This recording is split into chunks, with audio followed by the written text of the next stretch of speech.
still kind of buggy right now, but helping debug it. I didn't expect the judges and some of the devs to be watching last night, but hey. I don't know if Amatsu posted a link or it was just coincidence, but hey. Alrighty. Let's see here. Bubble boo, let's get it all. Yeah, I gotta remember to post a link to my stream too. Yeah. Alrighty. I mean, I did a bit of my own stuff last night after you went to bed, but the co-op. Do the level? What level? The last place level. No. Okay. I didn't even bother trying to get that for trying to get the records because man, that's just an awful, awful time. Mm-hmm. That Lava Rising section takes too long.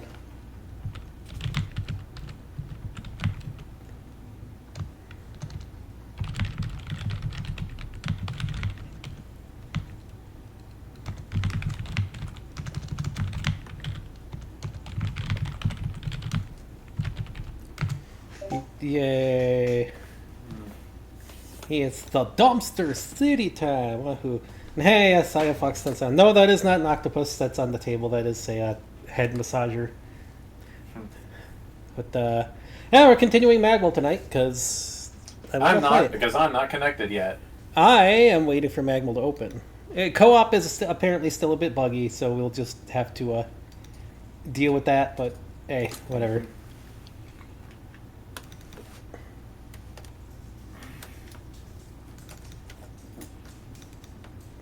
Magwell 3 is starting. Let me get Parsec open here. Padoop. There we go. Mm-hmm.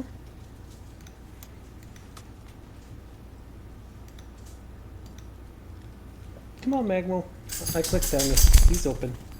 There it goes. Okay.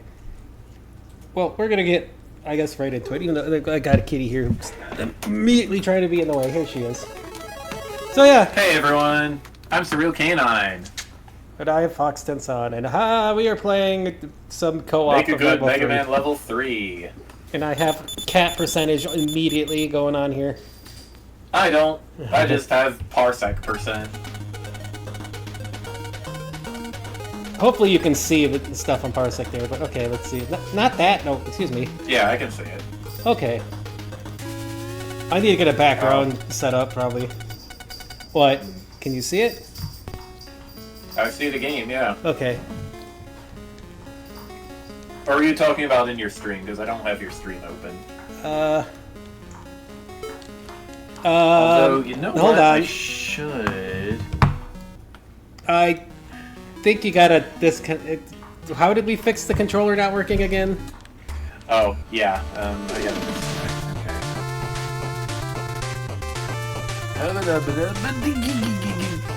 That's, I think, an issue with the game. Okay. Instead of Parsec, I think that's just an issue with the game. It's probably just how it's trying to detect both inputs.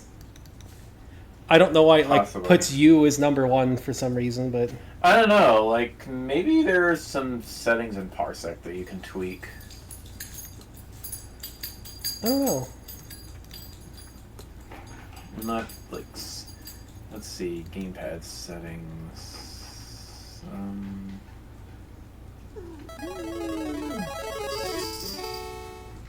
I don't see anything. Yeah.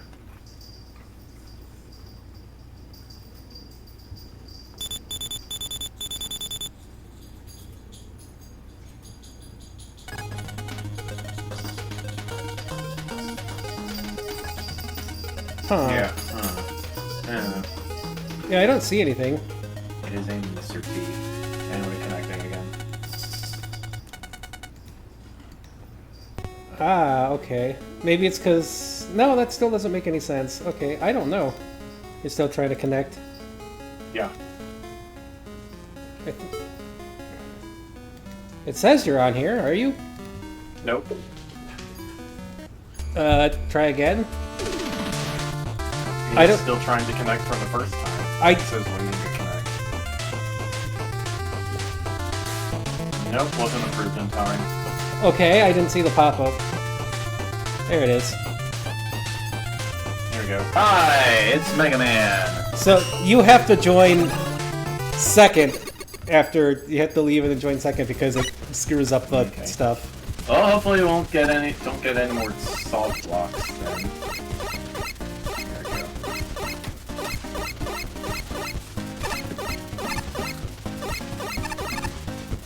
Well, we got that. Oh boy, Parsec does not like this rain effect. Maybe. Oh, this one. We already did. Did we already do this one? Simulator. We did not. Oh Or no. at least I didn't. Yeah, this is the annoying.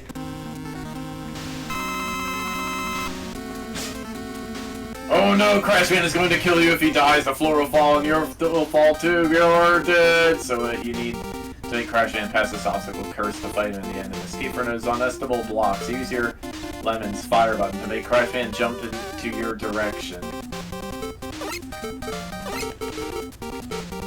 Are you gonna try to do it legit or? I'm sure I'm trying to do it legit. Oh no! You have to come over this way. One of them's following me. Oh no! Hold on, we gotta get both of them over here.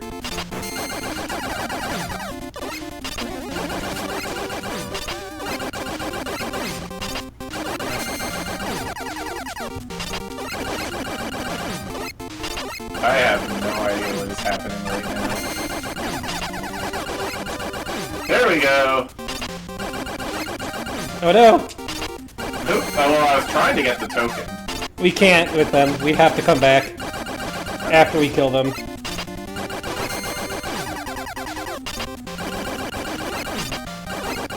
No, stay over here.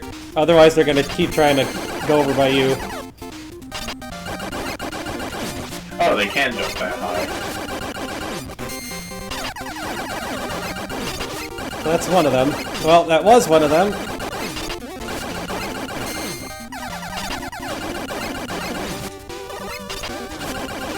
Oh, you're standing too close to him again.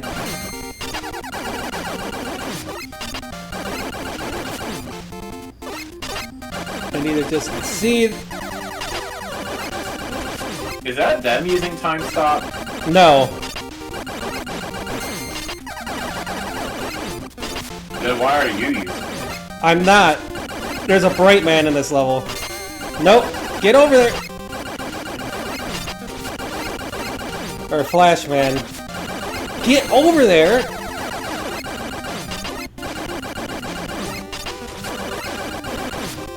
It's like frame perfect here.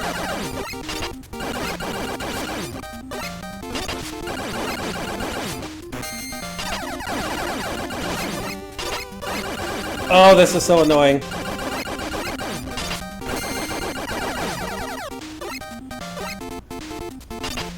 Come on! No! Oh, come on! Let's just make them jump off the door. No, don't go over there. They won't jump. You can't get them to jump. Make the jump the other way. It doesn't work. We have to stand over here and get them to do like the frame perfect, because it will not work otherwise. Oh. I can't. They're not even responding to my inputs sometimes. Okay.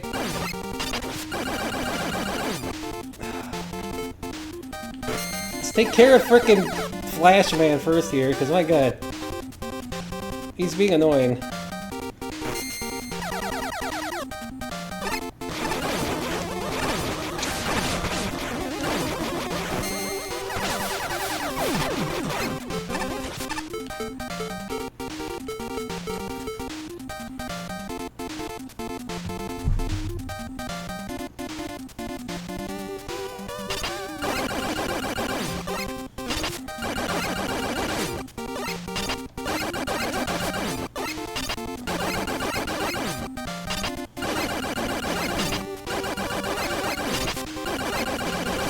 No, damn it!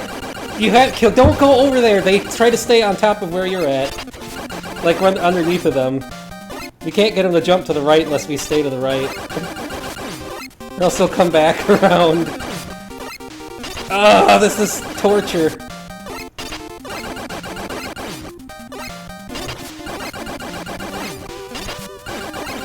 Ah, and they don't even respond sometimes in co-op. No! We might have to do this the cheap way. Can't really do it now. Okay, what's the cheap way? We're gonna have to retry.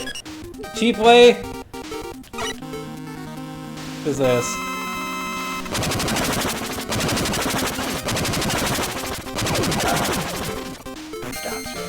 Gotcha. Now we just take out frickin' Flash, Mr. Flashy over here, and then we can go up and Is get that the his thing. weakness, the lava thing?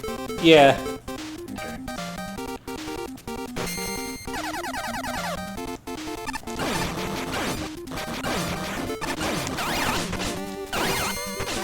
Ow. No! Ah, we didn't get the... You shouldn't... Alright, well, guess we're doing it again. And then we get to read the reviews. I really didn't want to say this, but now it appears I have to. This game is so essy! What? I mean, all you do is press one button the entire time! What if I didn't want to buy the potion? The only thing you can upgrade is strength? What? It's a review of Super Press Space to Win RPG.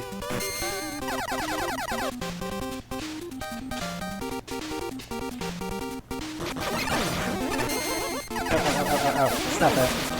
Okay, don't kill him while he's like on top of us, so we don't grab. There we go. Oh, okay, now I can get in. Do something. It's a water level. You don't need the magnet beam. Now we need the magnet beam or rush.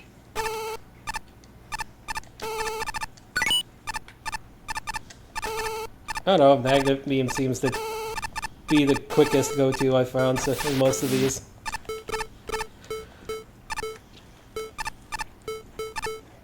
It's so quiet. Yeah. Submitted co-op run, woohoo! Alright. Let's see, what is our co-op? Wow. Yeah, that's my normal score, nor damage. Perfect!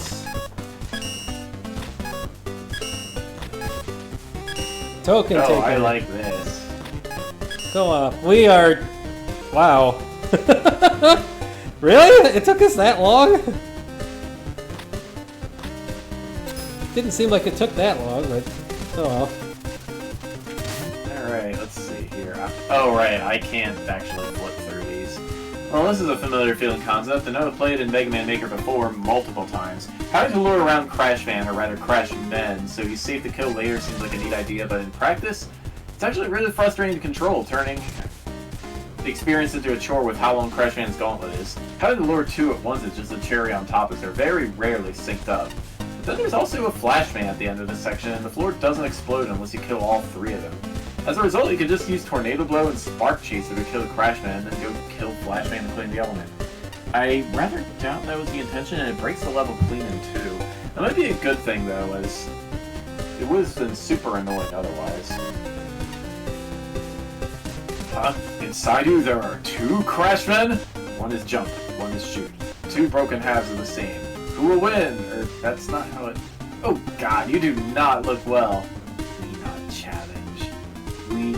We are ultimate challenge. Sure, buddy. Let's get you an orange pop. I like orange. I inject Clash to help make a challenge. Yep, yep. Okay.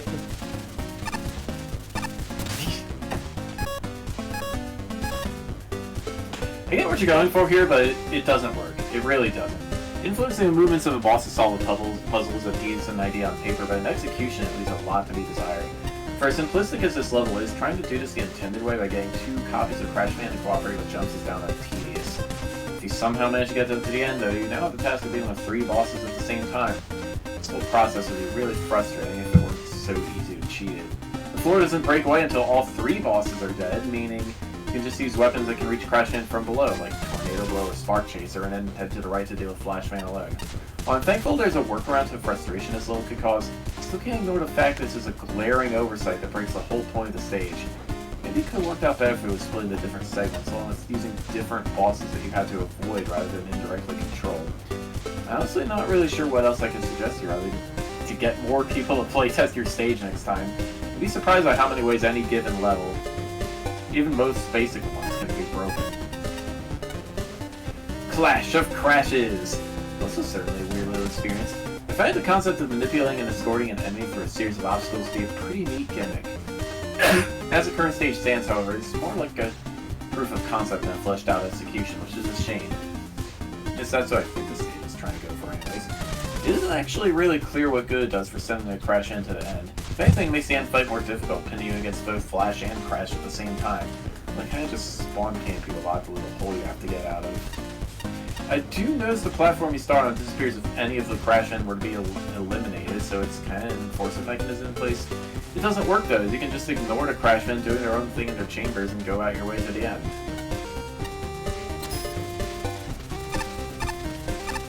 Keep hitting the wrong thing. Pardon me, but I believe you're looking for to make an experimental Mega Man Maker level contest that is down the hall. Unconventional escort quest, actually pretty cool. Blowing up the floor to deter a premature victory, smart. Communicating the rules to the player up front, much appreciated, but that's what questions cease having positive answers, so I'll stop asking. Visually, this is the level equivalent of paint swatches from a hardware store. Decide which Mega Man 2 style set best fits your simulator room. The Bubble Man section is begging to be animated. A patch of unsightly, non-solid tile sticks around after the floor explodes. Some other music after the bosses are defeated might have been nice. Thanks to haphazardly arranged architecture with invisible slopes, no less. Navigating Crash Man through a level is a mostly tedious affair which reaches peak difficulty right before the easiest part. Without any hazards to you or Crash Man, however, the whole exercise is pointless. It's a time-wasting journey that ends in a sloppy boss team-up, assuming you play the level as intended, that is. Contrary to what the typo-written text box says, the floor only collapses when you destroy all 3 bosses. Among other strategies, you can immediately obliterate Crash Man and his flagrantly accidental doppelganger with Tornado Blow, saunter over to the ladder and hit Flash Man from the ladder with Magnetic Shockwave, thus completing the easiest damage-free run in the contest. I do like the idea of needing to traverse Crash Man's path in reverse to get the token, but aside from checking if the invisible wall is still there after the bosses explode, there's nothing to it, aside from saving a smidge of weapon energy to get back out. Fun concept, dysfunctional execution. Intruder spotted, pursuing target, pursuing target, pursuing target. Error, mobility system non-functional. This one is glitched up beta. Oh boy, 4 tokens, huh?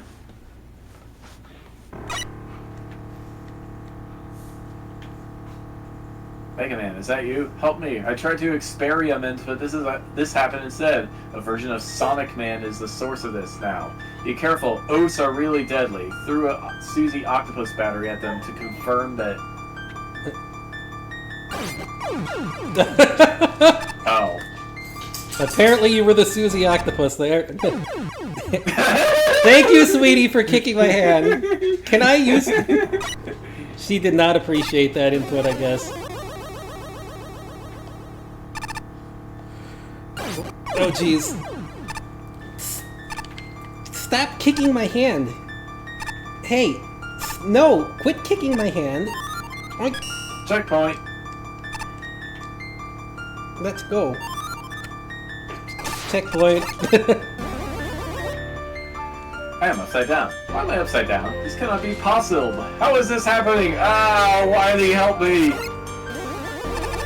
Definitely feels like a kid made this stage.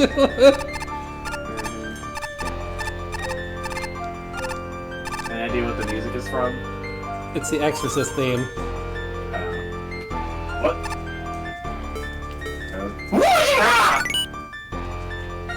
Okay, well, there's the tokens. Huh? How did you get here? Then, again, this place is glitching, and if you want to leave, head to the right. Do not worry, the first 2 zeros you will stand on are strangely not deadly. I'd rather you not chance on the others, though.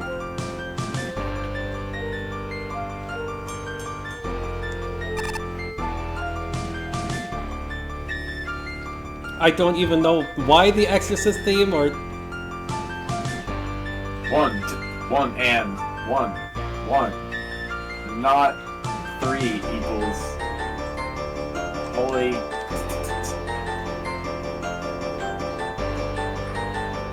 I have no idea.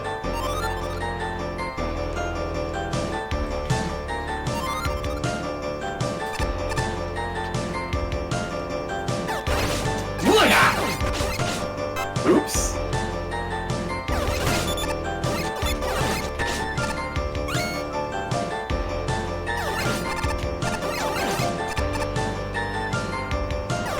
Damn.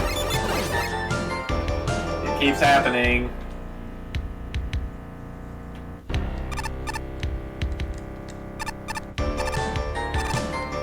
Just like the really lazy tile set. Too. Okay, yeah, it was definitely the rain throwing off my throwing off the latency.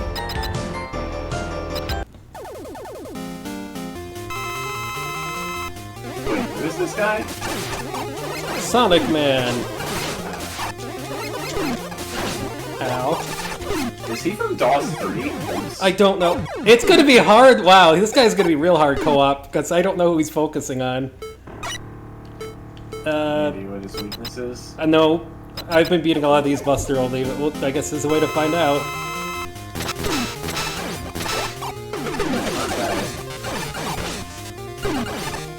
It might be Smart Chaser. Yeah, I think it's Smart Chaser. There we go. Yay! We did the thing. Oh, this is a whole lot of nothing. This concept had potential, and I was certainly baffled when I arrived. This is just dull and bland instead of anything interesting. Throwing out what little concept it had in short order, the zeros seemed to disappear about halfway through the level. It had barely anything interactive. At the very least, it was surprisingly functional for a glitched up beta, but it's not the most significant part of past. Otherwise, there's not really a lot to comment on here. There's virtually nothing to talk about here. Even taking this level at face value, and it's a joke about the game or engine getting messed up, it's supposed to be bad. It still ends up falling short. I get the intention here, even if I didn't find the joke itself funny, but the problem is you still need an actual level to support it. Granted, the concept of a glitched level isn't exactly new, but I still think this could have worked if a lot more effort was put into it. If you're going to do something like this, you might as well go all out with it. Make the visuals more unique and twisted as the level goes on, or add strange humanities and gimmicks to mix things up. Basically, my advice would be to take the glitched up aspect and make it a part of the level's identity instead of just being the weak punchline. You didn't install Mega Man's source. An interesting choice of aesthetics, I guess. That's right, I'm talking about the music. It do be so gosh darn loud, holy goggles. Honestly though, if you take away the whole glitchy part, the stage is really not that impressive. The architecture involves all straight paths. Only one section of the whole stage involving any platforming at all. Sweetie, can you stop kicking the controller on? We're trying to read stuff. There, yes. Kick this hand. And you reach the next part by a ladder each time. Ow. Accompanied by a checkpoint reach notification. Also, like sections were just lazily copied and pasted together with the same lame way of transitioning. The stage would have been more interesting and it tried to use its theming, utilize its theming a lot more, like having clashes of different tile sets together to form interesting terrains to traverse through. Enemies fuse together to create a glitched abomination, making the stage layout more chaotic by having more varied transition methods, etc. Just things more on top of the mind than splattering giant ones and zeros in places. Numbers, no spooky. Thank you for calling the Maglev 3 Level Design Support Center. Before we connect you with a representative, please enter our self-service checklist that can help resolve many common level design problems. Has this level been playtested by multiple people? Have this placed too close to screen entrances or a common sign of under playtesting? If your level has any text, for example NPC dialogue, has it been reviewed for typism clarity? Is the level visually appealing? Little touches, for example, if background tiles arranged to look like an enemy or like the glitchy program, are nice, but remember that repetitive textures and long stretches of solid-colored background should be avoided regardless of the theme. Choosing enemies that fit the theme or respraying them to look like they fit is also recommended. Are the challenges thoughtfully constructed and organized into some sort of thematic difficulty or complexity progression? If there are blank screens with no apparent purpose, and if every challenge contains only one hazardous component and can be overcome by doing the same thing 4 times in a row, then the challenge design is probably not sufficiently innovative or meaningful. Disguising spikes and platforms as binary code is a cute idea, but not enough to carry a level. Are checkpoints placed at logical intervals using the correct type of quantity? Has the level been checked for any oversights or inconsistencies with collision and section objects? For example, bottomless pits where there should logically be a transition to the screen below. Tiles that don't function like they should, especially if deception is in the core theme. Does your level avoid making a player fight Sonic Man on dry land? Because seriously, fighting Sonic Man on dry land is not any fun for Flash Man. We apologize, no representatives are available. Please hang up and try your level again. This stage. Is this art? We already read Nick's review.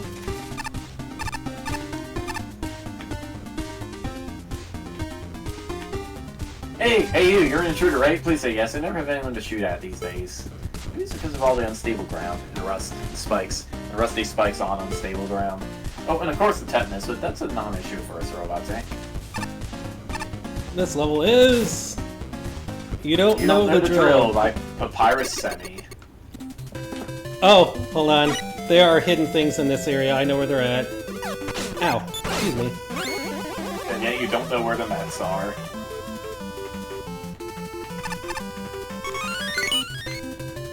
Welcome to Gutsman's secret cave for really cool dudes. Gutsman isn't here right now, so please leave a message after the tone.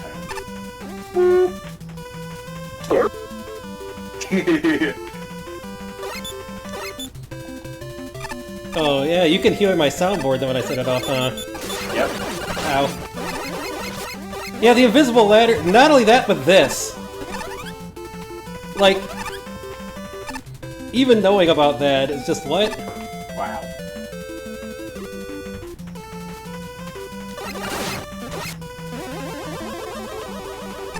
Oh, I have to off this jump.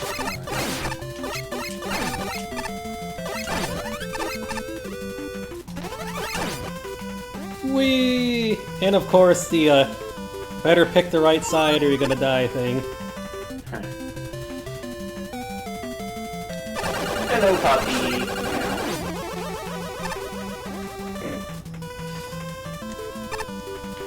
Whee!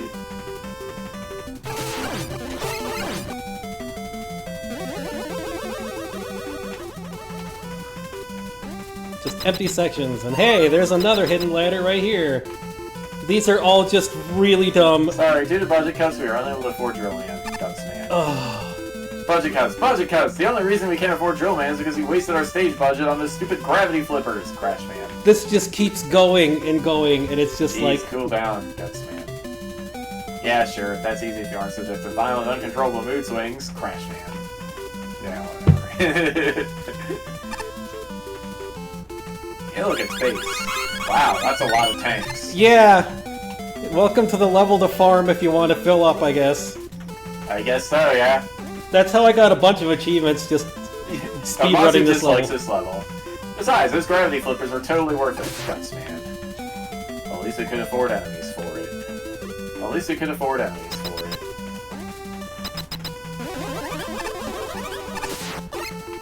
Hey there, Eddie.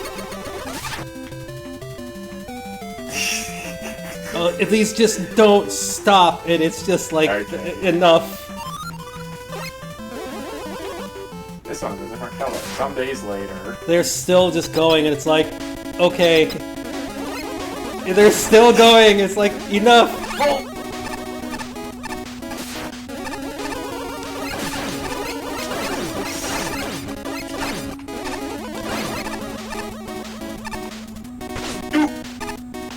Well. Boom! Wait,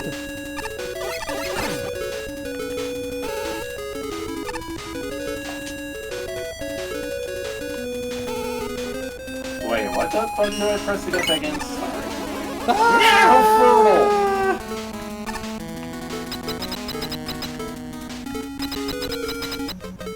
I don't even know what this thing is weak to. Oh, I think it's this.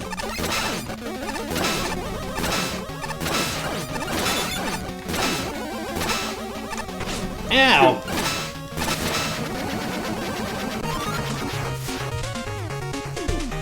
Yay! Ow, yes, button in my face. Thank you, sweetie. fairly inoffensive outside of hiding all the secrets and hidden ladders for no reason. Not funny, didn't laugh. Humor can be a nice thing to have, but it's important to have an actual level behind it. This ultimately does not. It really starts with something of a level, albeit one with not but some gravity flips and weirdly recolored enemies. Also, it didn't even use mugshots for Crashman or Gutsman. Despite the engine supporting that, and the music dies so easily, I'm not convinced it's the engine this time. Oh, alright then. But why though? In all seriousness, however, there's not a whole lot to discuss here. Design-wise, this level is all over the place. Many of the sections here are largely empty or feature inefficient enemies thanks to their placements. With special mention going to the hot dog you can safely kill by standing right next to it. The tokens are probably the most notable thing here, given two of them are hidden in a pretty ridiculous way. While the level does hint at them via some ground tiles being slightly different, such quite frankly, I can't see anyone obtaining them the first time through without prior knowledge of them after 3s at least. I find a lot of because I'm sliding around everywhere for speed, but... But do you know the bulldozer? That was certainly a level. There's a story being told in the form of a million signposts that I'm not going to read through. Seen in Minecraft Adventure Map. I guess it's somewhat entertaining to look at the wacky changing visuals and unexpected tricks the level occasionally throws at you. Other than that, though, like, there isn't any really, like, actual level design going for the majority of the level. You're right, I don't know the drill, because I was under the impression that the drill is to make a good Mega Man level, not a haphazard collision of assets that uses a silly narrative to excuse the absence of real level design. The entire level hinges on the player being amused by the presence of sloppiness due to budget issues. The mirror holds flat, or worse yet, the player ignores the generically named info boxes which don't even bother with character portraits. The whole thing becomes a waste of time. The story is the only reason to play this level. Graphics? Most screens consist of repetitive foreground with a nondescript or crudely abstract background. Soundtrack? It's a hodgepodge of decent tunes that don't complement each other, assuming the music starts playing at all. And I'm always wary when levels reuse iconic music from previous Magnums. X Factor would like a word with the Violet Castle section. Gameplay? Shoot the thing in front of you, jump over an easy gap, we're gonna have more than a dozen unrelated enemies and gimmicks function, and wonder if you'll see any of them again. Fall through a fake floor and then replay the whole level to get the token you were cheated out of. Polish? Bottomless pits are indistinguishable from screen transitions. Gravity flippers hardly look like gravity flippers. Invisible and completely absent collision objects turn air into walls and walls into air. Jump over the gate to turn Wily's castle into Wily prison. Problems like these make the hidden ladders look like actual tiling mistakes instead of something suspicious to be investigated. I like the idea of the level is comically falling apart because of imaginary money matters, but this one joke falls apart because of a joke first and a Mega Man level second. You realize entering intentionally crappy levels does not get the response you're expecting? It's got zero reaction for me. I feel bad putting it in the effort I am into this comment. I mean, other than my sheer bafflement, you somehow breaking a music player, there's nothing to discuss and make light of. Except this. Currently playing, 2 of the hidden tokens are down invisible ladders during these screens of stone floors. Yep.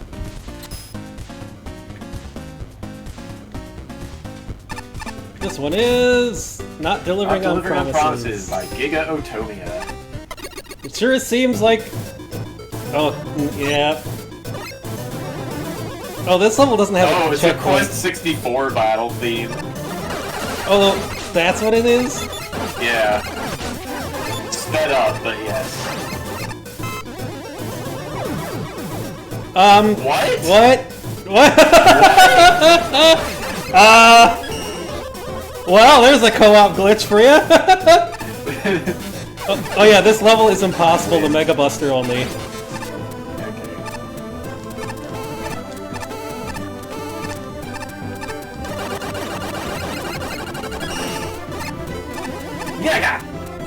It took me forever to find this. Don't fall! Oh, we're... Oh, okay, good. You can get soft lock by doing that, careful.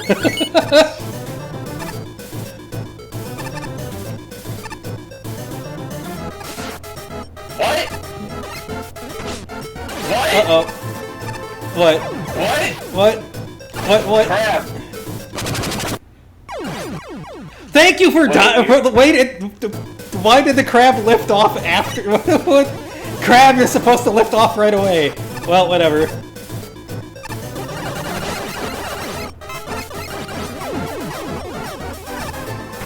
It happened again. What is going on? Well, we're not gonna have any health going into the boss. Oh, right.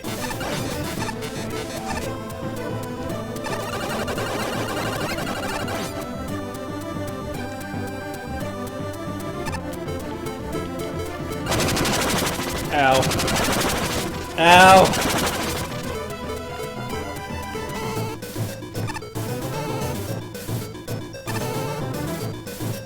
I'm not coming back until we're good and safe.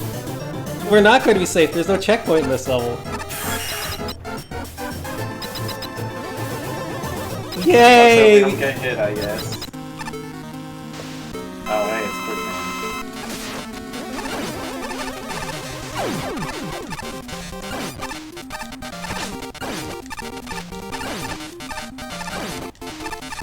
man. No! Oh, come on! Oh, Spark Chaser has infinite ammo? In this stage, it does. Yes. Darn it! We died at like practically the same time. Wow, that seems like it's gonna be a little overkill with two flares! Okay, let's try to drop at the same time. Ah! Darn it! Extremely annoying!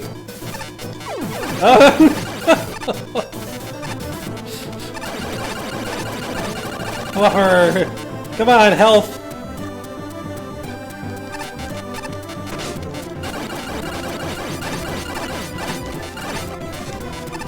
Health?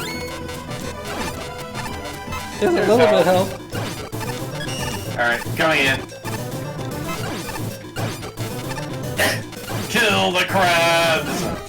Rain of crabs!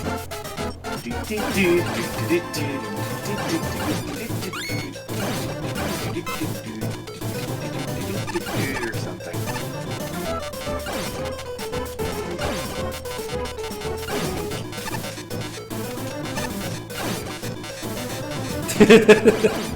This is stupid. As long as we can get across the thing, it's probably enough health to kill the boss.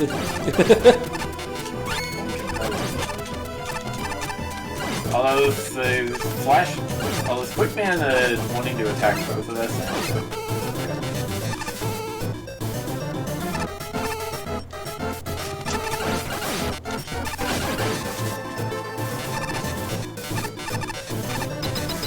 You'll probably try to focus between both of us, yeah.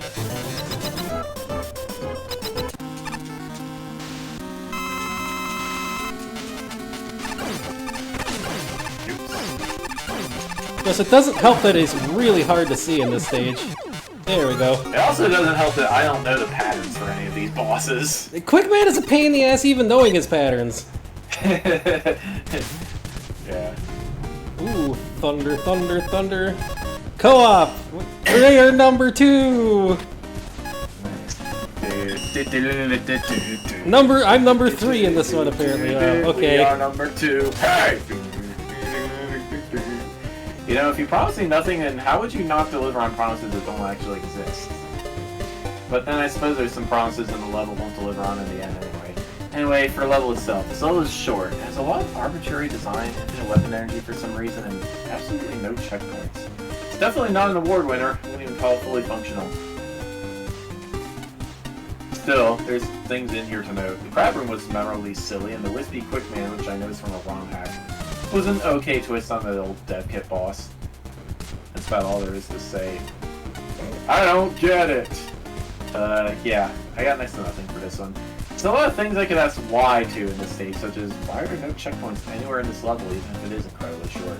Why does this level give you infinite ammo for every weapon? Why is the token hidden via an invisible ladder?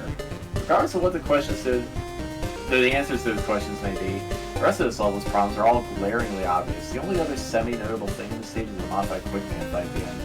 Aside from the fact that he turns into a small flame while he's jumping for some reason, his projectiles are a lot easier to avoid than vanilla quickmans are, provided you stay close to it. The farther away you are, the wider the spread on the flames, which can often put you in situations where it's near impossible to avoid taking damage. All things considered, I wouldn't be surprised if this level was intended to be a joke. Even by those standards, I wouldn't say it's particularly good. Promising. The level only consists of a few screens with very basic platforming challenges, and enemy placements aren't all that inspiring either. It's also powering a portion of Mega Man 1 Fortress Stage 2 at one point, which is odd to say the least. What's even odder is that all of your weapons are given infinite ammo. Other than one part with the horde of endless crabs, the whole level is completely trivialized by the fact that you can keep spamming tornado blow. The boss is just a lazy quick man at it. The lack of any checkpoints in the level makes the end feel a bit of a hassle, but the stage is extremely short and easy anyway. There's also this weird unmarked secret laying around with pretty broken rewards all around that you can just keep grinding for once you know they're there. I imagine your list of promises when designing this level is something like this. I promise not to load a bunch of Mega Man 2 assets into a shotgun and fire wildly at the screen. I promise to show players how much I care about them by placing at least one checkpoint literally anywhere. I promise to communicate to players that they have infinite weapon energy before they get tired of dying repeatedly at challenges that are completely unmanageable with the Buster.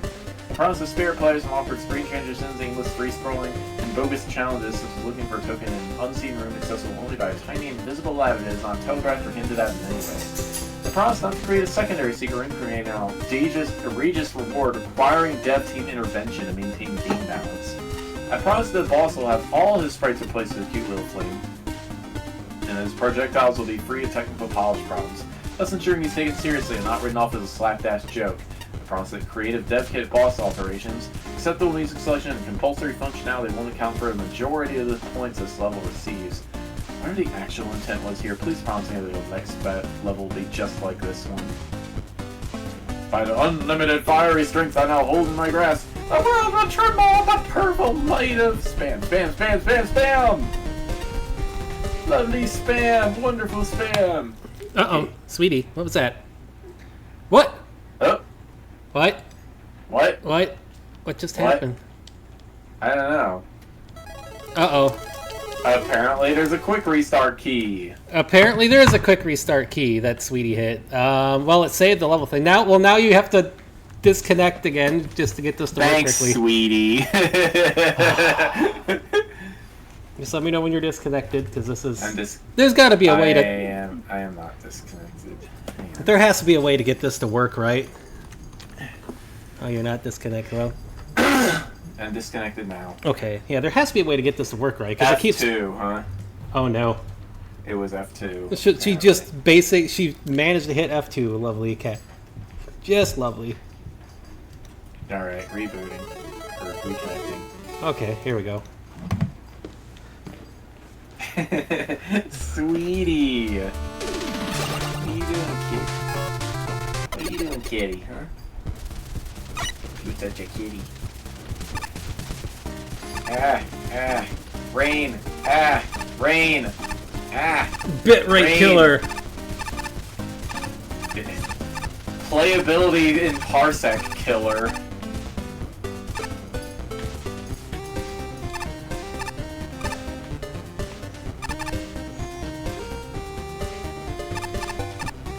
Yay! We are on this one. A piece of cake. Piece of cake, but with aesthetics by Nick's PG. Oh, this is the one that has 2 routes.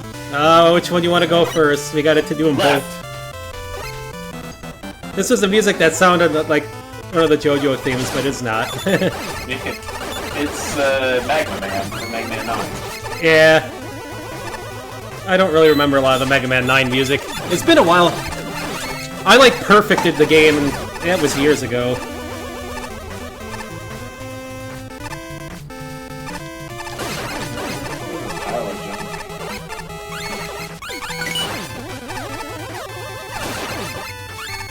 Nice shooting.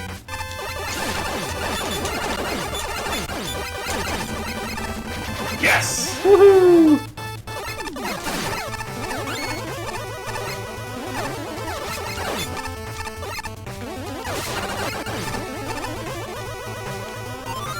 At least this wasn't our 30XX co-op with the crazy going on.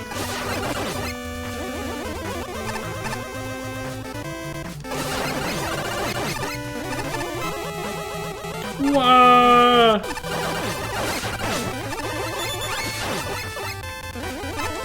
Woo! Token! Boss! Hey,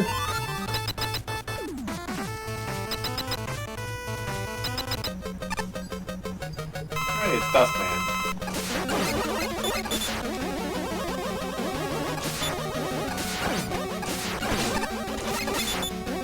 Oh, Dustman's gonna be a pain to co-op because I have no idea who he's going to attack.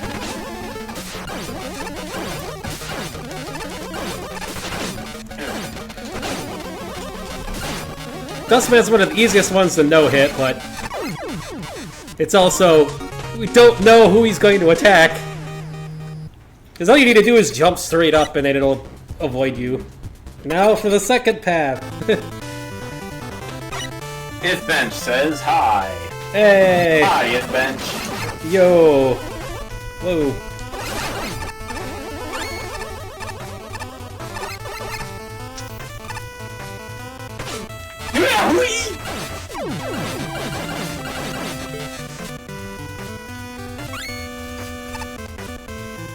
Wahoo!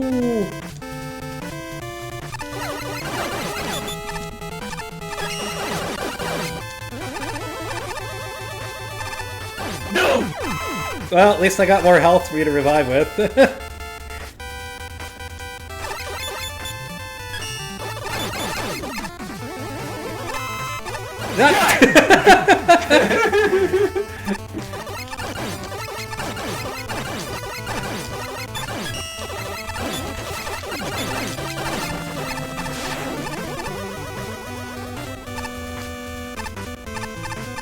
Oh no!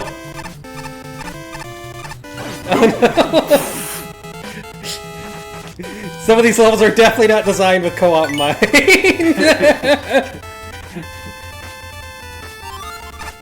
What?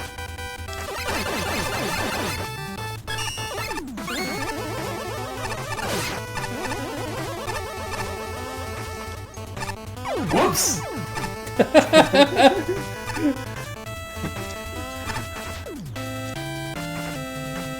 The only Mega Mans I'm remotely good at are the RPGs.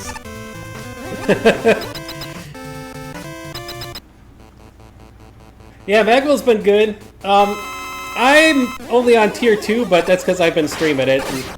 And look at the— ow! That was my butt! Excuse me. A little bit of lag there. That's Anchor, right? I think it's Anchor. Yeah. He's not hard to no damage, I just gotta not have lag. Oh no! Oh!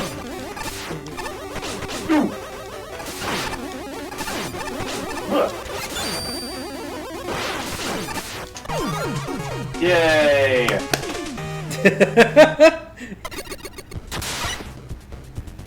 Tier boss unlocked. Cool. Well, I guess it's half true. Certainly a piece of cake. Nothing in here ever feels threatening, nor is it all that interesting, but flat color backgrounds coupled with a couple tornado man tiles does not make a good aesthetic. In fact, there's times when the visuals are outright hard on my eyes, never mind some of the broken camera scrolling. In other words, there's really no aesthetics to be had here. It's not terribly offensive outside the visuals. Particular personal props for the split path with two energy elements being right at the start of the level, making one of the least offensive second elements I've encountered in a while. It doesn't do nearly enough to be good. To be honest, I'm more fascinated by the level's name than the level itself. What does it even mean, if anything? Either way, there's not a whole lot to talk about with this one. It's a relatively empty stage with very basic enemy and gimmick applications to the point where even after replaying the stage numerous times, it's kind of a struggle to remember any one distinct section of it outside of crafts and methods for getting those tokens. At the very least, I can commend having a split path that's easy to access, because it's directly at the start of the stage. Downside, the only other major thing to comment on here would be the visuals. They're severely lacking, to put it mildly. I guess that might be an intentional joke in the level's name. If that's actually the case, though, I don't really think the joke was worth it. Aesthetics and... that's a major irony of the title if I ever saw one. Well, it did get one thing right. It is a piece of cake. Yummy. There are two paths.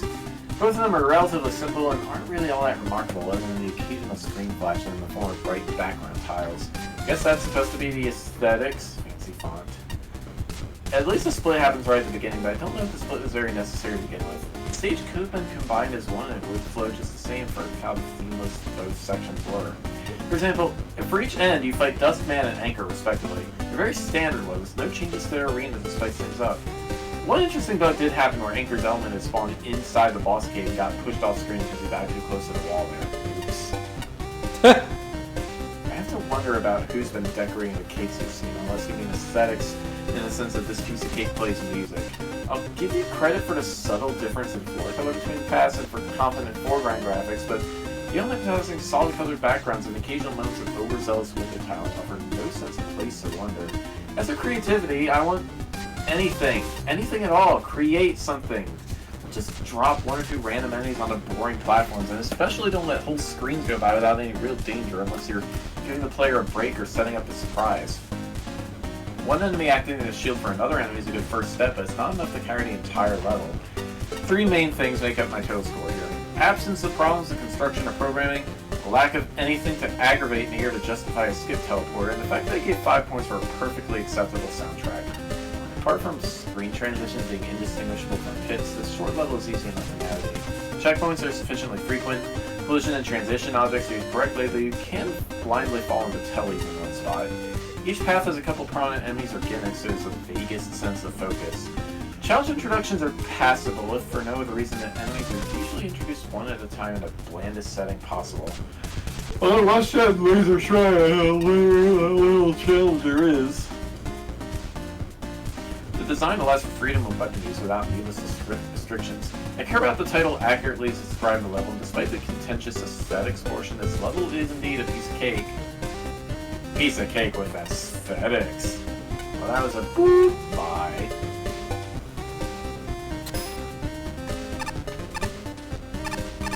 This one is... Nice. The cave level exists by Big Rocker ending. Oh, jeez, I'm gonna have to go through the stupid old man level at some point here. Oh, hey, cave story. Oh, this level exists. Understatement of the year. Ow.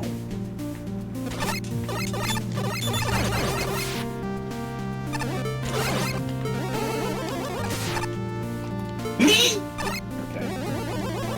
I thought. Stop water door! Oh wait, that is not my line. Is that a JoJo reference? Oh, why indeed it is. Aren't you the clever one? I will admit that doesn't seem to link to this place at all. Yeah, Bagville 3 has co-op. It's a little glitchy, but we're gonna do what we can here. Hey! Wow, I just, like... barely, like, oh no. Puss. Hello again, yes. Shiryu, hello. You're getting as far as we can with co-op here. Earlier I was just messing around. There's no water there? Interesting. Messing around in levels and going for records and stuff. Camera view is shared, yes. We're doing it through Parsec. More cave story music.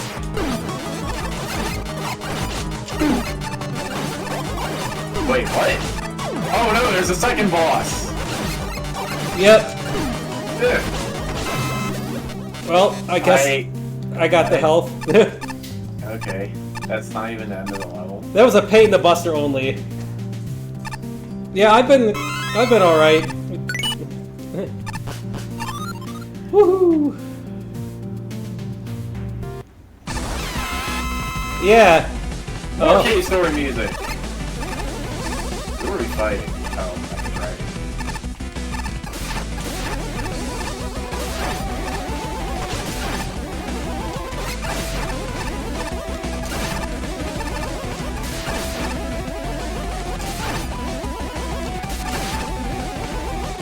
Oh, he has iframes when he goes shooting. Got him.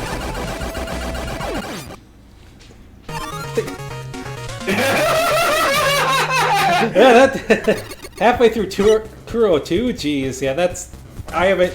Wait, Luna, my goodness. Woof. What's the matter, Luna? My goodness.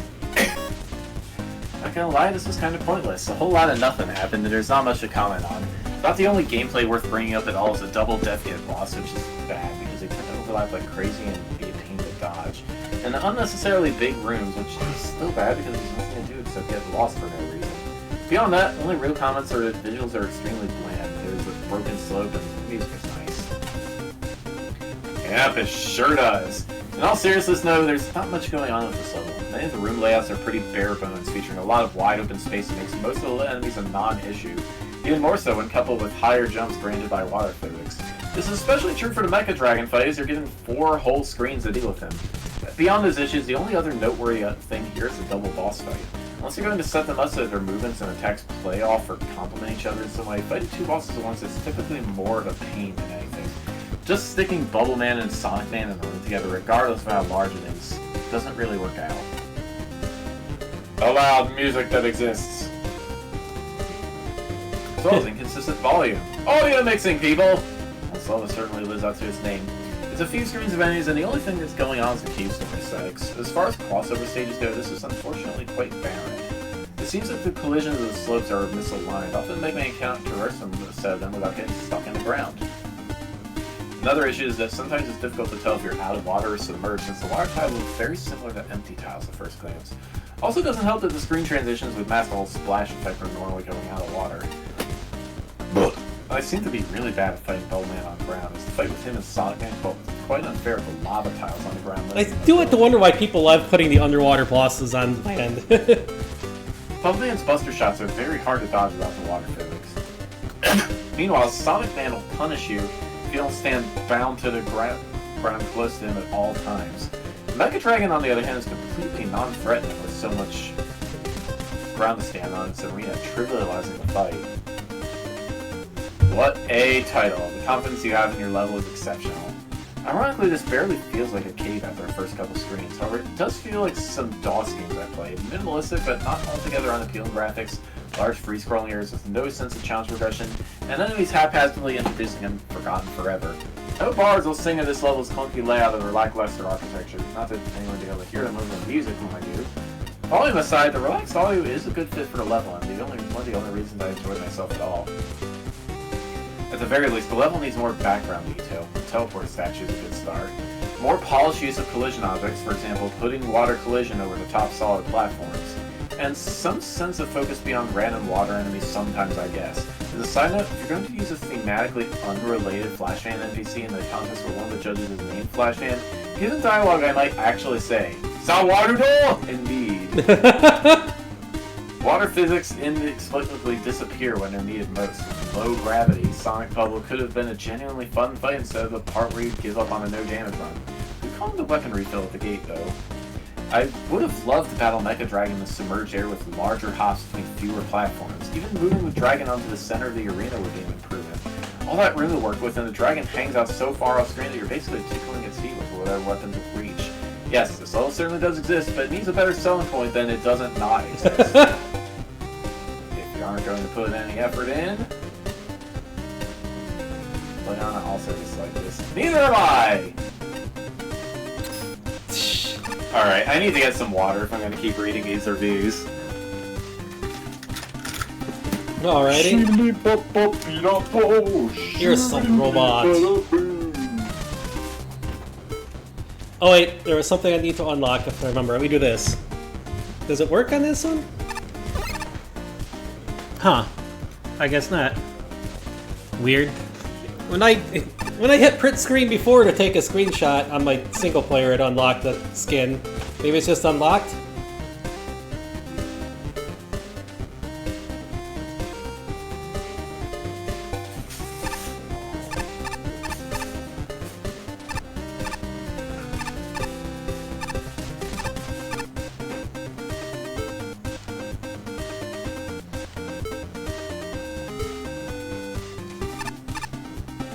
I'll have to check the costume place. Maybe it's just unlocked overall.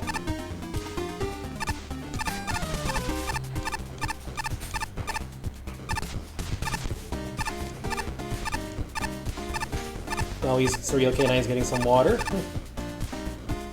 I'd make more coffee in the amount of time, but I do not have enough time to make coffee.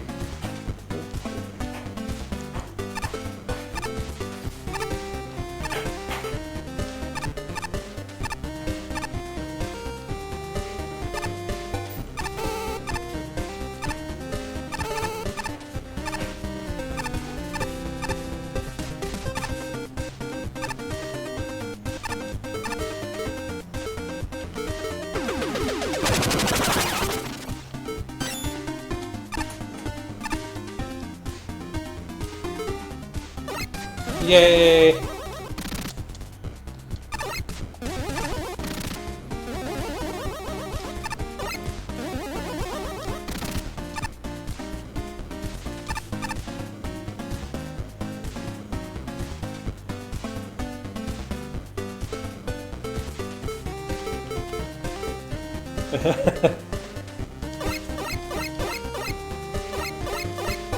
Come on, ducks. Well, we're waiting for the water. For 169, the leaderboard, sure. Oh, hey! 9th place! Yeah, I didn't go back through this one. So... Hey, there you go.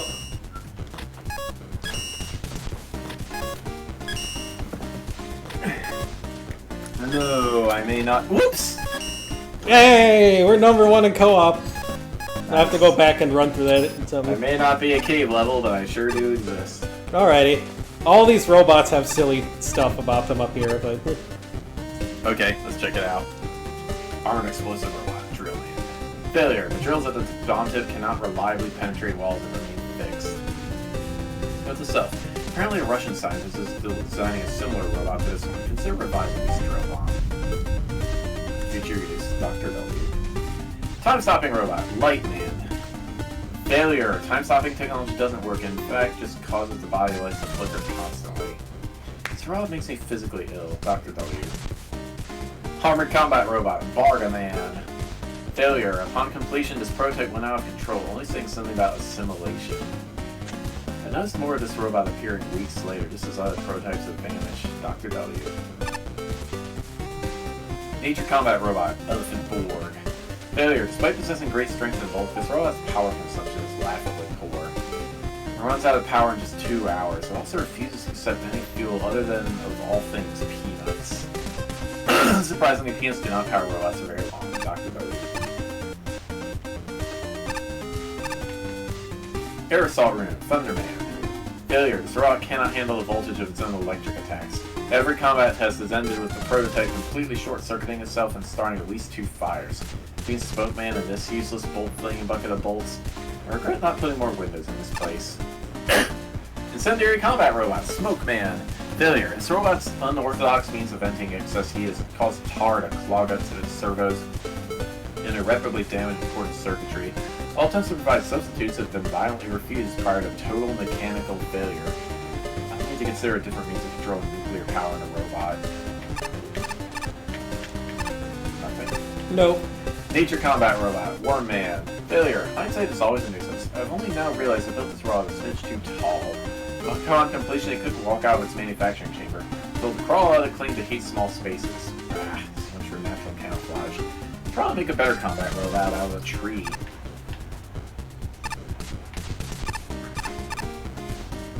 Underwater combat robot, Pump Man! Failure. In addition to sinking like a rock in water and being completely inept at swimming, the bubble shield designed for it is, well, useless. So I'm sure I'll destroy that blue pipsqueak this time next year. I swear I'll never resort to using a robot like this. Cycle Facility. I don't even think I did any with... Did I do this one? Facility Oh yeah! by- 3rd place! 1st place! Hey! Cycle Facility by who? Sharker the Shark. Which one is this? Oh no! This is what? This is one of the wider levels, isn't it? The music.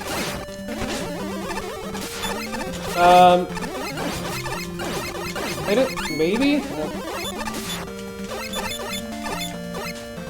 No. Is this... this is the train level, I think, from Mega Man 5? Maybe? Yeah. I have no idea. I guess it does sound... Whoops! Oh no. Sounds whoops. Like a Mega Man 5 thing. Yay! Sure, Invisa platform. Exactly.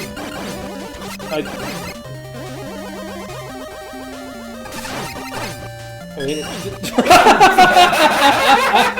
oh, that was some bad timing to hit start. Wow. Okay.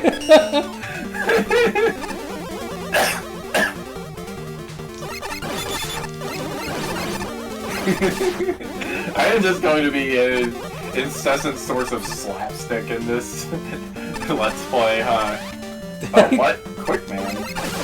It's there for some reason.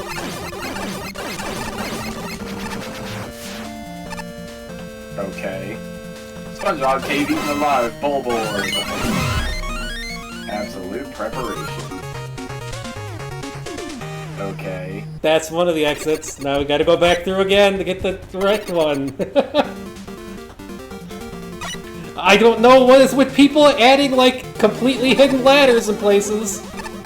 They sure like doing that. It's not anywhere near as bad as, well, actually, it's exactly as bad as one of the levels in Magalex 2. Oh, I'm sure Maggle has some pretty common problems like these levels do. There are a couple of levels where a star was hidden in an invisible block. That is like partway through the stage. There was one level with a hidden star that you had to go in and completely unmarked pipe ward. Wait, there was a platform there normally. What? Does it only appear after we kill the thing? What?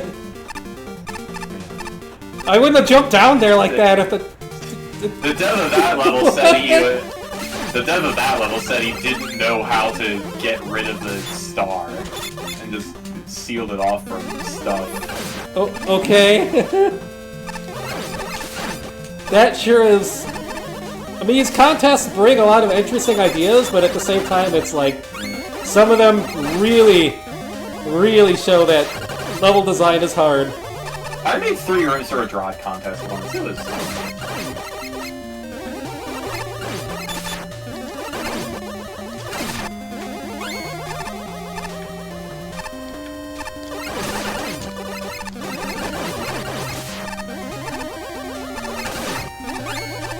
Whee!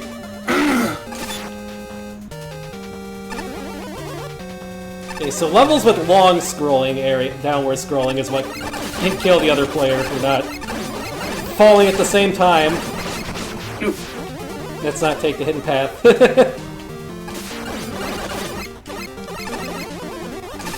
so...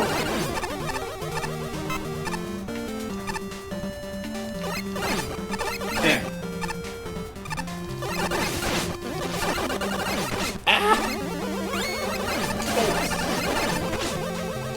Are there any good permanent upgrades in the shop? Yeah, there's some, like energy balancers and all that. Let's start with the energy balancer. There's a different type of energy balancer. Energy balancer, yes! Well, stuff like weapon energy will heal you if you have, like, full weapon stuff already. Ah, okay. That is some bad enemy placement there.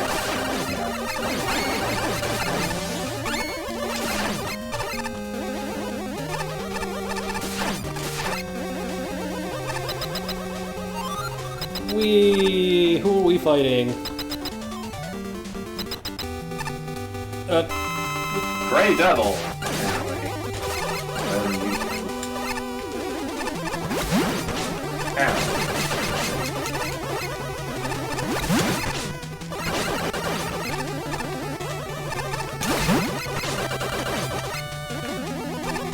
If you turbo fire fast enough, you can destroy them before they damage you.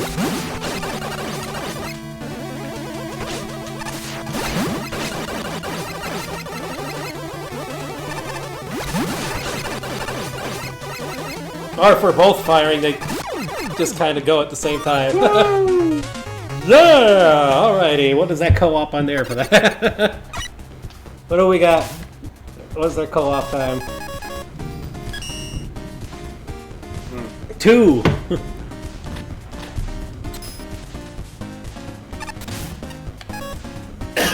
Oh wait, for once I have absolutely no idea what to say about this. To be blunt, it's really, really boring.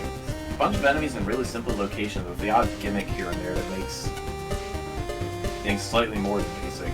It has some unusual enemy choices such as Shield Guard and Dracone Limited, but for the most part, this is really just there. Well, that's one aspect to complain about. What is even the purpose behind this second element? This really isn't a level that warrants a second visit. Having to do so again just to find a random, basically unmarked ladder was vexing. That's the only part of the stage that's truly memorable, though. Well, that was certainly something. In all honesty, there's not much to talk about here, at least when it comes to enemy placement and level layout, barring one particular moment. It's a rather short stage with basic enemy configurations along a mostly linear path. There are a couple notable parts along the way, however, such as the first token. While I appreciate that an intentional death isn't required just to get it, it also begs the question as to why there's just a random patch of invisible floor or a spike pit. That isn't the only spot of terrain problems, however. There's 2 spots before the boss where you can stand on thin air, along with the midway checkpoint respawning you inside the floor. And then there's a second token and energy element. For those of you that don't like spoilers and want to try to find them on your own, feel free to look away from the next block of text in this review. I guarantee, however, that you're not going to find them unless 1, you already know where they are, or 2, you have the map and or radar upgrades unlocked. Just why? Why exactly are these hidden in such an obscure way? Yeah, There's absolutely no indication that there's a ladder beneath the metal popping. Unless and this really is stretching it, the ladder is supposed to be lined up with a tube that comes out of Sid mini-boss. I'm just taking a wild guess here. Even if that were the case, however, it would still be an incredibly obtuse hint. Yeah, I only find because I'm always sliding for speed, and I just keep finding the hidden ladders because of that. The facility cycle.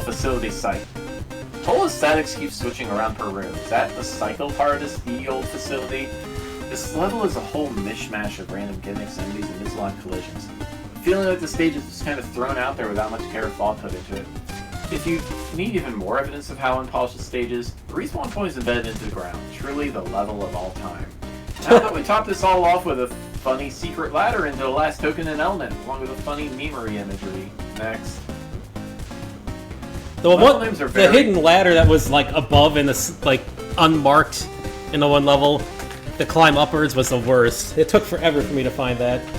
Because you can't slide into it. Level names are very important to me. They help set player expectations and may hint at the amount of care and effort expended by a designer. In fact, 2 whole points of my design score are devoted to how well the name matches the level.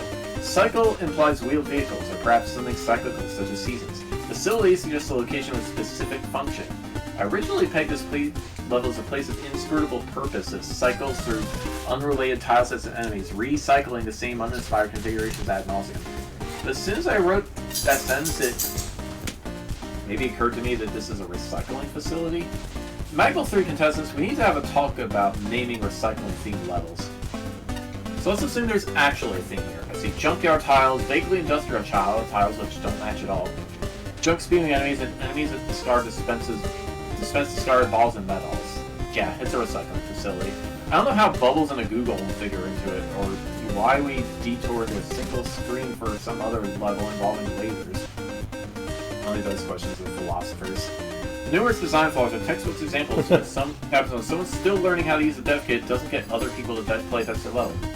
Some highlights include egregious problems of collision, section, and checkpoint objects, a completely skippable mini-boss that creates a deadly problem if completely skipped, and an unsightly secret with delusions of being an acceptable place to stash half the level's key collectibles.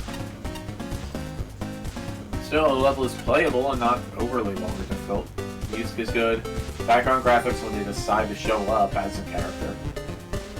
Part of me wonders whether this was merely to see how the judges would react, but I'm hopeful this is an honest attempt gone awry. This feels like several levels thrown into a blender and an incredibly unfocused level appeared from it. There was nothing but enemy challenges, as each gimmick only rarely appeared once and were rarely appropriate or added anything, such as quick candies or water sprouts. The constantly changing tile set was jarring, even as this was the point of the level. There needs to be some cohesion through a level, but we rarely ever saw the same enemy more than once, and certainly didn't find the level any more difficult as it went on. In order for a constantly changing environment like this to work, there needs to be something that stays the same throughout to anchor the player, without the entire stage feeling like a mess. If there didn't need to be a second exit, a token would have been enough. Yay! Hey, it's Punkman! Ugh, this place gives me the chills. I was on my way to the sewers, I took a wrong turn and wound up here. Then I saw another pump man. He had my name, my shape, my weapon, but he's been dead and rusting here for years. I need to find some graffiti to clean. I don't know what's real anymore. Oh no, this level... The equivalent of an old man rambling at something. Rambling at the clouds. This level is... oh... Hello, it's me, Dr. Light. I've listed a message here to inform you about some differences you may not be aware. Firstly, I'll inform you about these things called doors. I know the fiends. There are multiple types of doors.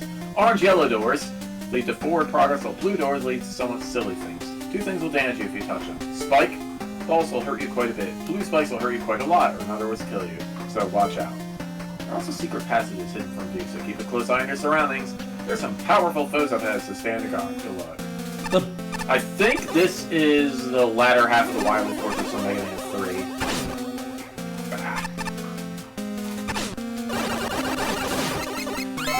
Octo battery.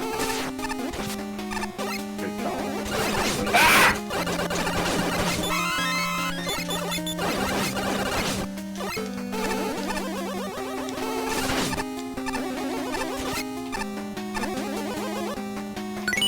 Yay, now we get to go back through that again.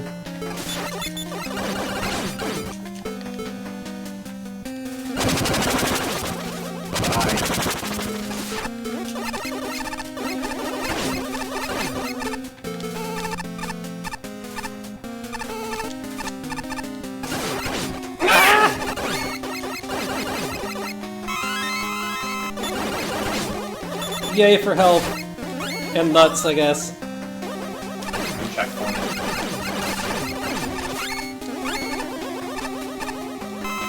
Did Wall stop the Mega Buster in Mega Man 1? No.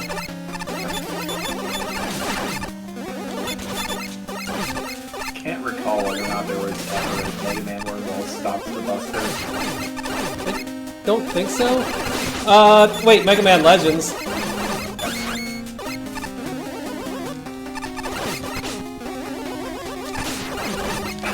I guess I was implicitly talking about 2D games.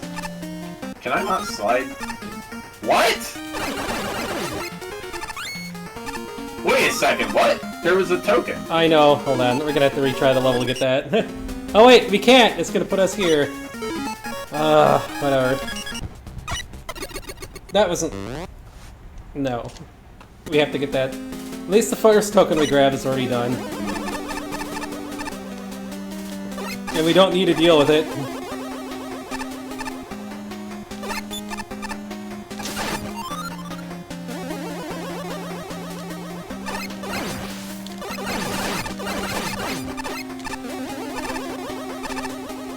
The actual intended path of this level just sucks. We have to do them both, so it might be a little easier in co-op, maybe. Yeah, we'll have more weapon energy to deal with the nonsense. Believe me, it's quite a lot of dumb nonsense. Okay, let's...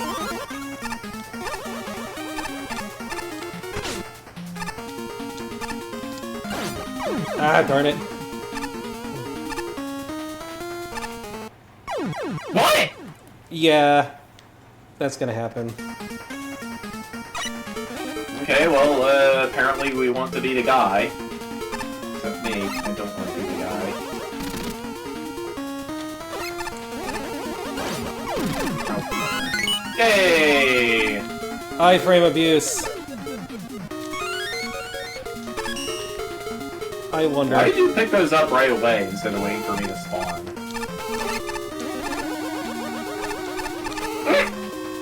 I'm a furball! well, I don't know if there's anything in there, but...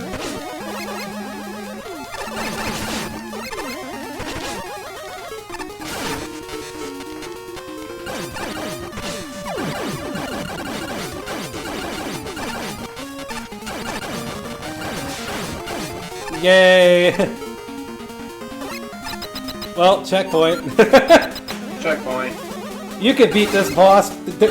If you read these things, they're going to take forever, because it's literally the old man yelling at Cloud thing. Oh boy! Okay. The other, I mean, that's something I noticed is that the other side of the level is basically. Oh no, angry face. It's Old Man! The other side of the level seems to be themed around the old man's rant of what he went through. That I think that's a little neat, but the other side is also really poorly done. Like, okay, the old man starts ranting about bees and other things, so you have to deal with way too many bees! We're talking, like, way overkill on the bee enemies. Like, I get it, it's a joke, but come on, there's a limit. I mean, if there was a way to, like, make it look like an actual, like, beehive with most of the bees on the wall not chasing you down, so you have an aesthetic going on there too, instead of just... You call it advanced tiles or something.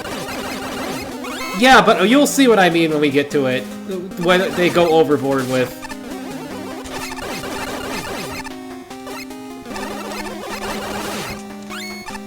It's... I could use that energy. What energy? Was that life? You picked up a small energy. Oh. Oh. Oh, welcome to Ice Cream Parlay. We serve all kinds and serve all kinds as well. Yeah, because he ranted about ice cream and stuff, so it's just like the old man's story on this side. Which is, I mean, an interesting thing, I guess, but... Hi dear, exposit. After grueling studying for educational purposes, it's quite delightful to acquire some ice cream. Grueling, huh? Grueling. This here Quint. Pre-processing ice cream parlor. Oh, sorry, sir. Please wait a moment while I serve the other customers. Gemini mad. I've been waiting for at least 30 minutes. I'm about to go crazy if I don't get my vanilla chocolate sundae soon! Myself, calm down. It's calm when the time comes. If you go crazy, I'll make the ice cream take longer, so like, don't have a cow man. Cow man! How dare they not want me? I'll make them utterly pay after my lunch break, after I finish my shift here. I'm a bonnet, so for sheep man. Except he failed the pun, it wasn't like... This is a tadpole bin. We use these to make the ice cream. Try to make them feel cool, temperature-wise. They're not cool at all about being turned into ice cream. Also, we'll find you if you destroy them. Ah! Here we go. Here comes hell.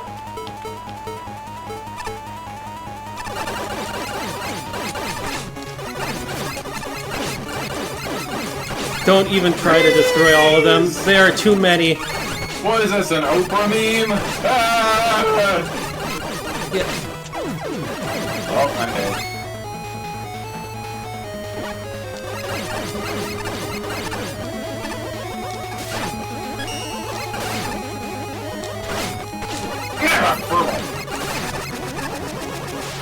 Oh man. The other way just takes us back through the bees. Oh. Ow.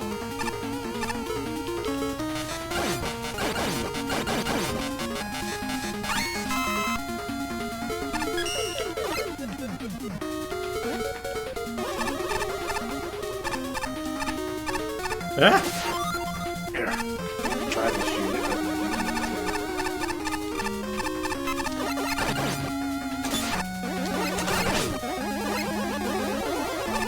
Okay. He must go! His people need him! Goodbye.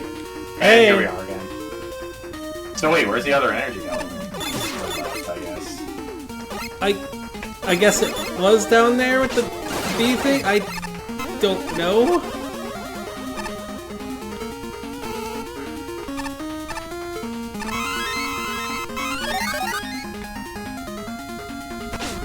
Yeah! I really don't. Well.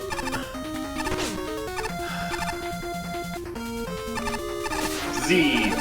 I guess we're gonna have to just exit and go back through that. Okay, so if we go right... No. If we go right, then we have to go the wrong way. Damn. Ugh.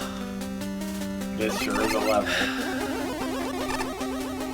Yeah, it sure is a level.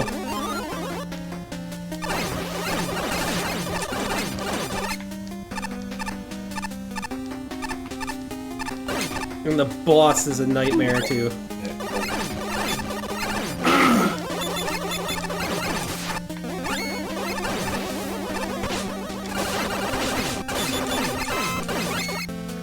Alright, let's...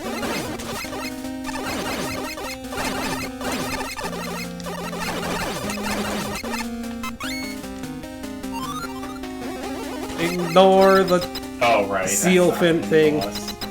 And all the people that are just here. Bear. I mean, I'll give the level props for theming, I guess.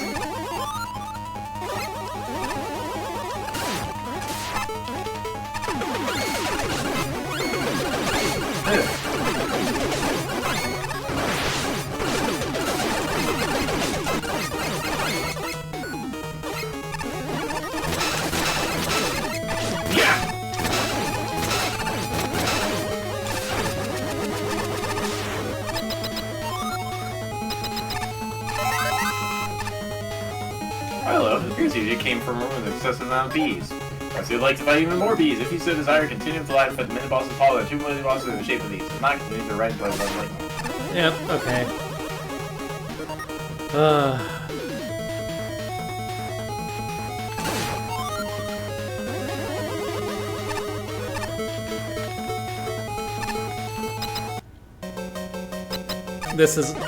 These guys are not the problem.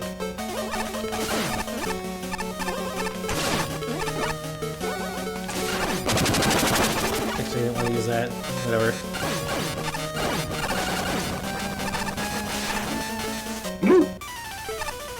These... Hi, Hornet Man. Yeah, 2 of them at once in this setup is just awful.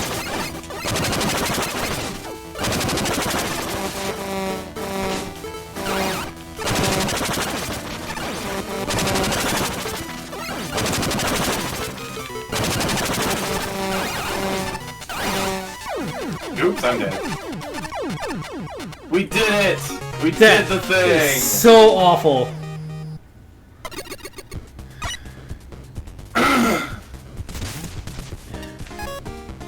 I don't remember any Old Man Rambles coming with ominous theme music, seeing the songs for Ice Cream Potter within the jungle. I also don't remember any actual difference between Orange and Blue colors. Both of them lead to level progress, considering there's multiple energy elements. Kind of sideswiped the concept there. Mostly what I do remember is a poorly built level. Machine Gun Joe jumps off screen a lot. The Walking Bomb isn't nearly as prominent as the completely skippable Ramble suggests. Yeah, it's definitely... Well, Plenty of bees, however. Entirely too many bees. What even was that nonsense anyway? To top it all off with the Doles have a joke boss, and Hornet Man struggling to function in duplicate. We got a level I rather didn't enjoy. There are 2 pieces that deserve credit, at least. The fact that damage spikes versus kill spikes are actually explained and telegraphed, and the token challenges are mildly interesting. Doesn't make up for the rest of the level, they warrant recognition nonetheless. What? No, seriously, what was that? I can't even really talk about this because there's almost nothing here worth bringing up that isn't immediately obvious from just looking at the level itself. The double Hornet Man fight is the only thing I can really think of that warrants any kind of mention, mostly because of how frustrating it is unless you have used Tornado Blow. Other than that, I'm not even sure what to say here. Even that context at the end doesn't help explain this level much. If anything, it only raises more questions. Angry Grandpa. Well, that was a stage, I guess. The old man joke boss was pretty funny, but the rest of the level, it's just there. Very bare bones level with nothing really much standing out in terms of design. Even the Joe at the beginning just jumps off screen if you wait long enough. He doesn't want to get involved here. The joke boss fight alone is not going to be enough to just get the level high score, pal. Thailand could use some work too. Never mind the fact that the 8-Ball Man's tile set is kind of overused. Wait, why are there hidden paths inside the walls now? Well, it's not about the old man. The other half of the level devolves into bees funny, right guys? The bee jokes have gone so out of control that there are now 2 Hornet Men. It's not a good prize. Needless to say, the fight is pretty unreasonable and unfun. Back in my day, we made levels that made sense. Context? We gave players context right away, or left hints everywhere. Anyone who hid their contents in a secret room or at the end of their level was fed to the sharks. You better believe we had sharks, big sharks, all over the place. In sock drawers, everywhere. Just like the power-ups here. Disney thinks that E-tanks grow on trees. They don't. Only little health refills do. Which reminds me, if you're going to use flower and spike tiles, make sure they match the background. You can't decorate a bunch of collision objects and call it a level. A level should have a deliberate sense of style with tidy architecture and a sensible layout and polished text. Before I was a freelance garlic salesman, I was a llama photographer, so I know a thing or two about aesthetics. And they can't throw music tracks around all willy-nilly and call it a soundtrack. When I was your age, we only had one Hornet Man, and that was already more than some of us could handle. Back then, we had to walk 20 screens uphill with the only boss chamber in the whole level, and there were no secret passages dropping us off who knows where. We almost never heard from Dr. Lund unless he was stuck on an asteroid hovering toward the sun, and that was mostly for flavor. We learned everything the hard way through good level design. Did I ever tell you about the time I found bees in my tadpole legs? Or a time someone left caltrops on the stairs? Those are pretty good stories. Well, I need to rest my eyes for a bit. Be a dear and get me some ice cream, would you? I don't know if it's nutty, but it has to be layered right so it doesn't look like it's entirely nuts. So, most of the time in the stage is spent reading signs. Say comedy is subjective, but the stage amounts to bees. Expect a chuckle. People just skip your pages and pages of funny dialogue. Not a word. What's this? A judge doesn't find a comedy about bees to make a good level? A chest cavity full of bees ought to put a stop to that. No, it won't. Adding more bees doesn't suddenly make it funny. And now angry ticks shoot out of my nipples. Oh, I agree. Bees are not funny, so that's why I brought hornets!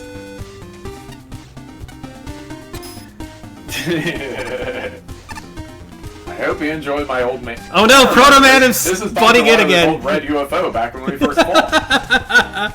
Proto Man, quit stealing Mega Man's lines. It's rusted shut and it looks like it's inoperable. Oh well, blue was always a better color for it. This stage is ultimate level. Before we do the ultimate, before we do the ultimate level, I gotta use the bathroom real quick. I shall be right back. Okay.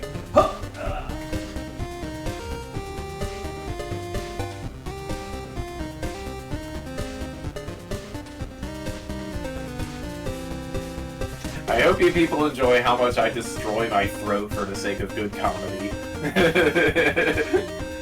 Or at least the comedy that exists.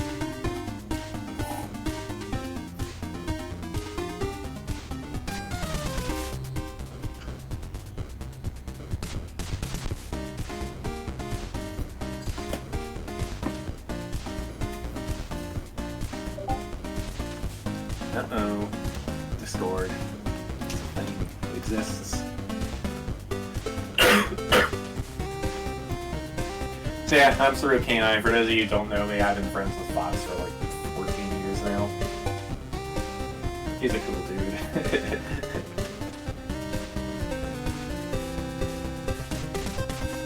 We met in a furry chat room. It was a thing.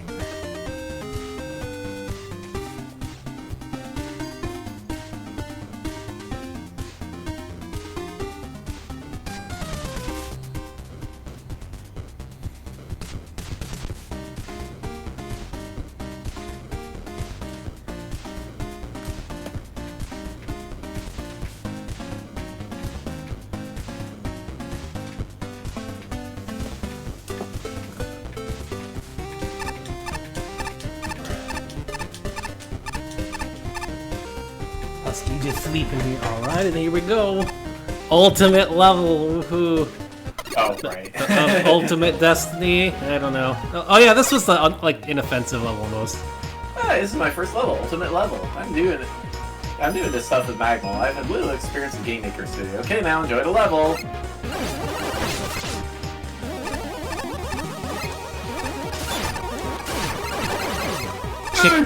Regular, just spontaneous chicken. Oh no! I saw that coming.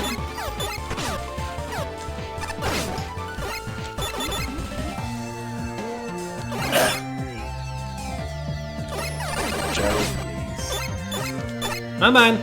You just wasting my time.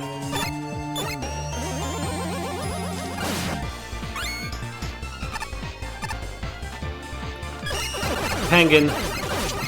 If you want health, it's a...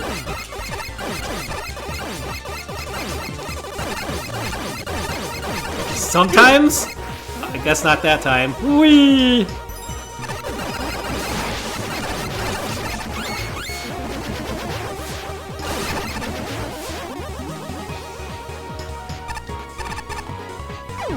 Yay! Got pulled up into the platform.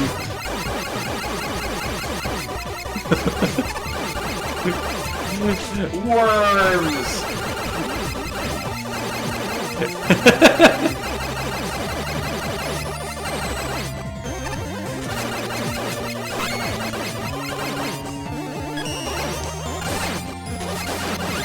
Oh, you can break those fences. Yep. Oh, this! The one that you can't really easily get over with Buster only. The only way to do it is by dying, so trying to get perfect on this level is, like, going to be a pain.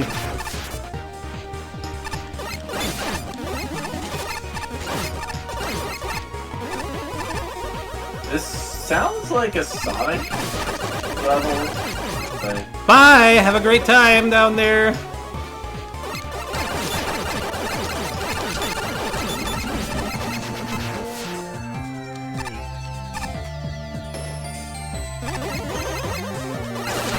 Ow. Actually, maybe it could also be from the Star Wars game you haven't played in a while. Oh! Whoa! That sudden, like, frame drop from you dying almost dropped me in the pit, too. That's what killed me a couple times. Oh, that's right. We need to get through this with the key intact.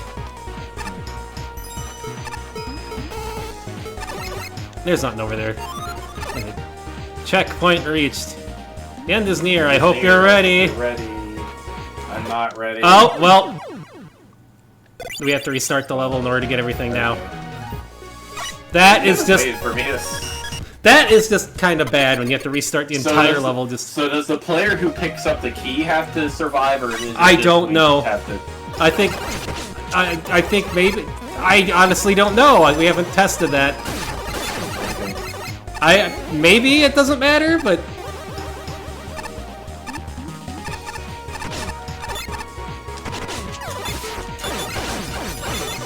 More like Rude Joe.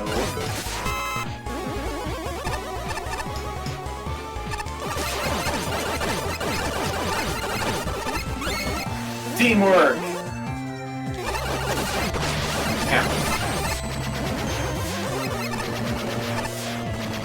This thing has really long range.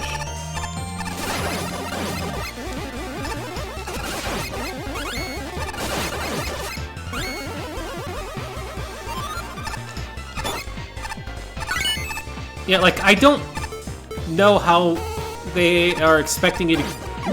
Outside doing that, yes, and dying, but... It looks like I have the key. Falling off. Yeah, you have the key. But I mean, I'm trying to figure out how you get through this Buster only without dying, like to get perfect. It seems like you have to die there to reset that and grab the key. Oh. I mean, well. I guess if you ignored the key, it's about the only way I could see, but,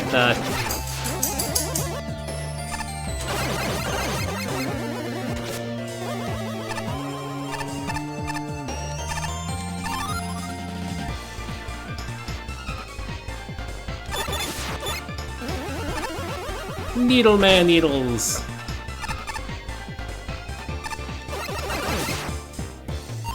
Here we go.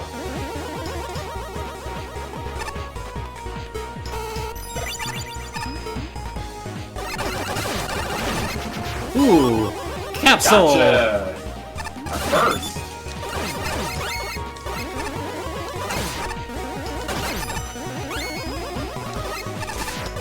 Are you trying to farm health? I don't know what Excuse me, Shadow Mega Man. Try my Dark Soul.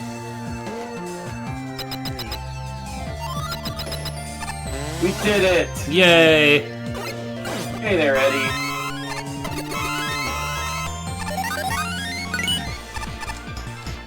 There we go.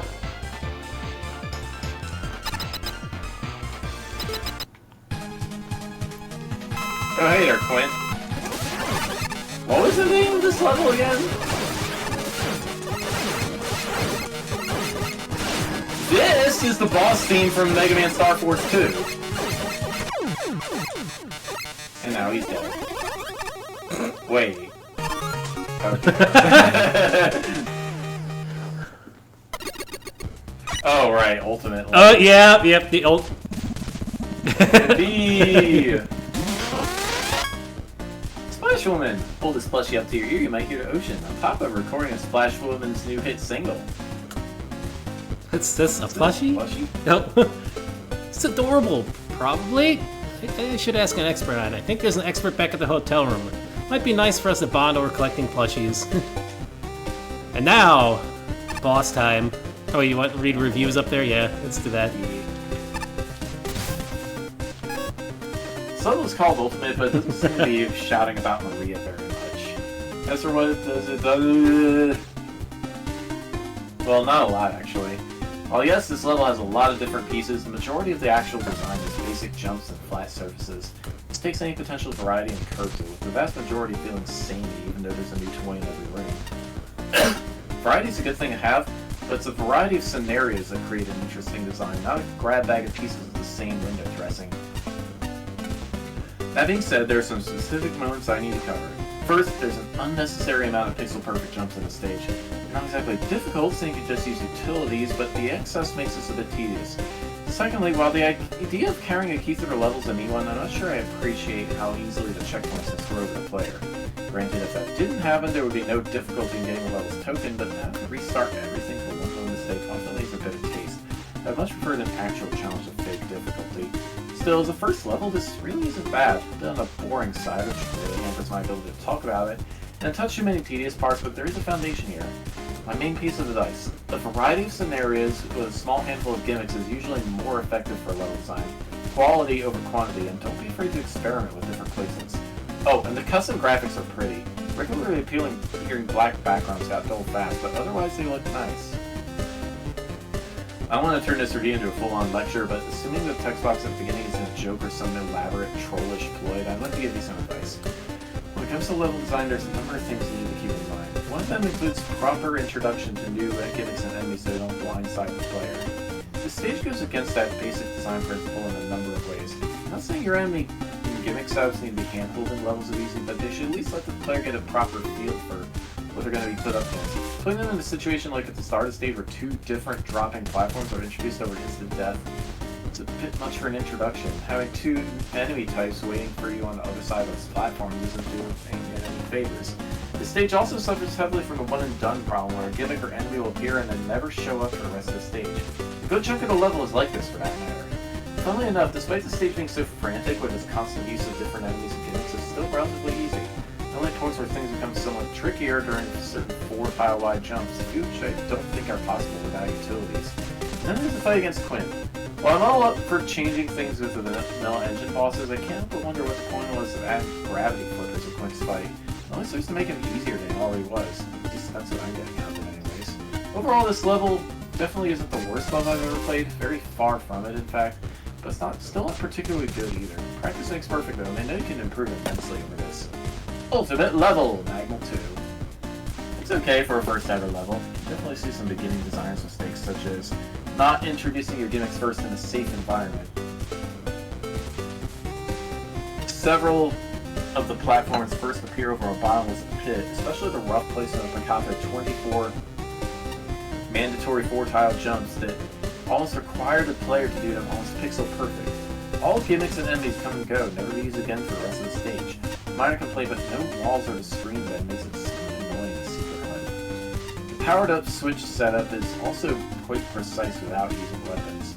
Gravity flippers would make the Quint fight a little more interesting than normal. Said gimmick was never introduced in the stage itself, so it could be confusing for players who have not seen this gimmick prior.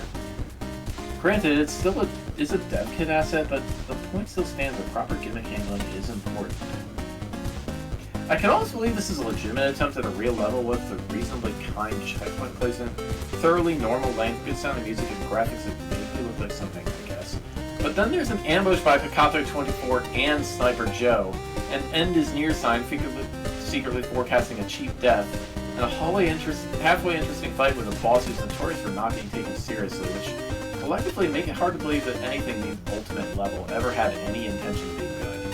This level is neither truly ultimate nor ironically unultimate. It's a series of unrelated, uninspired challenges taking up space in a visually and architecturally barren location. And it seems like a half-buttered attempt at a troll level. If you're going to troll us, do it right. Subvert expectations, mess with our heads, pile on the pain until it's preposterous, and demonstrate just enough restraint to keep from getting excluded. This level demonstrates so much restraint that it almost doesn't have an identity. Aside from the aforementioned ambush sign and boss, which actually kind of work to an extent. You could have constant careers as troll if you really want to. Fortunately, no risks are taken. It feels like an early draft in which the designer was still trying out different ideas and getting a handle on how collision objects work. Any difficulty stems from fleeting setbacks and mild inconveniences. Once you know where the beginner traps are, the hardest part about getting the token is having the patience to play this level a second time. A good level should be fun to play. A good troll level should be fun to watch other people play. This level, this is ultimately a level. Unfortunately, there is very little substance to this level. There are huge numbers of enemies and gimmicks used exactly once and never seen again. It's very hard to show any kind of progression or focus in a level with unique assets. Because of this fundamental flaw, there isn't a lot more to talk about the level. There are a couple of positives. The graphics are pretty well tiled and put together, liking detail in the background, and the music was awesome.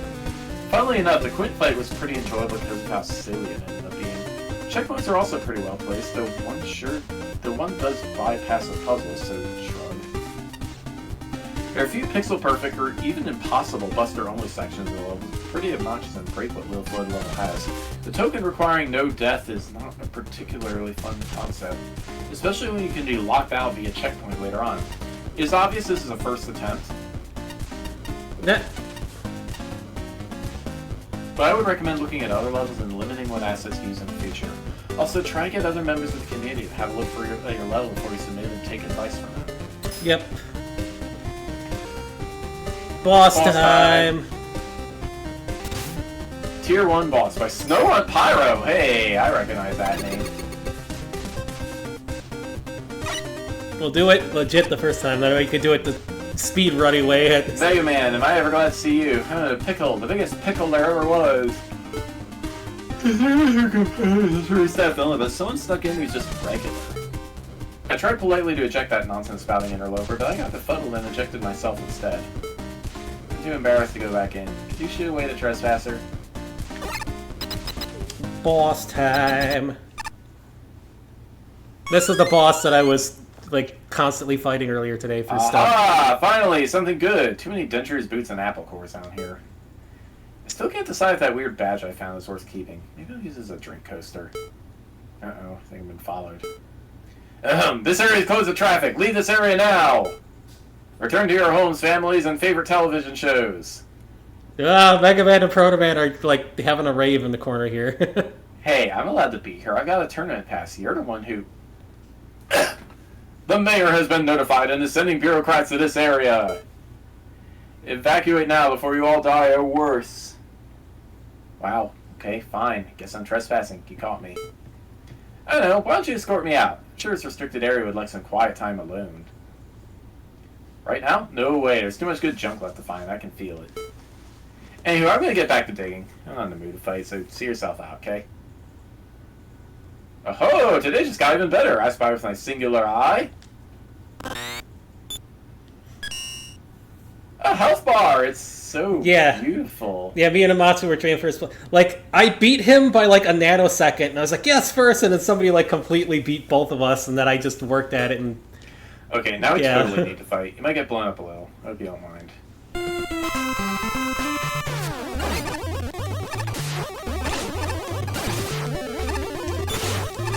This is going to be a pain with 2 players, probably, but... I don't know who he's going after. Oop.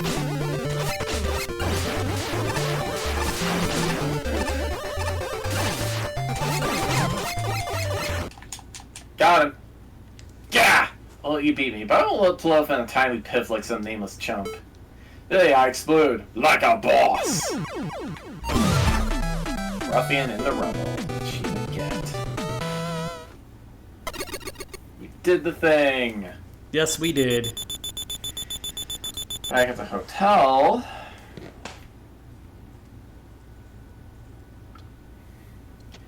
I had my suspicion that the kids got a better room than Otto and I, but wow. I'm regretting not bringing that capsule from the cruise with me.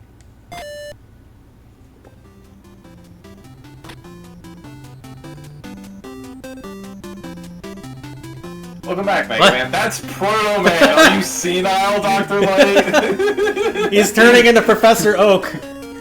Did you find anything? Well, I've gotten one of the ranks. So far, everything seems on the up and up. Except that something doesn't seem up and up there, Proto Man. Excuse me? I suppose that's good, but you can't be too careful if Wiley's involved. I've been keeping a close eye on things here. Make sure you do the same. What? You can't be serious!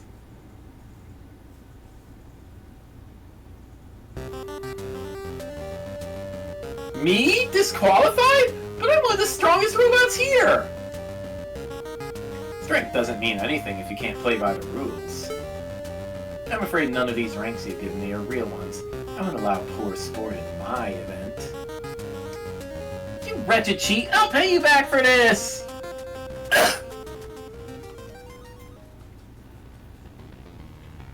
If it isn't the star of our event, I'm terribly sorry you had to see that. Is that one of the contestants? There's kind of like a funny thing going on here. Dr. Wily's in disguise, and apparently so is Mega Man. Yes, it was one of the contestants.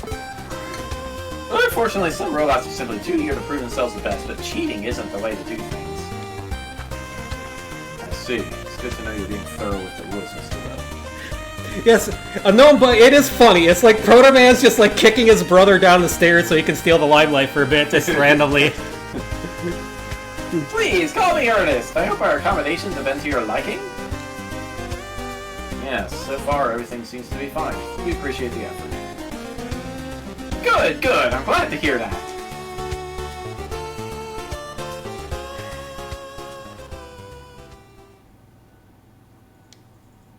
Look, Thomas. It's me. You know it's me. This is a pair of Groucho Marx glasses. I'm not even trying. At least Proto Man has more reason to be surprised, I guess. What? Why are you... The public doesn't know, but I'm not going to treat you like an idiot. Even Mr. X was a better disguise. Honestly, I'm glad you're here. A little backup would be good for this mess. Huh? Mess? Did you lose control of your tournament already? Then why would we want to help you anyways? No, that's not what I meant, you dunce! There's higher stakes at play here, you know. We have a common goal here. You want the world destroyed as much as I do. Which is to say, you don't. What are you talking about, Albert?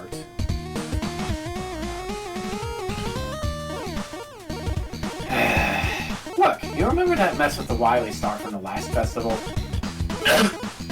That wasn't me. What? Indeed, that might be a shock to you, but not even I'm crazy enough to use a reality-altering cannon I've barely tested. You can't prove you're the best when everything's scrambled beyond recognition. I fought with that stupid core for months and I got nowhere with it. I actually had to take a vacation. Me, the brilliant Dr. Wily! While I was gone, some upstart impersonated me, drove out all my robots, and stole my lab. All for some harebrained evil plan.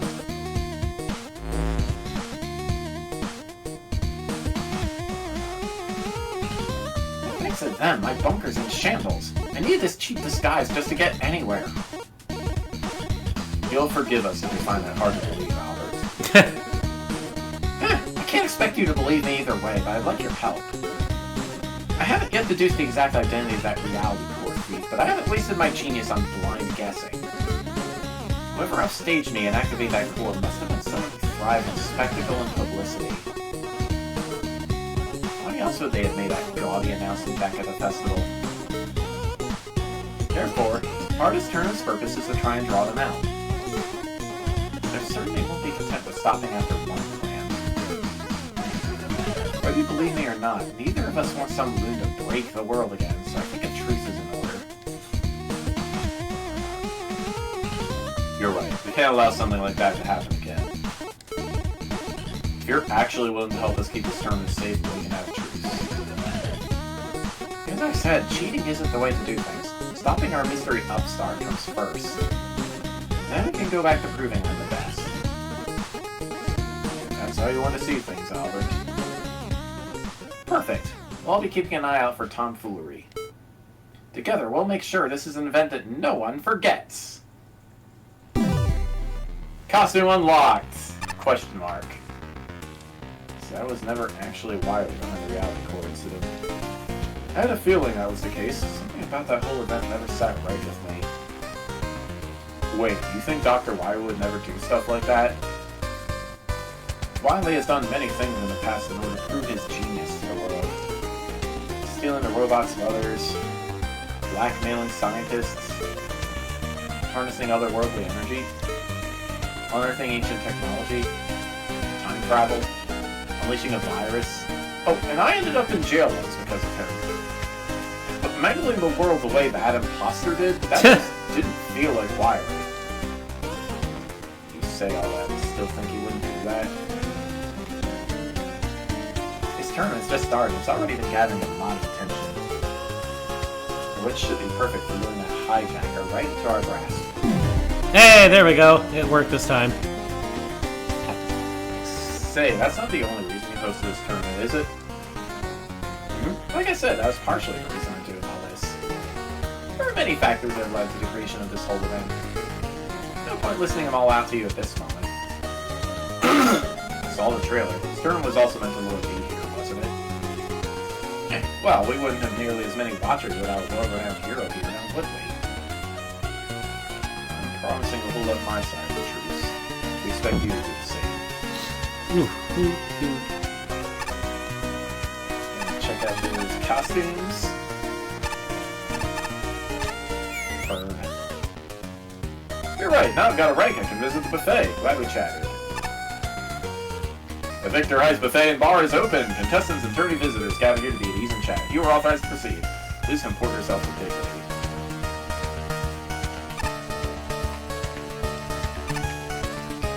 Unsolicited advice? Why, you didn't even have to ask. And there's more where this came from. 1. If you're low on health when you reach a checkpoint, pause and select retry. Come back with full health. 2. Narrow passages often lead to secrets. Ice Wall and Magna Beam can help you get into one side higher up.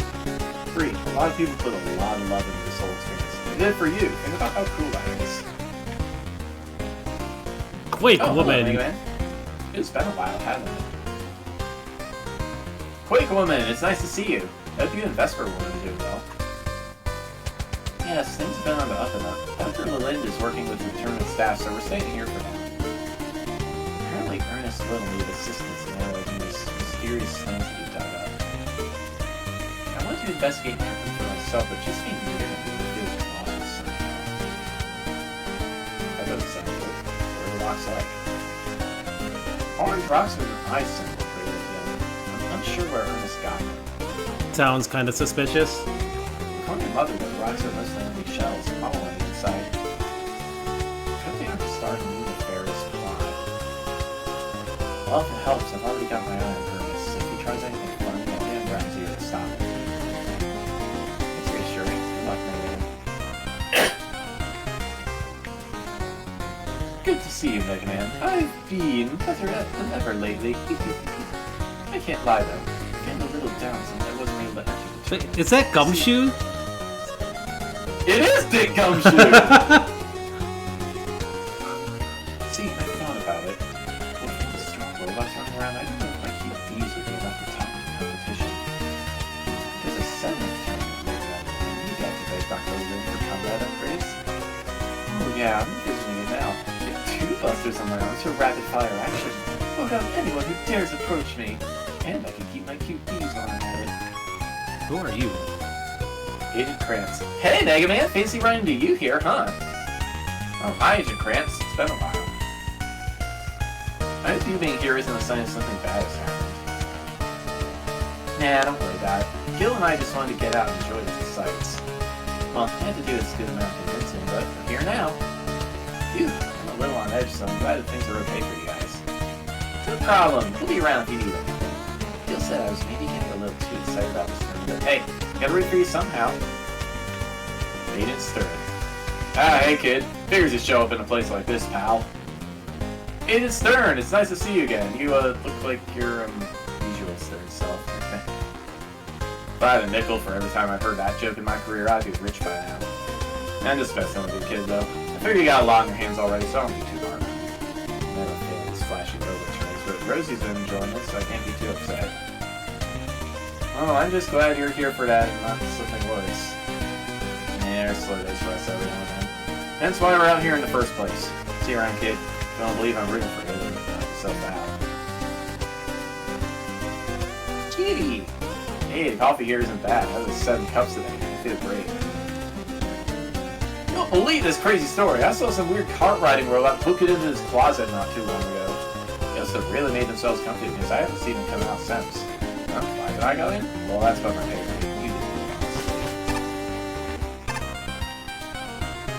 Yeah, I knew you'd show up here eventually, Mega Man. Are you ready? Well, what am I supposed to be ready for? You don't know. By stepping in here, you've entered into the thrilling and dangerous world of achievements! I'll have to sign outside some trophies. Yes! Achievements! Exactly! Special challenges, unique suggestions for playing, check marks on the list. Representations of pure accomplishment to directly inject adrenaline into your body! I got a booklet of tasks right here, you see? There's a bunch of stuff you can do during the tournament. Now I can 100% guarantee you that completing each achievement will reward you with, drumroll please, an untold sense of pride and accomplishment! Yeah! If you want to be a thrill seeker like I am, and these are your first steps, look upon my pamphlet for that. Yay! Yay!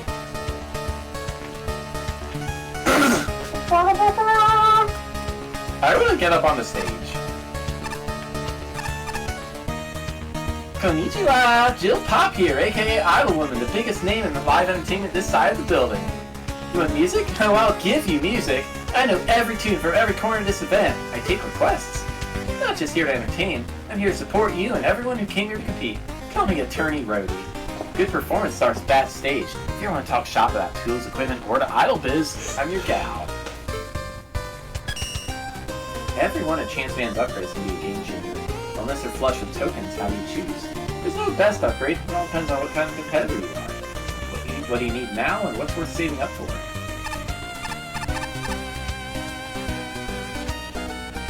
It's science! Hey Mega Man, welcome to the Victor Heights Bar and Buffet. I'm sure a lot of people will be happy to see you. Guests come and go all the time, so make sure to check back often.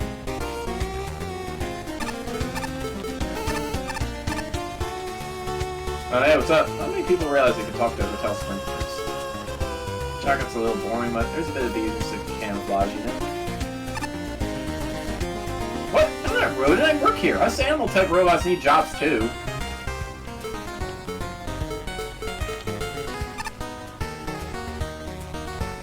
We're the only bar in town carrying a tournament host's personal brand of beer. Can you interest in a Willer Light? Heck yeah, Wiley Beer! It's 10 o'clock and I want to rock. You get a belly full of beer. It's Nightman and Splash Room. You know how much I love to sing, but do I really want to be in front of a big crowd every night? More importantly, do I really want to let you call the front row the Splash Zone? Oh jeez. Your songs, my sons. This would be a perfect match. Just look at the crowd this bar has because of the live music. I count 9, maybe 10 patrons. This place is practically begging to be shut down by the fire marshal.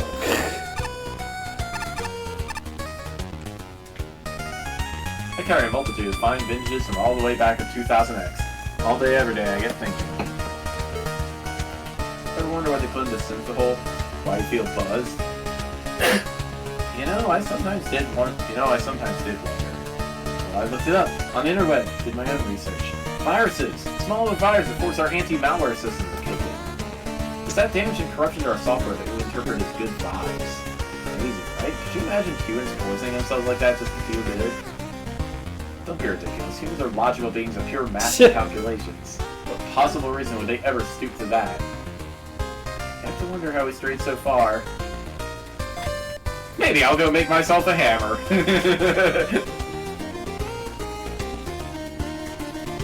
Where's the After I cost? get some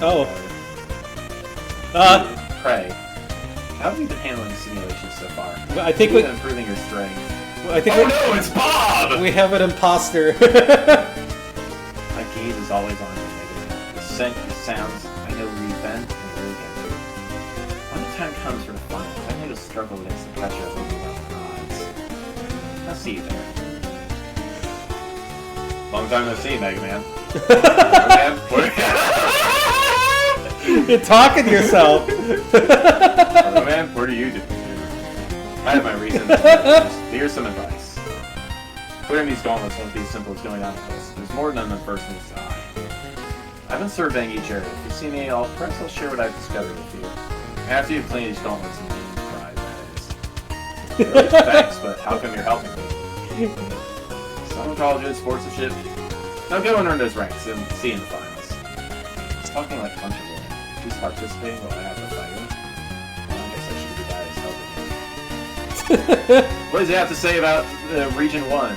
So you've already get started collecting ranks. Years ahead of you are going to be tough. I've heard that the casino has gears to give competitors an advantage for a certain price, of course.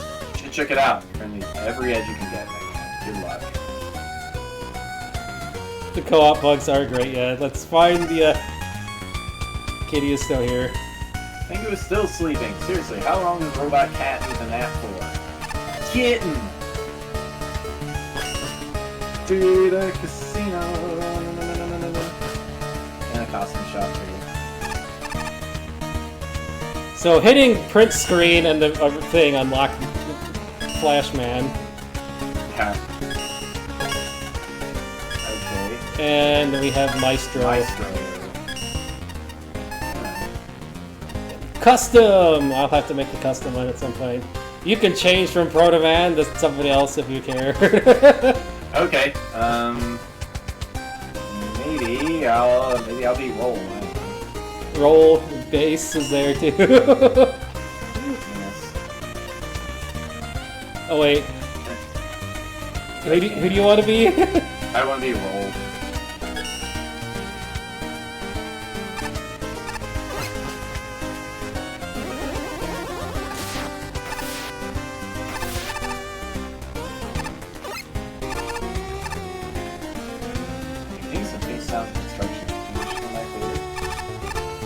Ah, okay.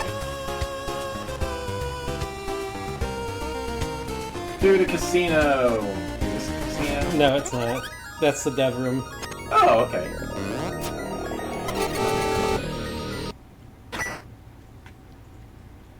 What? That's a big casino. It's not That's a Mega big Man. tournament.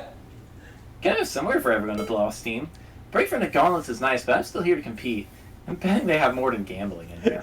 Where did Mega Man go? He disappeared. Although, you don't look our usual type. Get what I'm saying? I severe doubt a kid like you's got a membership. Membership? I mean, this is my first time here, so I probably don't have one. Just what I thought. And buzz off, skedaddle. You got other places to be, don't you?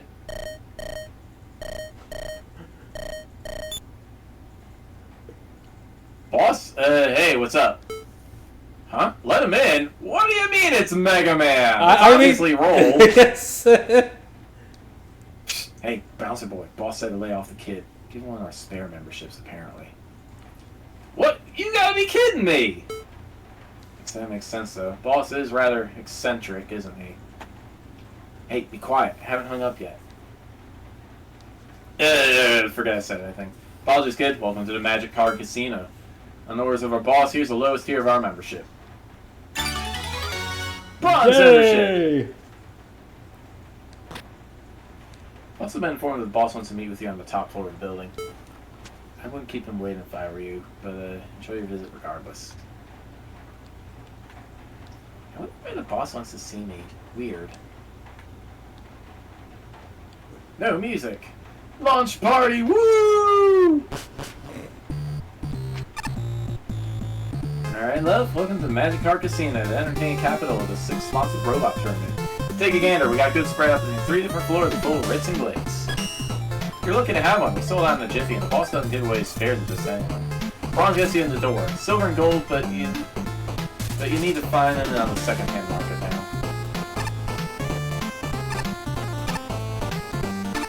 I haven't really seen many people in the casino yet, but I've only started the second tier, so... Whee! I love being a roulette wheel. This is the best day of my life. Speed. Whee!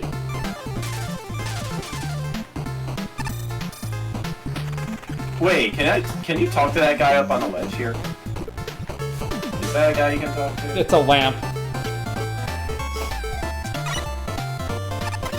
Yeah.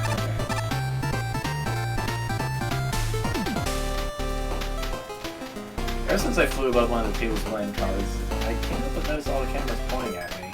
Makes the bug feel really paranoid. It's only heading for a bathroom.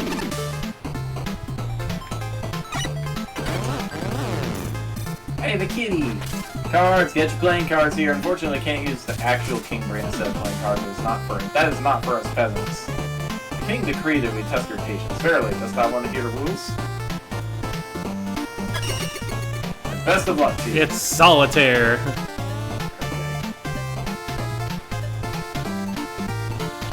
Solitaire.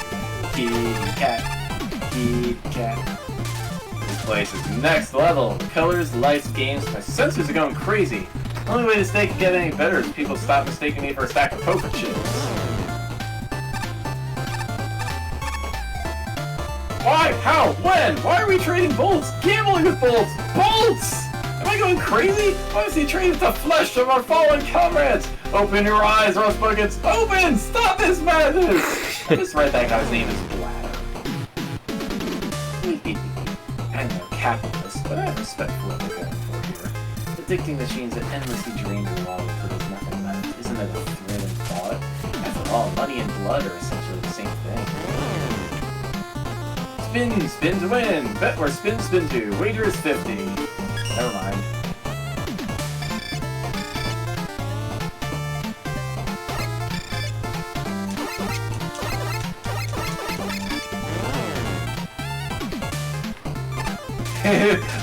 Okay. What? Today I've been kicking. Today I've heaved. Do you have enough bolts?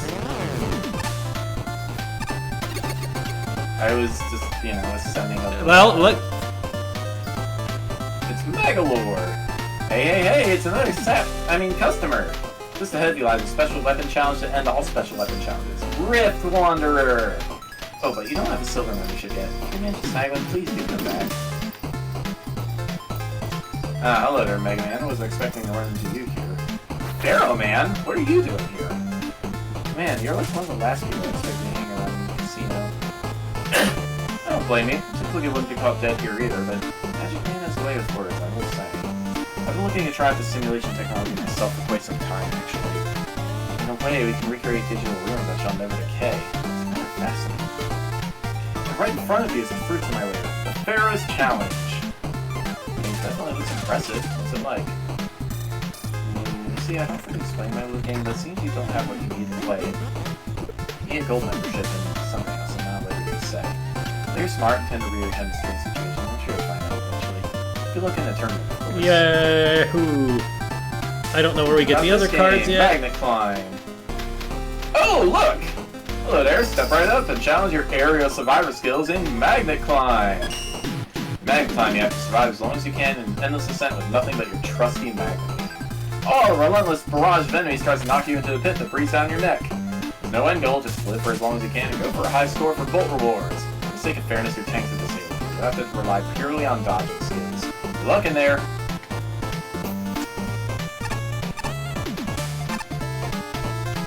This is where the luckiest of the luckiest try their hand at our state-of-the-art games. You can find some casual games on the west side while the big shot sub-games are on the east. Good luck and win big, or don't, but get your money either way. There you play on the Rockin' Wars game based on the past exploiting the first of the Wily Wars. Enter here. It's like rock, paper, scissors, except guessing secret weaknesses. I originally tried to get a gig of security. I rejected. They said my generation of Joes was too scrawny. 7th generation of Joe, scrawny. Bah, it's not my fault we were marketed as a sports model. It's so poorly. Is that why you never see many of your particular model of Joe around? Quite distinctive with your go faster stripes and all. Finally, it turns out armor is pretty important when comes to protecting high-target military bases. Apologies, we're still working on setting this game up. Once we're done, the entire world will be able to compete for useless prizes in Big Pets Stacker.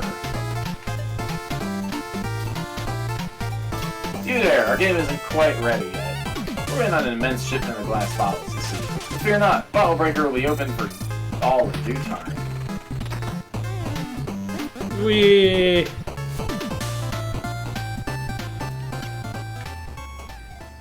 Hello? Is this the top floor? I was told the boss wanted to meet?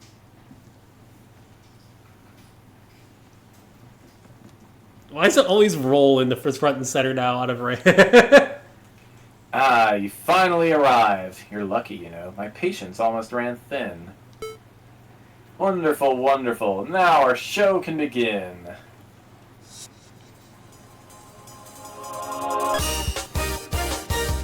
Magic name? Oh, yeah, I guess we were on the silent side. I know what I expected. When I secured our sponsorship to the tournament, I just knew you would come crawling to my establishment. You knew Roll would show up? Your competition is fierce, ruthless, unforgiving. Roll is pretty hardcore. You haven't read Bottom George.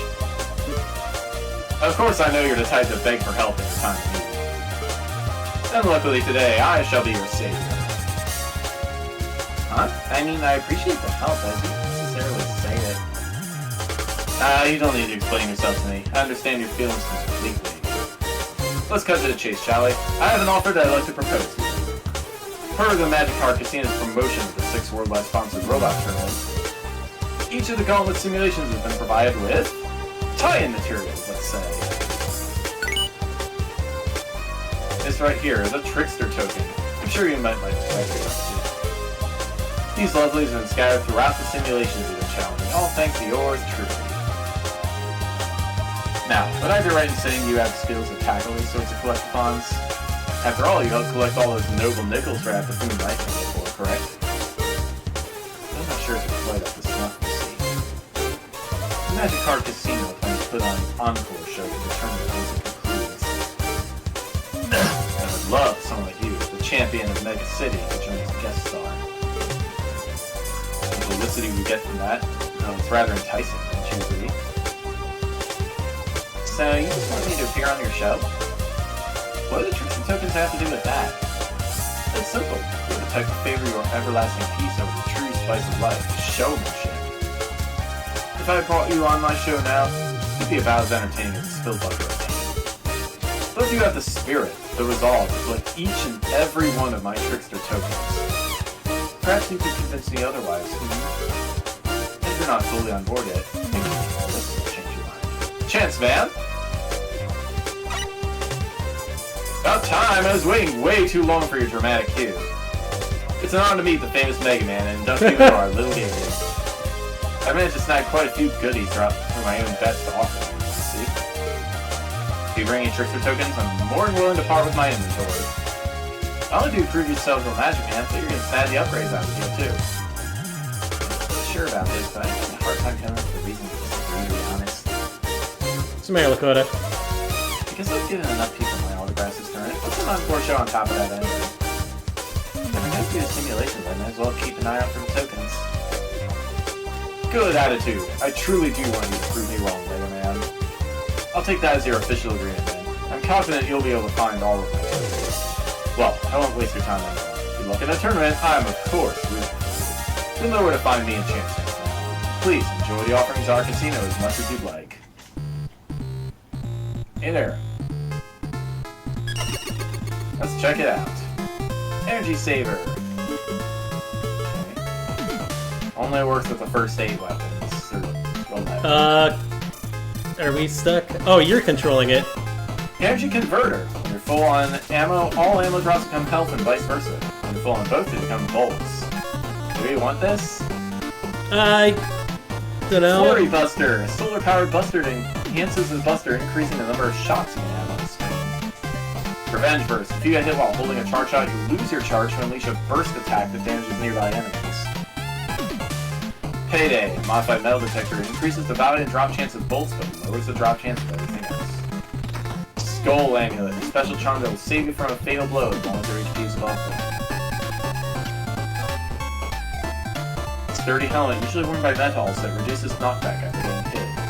Reinforced iron boots with jet turbines attached to completely nullify knockback while sliding. An advanced ninjutsu technique developed by Shadowman. Use your momentum to slide through enemy attacks. Advanced discipline and dedication to master. Increase the speed which you climb ladders and improve mental well-being. Slightly refills the energy of all special weapons anytime you reach a checkpoint. Special weapons with no energy left can use the cost of health as long as the health won't get faded. Allows you to carry up to 3 M tanks instead of 1. Seems this whole time you guys set to M for mono instead of 3 for, well, 3. When you briefly encounter a boss, this briefly displays the primary weapon weaknesses of that boss. Projects an on-demand holographic map of the area. Hold quick item to scroll. Mouse over points of interest for more info. Press quick item to dismiss. A miniature holographic device that continuously displays a partial map of the current area at the top right corner of the screen. An electronic device that makes a noise and displays a hint when you're near a secret item or area. An odd key emitting a large amount of data. Unlocks a mysterious door in a magic card casino. Why are there so many mysterious doors? Why can't anyone label them? Do we want to buy anything, or are we saving up for the big key? I mean, we don't need to. That's probably much later.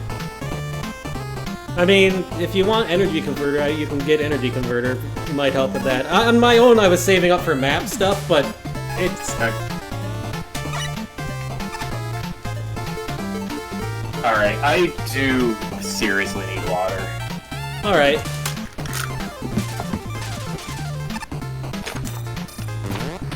Maybe I'll get my hammer too. Wait, this is not where you want to go because that's going to be bad for that. Let's just go to the Victor Heights for now because there was something I wanted to check in the first area.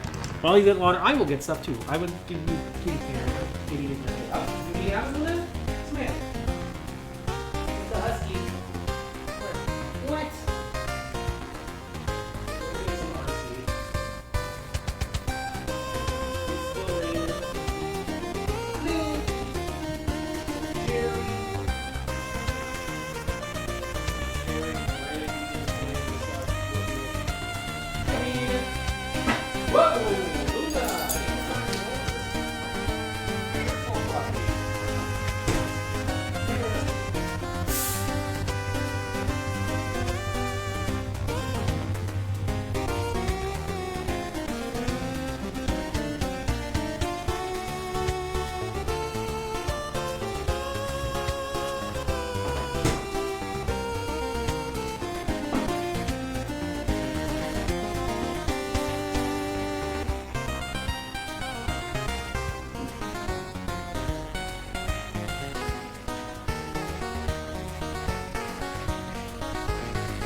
Got his one.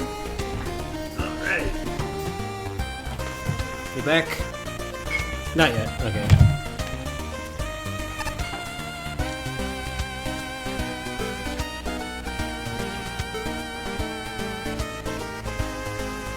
This thing out of my hand is a double axe, not a tomahawk.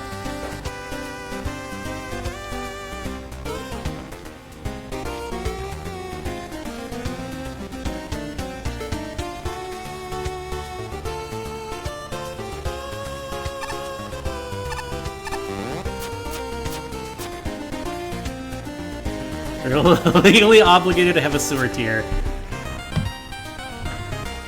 Junk, too much junk. In fact, please help us.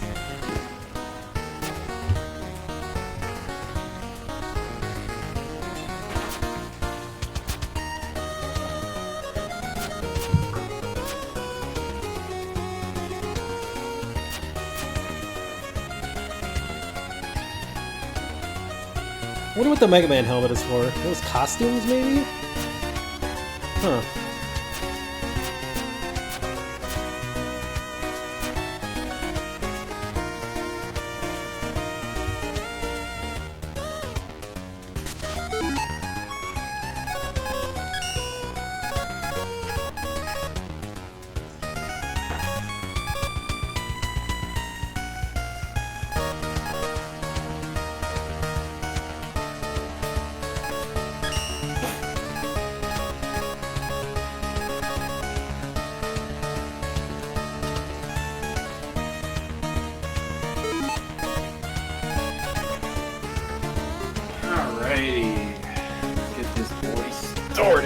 Alright, so if we're back, there's something I saw before that I want to check.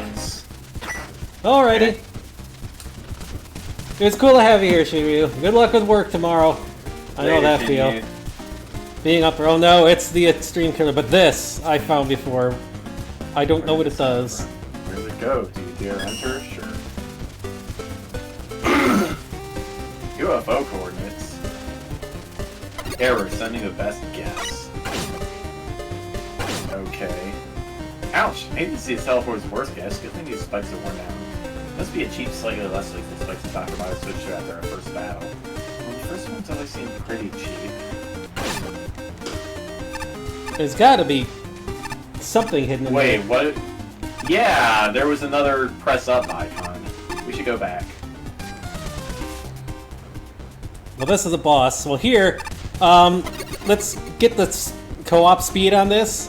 Just ignore it for like the first time. We're not gonna fight her the first time because she is just gonna yammer on. The dialogue is unskippable, so. But once I hit restart, hit R2 3 times and go to bubble.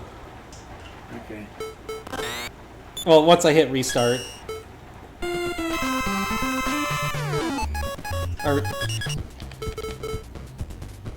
There we go. Bubble. And hug the boss as much as you can with bubble up. Hugs!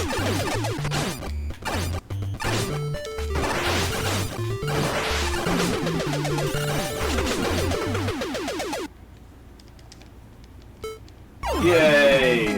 There we go.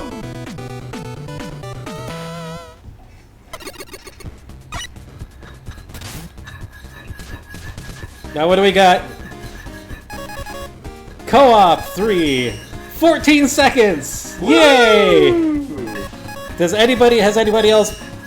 Oh, Amatsu beat my tier 1 boss in 12 seconds. I'll have to go back and get that again. No damage! Perfect! And one shot.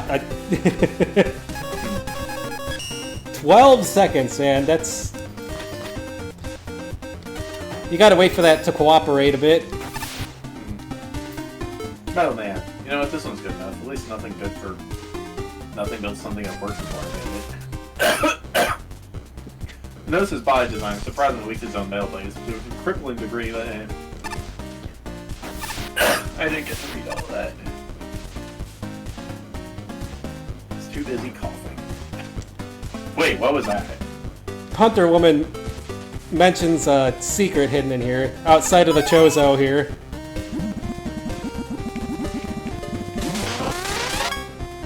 Hypervolt! Wow, this bolt has to be worth a fortune. Hold on a second. For an inspection, this bolt is a plushie. I'm just gonna put it on display. If there was mention of like a hidden thing in this zone. That's I'm trying to figure out what it was. That's what I thought.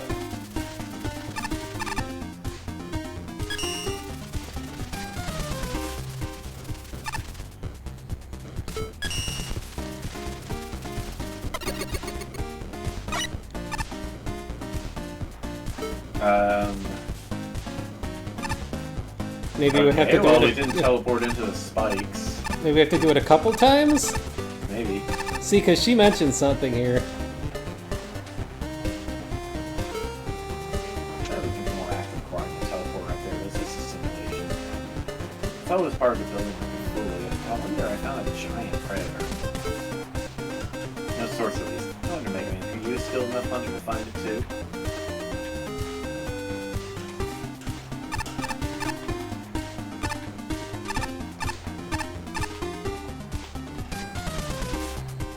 Faucet Man.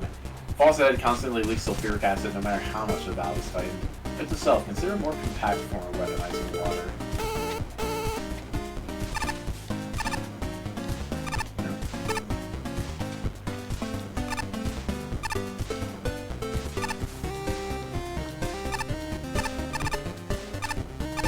What if the brake dash can break something in the area?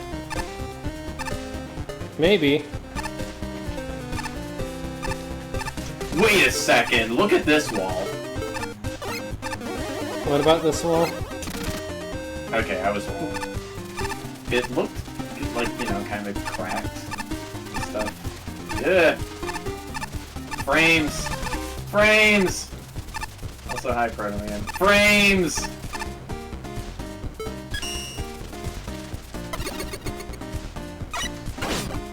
There we go. Now, wait, I press up. Oh, is that all that does? It looks like there's something over here. To the. Yeah.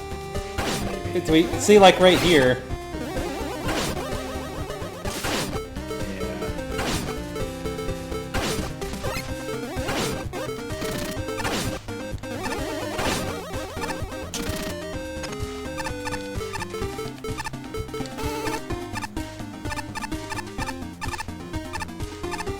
Yeah, I don't know. She mentioned something, but I don't. Well, if it's like right here. Nope.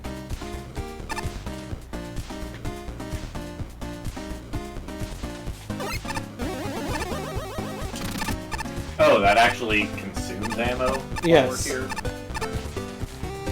I figured we'd have infinite ammo in the hub, infinite ammo and health.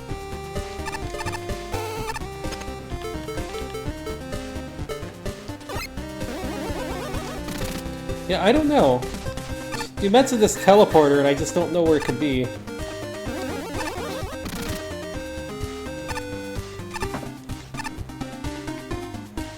She said the teleporter above her is just a simulation. Yeah, but she found something big in there. That's the whole thing. Like, I don't know if it's just like a random chance to go there or what.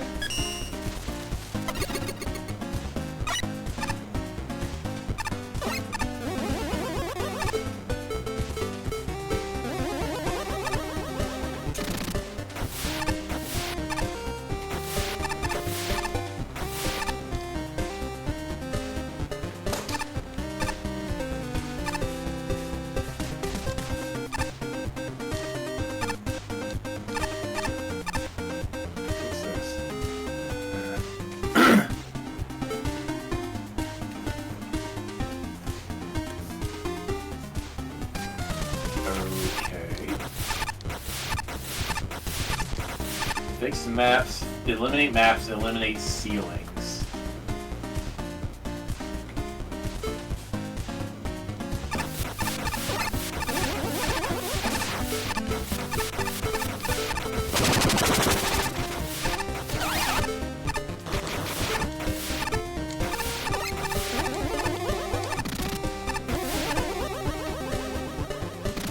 I don't know. I don't know what it's talking about. What? Like, the only thing I can figure is it's a random teleport from here, but that would be a pain to try to get. It's a background element teleporter. the heck?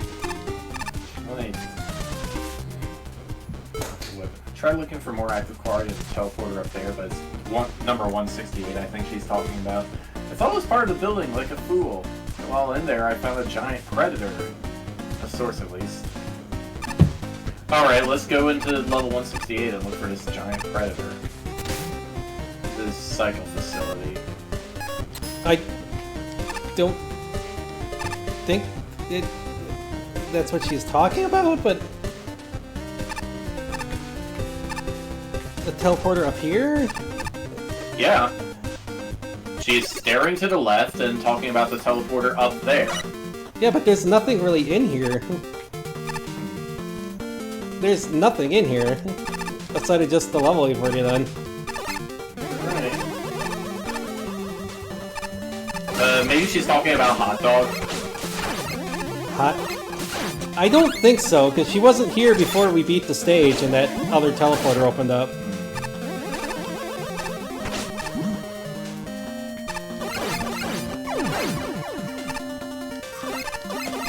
I think Proto Man mentioned something too, so it's kind of like... Did he? I don't remember at all. So. Yeah, I don't think there's anything in this level here. Okay. But I don't know where this teleporter he's talking about could be. It says it looks like a background element.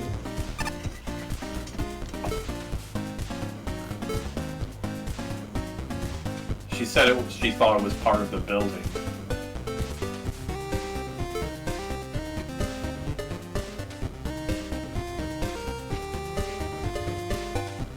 She's pointing up. Isn't that just her sprite? I don't know.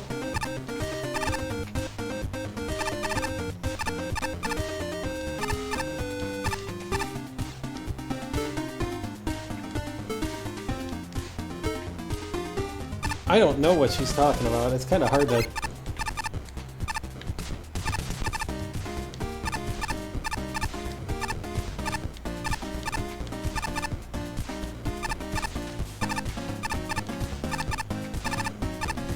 I don't know, I don't see anything anywhere. Hold on. Oh.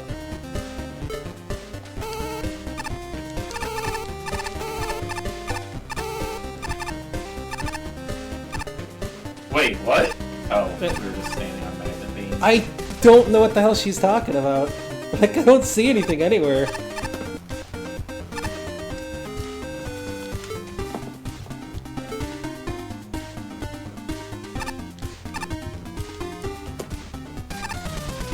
Viewers have nothing to say yet.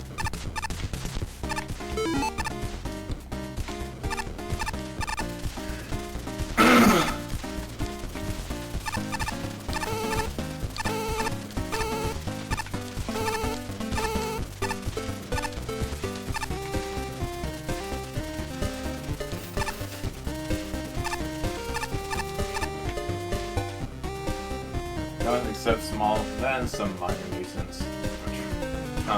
See? Okay.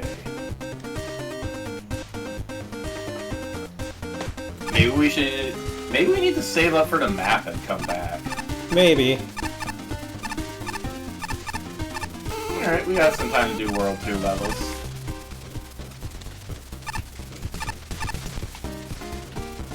Hopefully we can get out of the rain. Scrapyard! Junk. Too much junk, in fact. Please help us.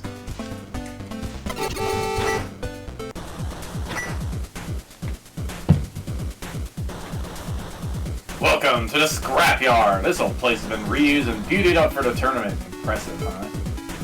Well, if you don't think it's beautiful, I don't know what to tell you. Resourcefulness is something to be admired. Damp ruins by Laser Chicken.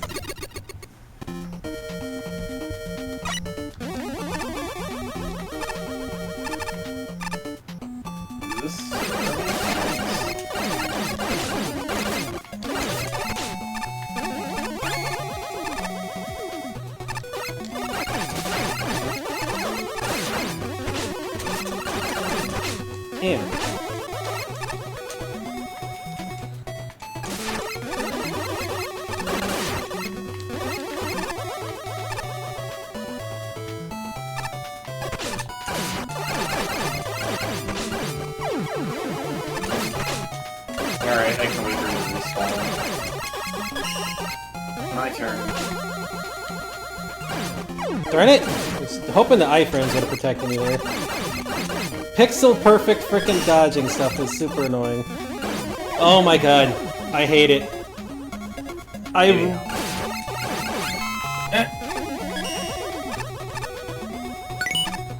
Okay.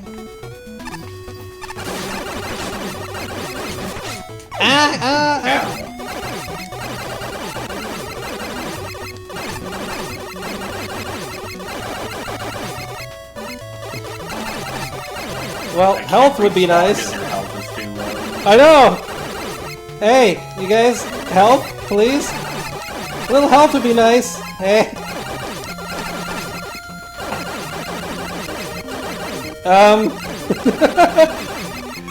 That sure is some bad luck there.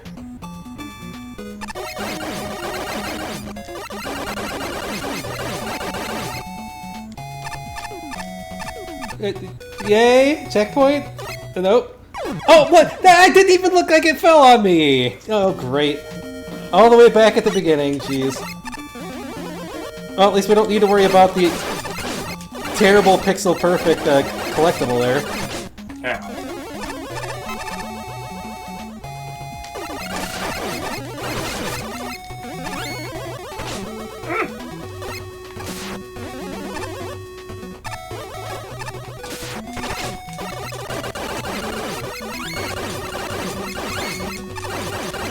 Where's Metal Blade when you need it?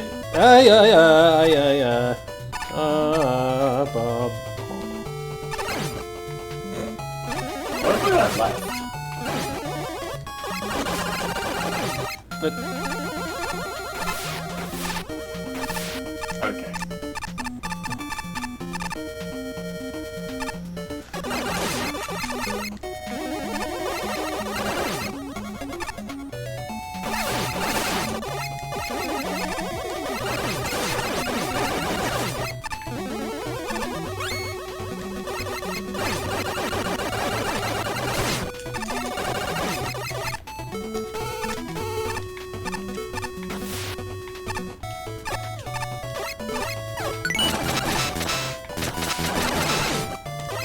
token!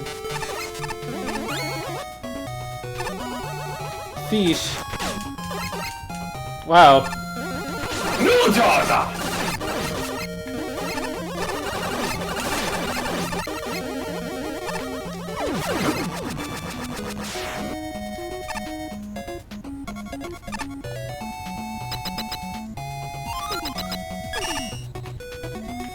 Note from the Magma 3 Dev Team. On submission, the checkpoint for the screen was placed in the wall directly above this sign. Dying to the boss head would cause an inescapable soft lock. The checkpoint has been moved to the right of this sign. Oh no. Oh, not this boss.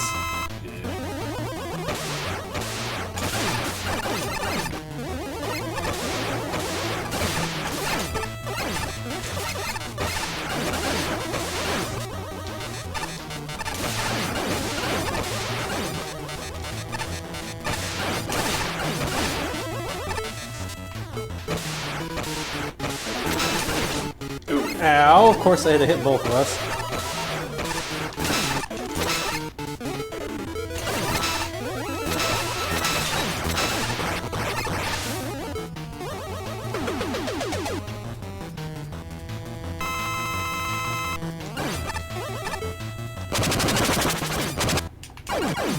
Oh, I guess I got both of us there. Jeez.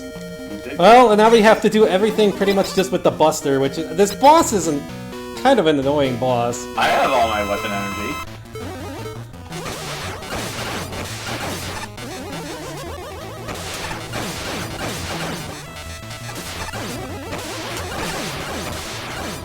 It's not like it's a hard boss, it just takes forever.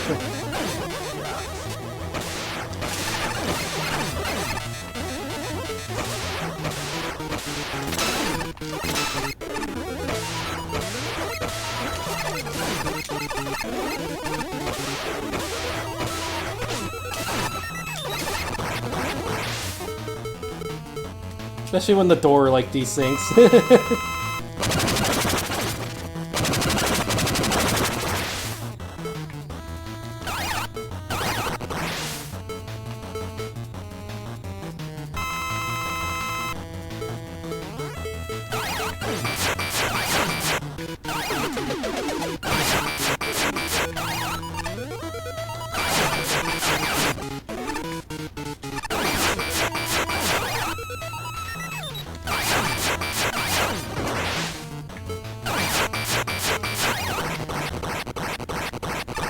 the third. Yay!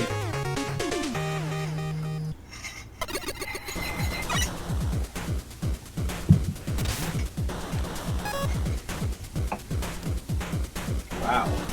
Just ended as soon as it started.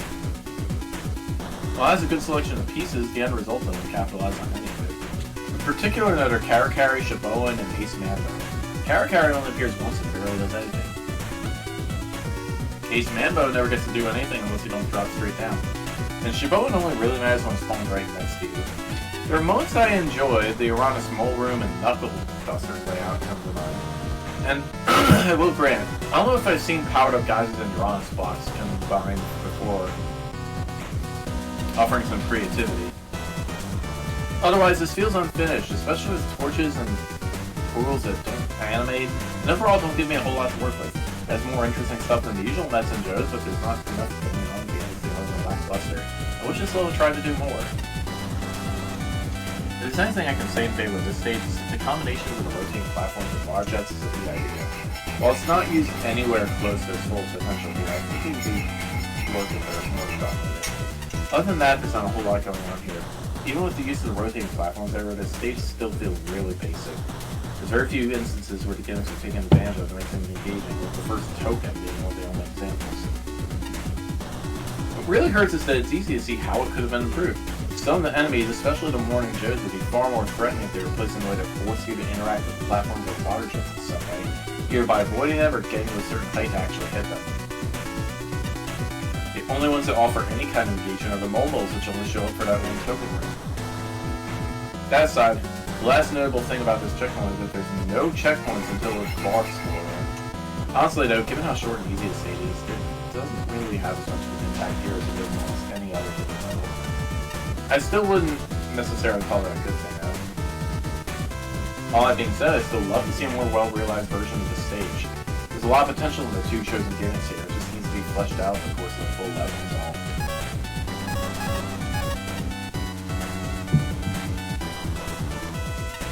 Damp and compact. Really solid choices of gimmicks. I really like some of the setups here with the water pumps and you play straight through a rotating platform. The part where you need to descend through platforms while dodging moles. The aesthetics here are also pretty neat. Ferroman and Pumpman tile sets together is something you see every day, yet they blend quite nicely.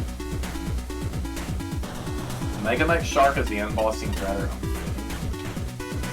It seems like he's there to pad out the playtime thing, because the fight takes almost as long as going through the stage alone. Try to only buster it anyway.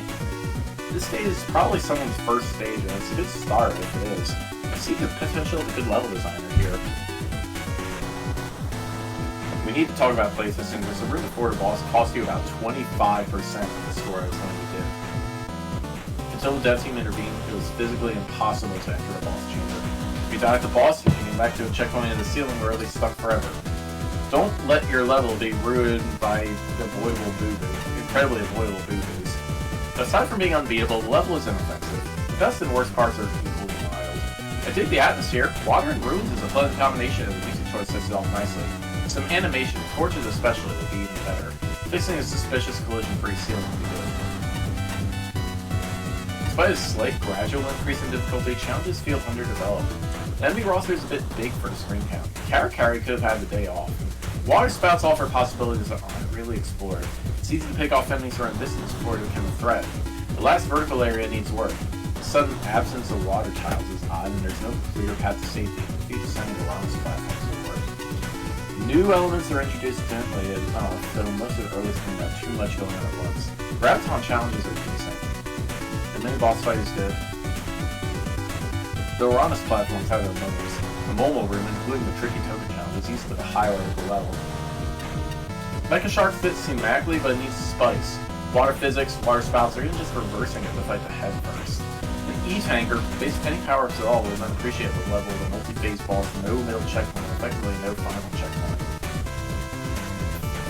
The level's shortness is apparent. The same negatives would outweigh the same positives of the level. One of the big takeaways from this level is the combination of water spouts and the Uranus platforms is a really cool idea. And I just wish the level had made more use of it. Unfortunately, a lot of the other elements of the level have fairly basic placement and do not offer any sort of meaningful challenge. And the level feels very much like a first draft. This first draft nature extends throughout. The themes within the stage are quite unfocused and unpolished. It is just vaguely watery and somehow temporally, with assets mixed in the way it is. It does not make sense. The level foreground is a good example of having a lack of polish. For one example, if this were an actual location, the bricks the stage is made out of would be staggered, not just stacked atop each other.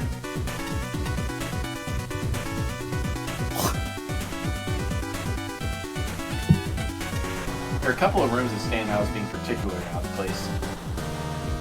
The fish drop fell out of nowhere, and the mini-boss had nothing to do with the rest of the stage. A single checkpoint soft locks the player in the judging build, forcing them to manually quit the stage. And there is one screen transition that can kill the player. The mini-boss, which occurs just before the checkpoint, also has instant death involved. I quite like the room with the Uranus platforms and roll enemies, especially the spike drop, which looks dangerous, but the graphics of the Uranus platform allow the play to line up quite nicely. Again, the given combination might have been interesting, but the stage is too short to explore the ideas behind this, which makes the issues stand out more. The sheer brevity of this stage is really the true detriment of this level, as none of its good ideas have ever been explored. The fact that Dev Kit boss takes longer than the rest of the stage combined is just the cherry on top. You'll notice this in the festival. I've led the local Skip Teleporter Awareness Association for 8 years in a row. As such, it's my sworn legal duty to remind you there is no shame or penalty in skipping unreasonable simulations. Uh-oh. Oh, is it this level? Yeah. Oh no. Temple of Light and Dark. This level is bad. This is bad. It has an interesting idea, but it's like gigantic and has two different sides and two different paths. It's got like an interesting kind of idea going on, but it is just awful. Oh, and there's no checkpoints, and you have to collect a bunch of keys to open up key doors to go through the stage. Yeah, Metroidvania with no save points or checkpoints, yes. Really. There's a reason there's a skip on this level. Oh, for crying out loud. Can't see.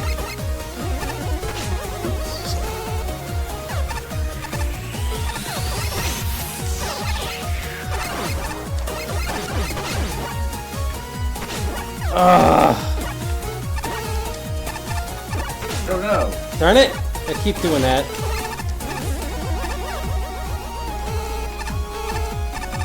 This is probably not a stage we're going to be beating. It is just generally awful.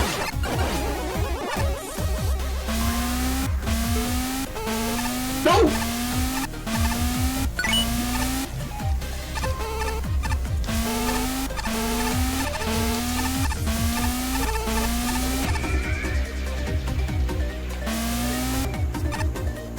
Stop it!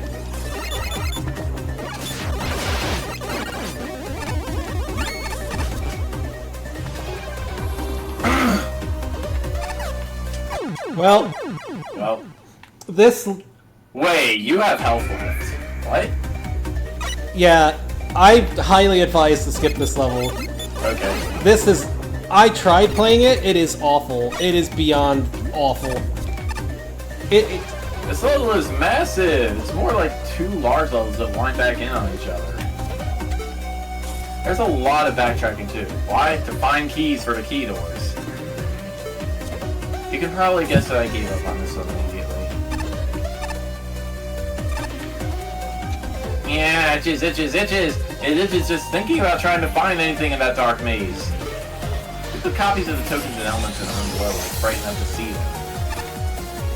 Ow. Slow's got hard-hitting enemies with bosses and confusing layout and too much instant death. I'm barely able to pull myself together after all that. I think I lost a piece too.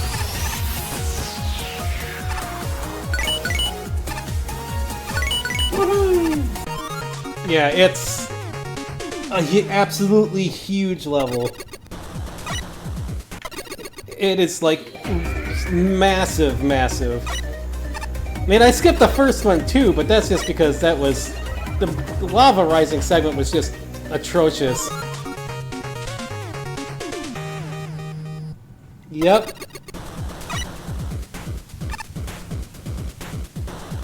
Oh, right. Reviews. Cerberus Man.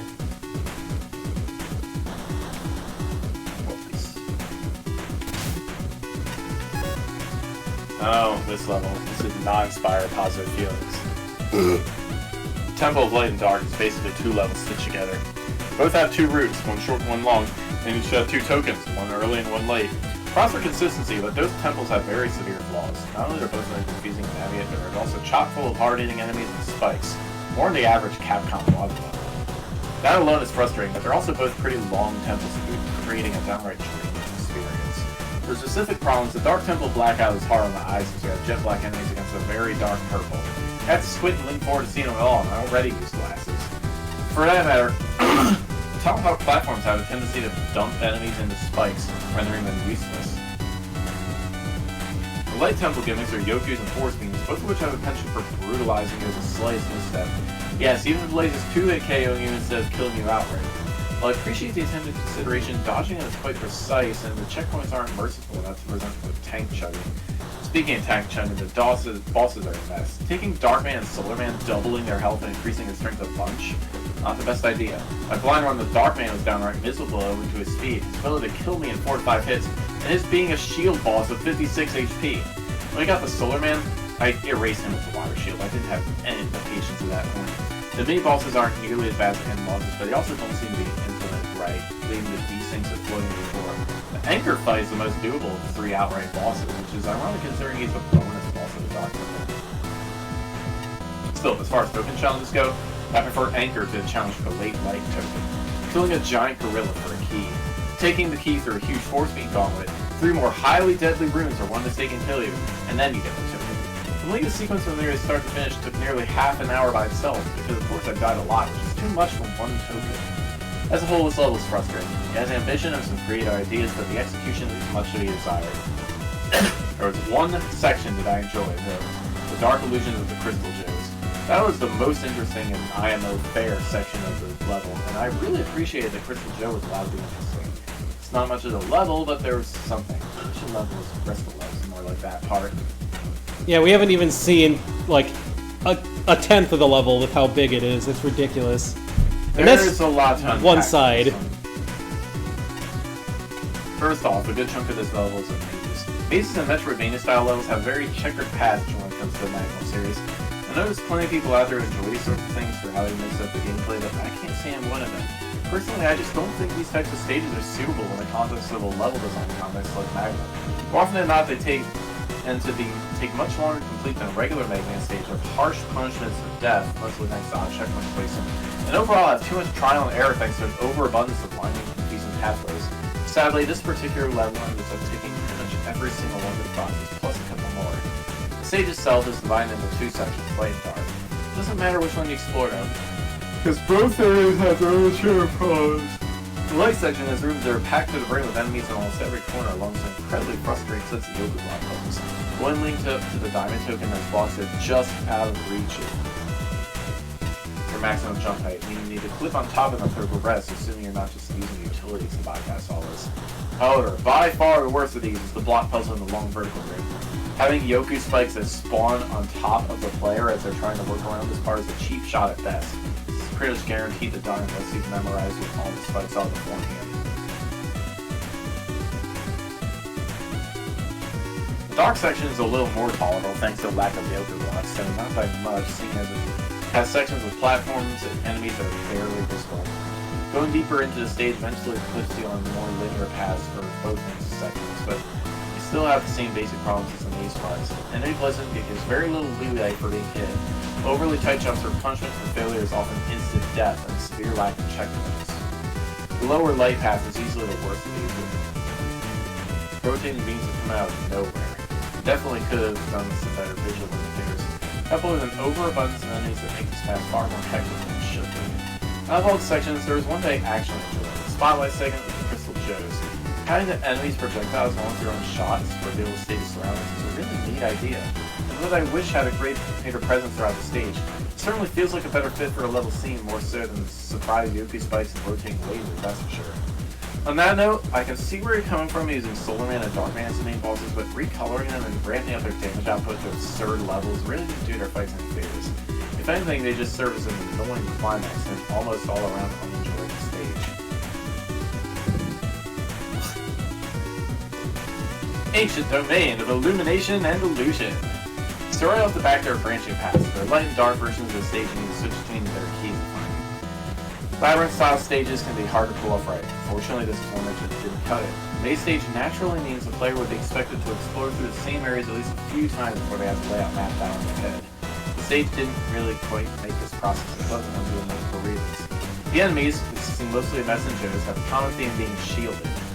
The other half of the roster is various stationary turrets, with most of the elements only serving to stop you from traversing too quickly. It's overall end up feeling more like padding than actually spicing up the challenge of each room. There are many instant death hazards, which means you lose your keys really often for all the exploration you need to do around the maze layouts. While the keys are not mandatory for reaching any of the bosses, it still adds up to a frustration of repeated traversal needs to reach any of the side areas of collectibles. The side areas aren't necessarily a breeze in the park by themselves either. Checkpoints are few and far between, spelling disaster with the brutal and unforgiving platform challenges. The Dark Temple in general is exceedingly difficult due to the inability to see or parse anything in the rooms.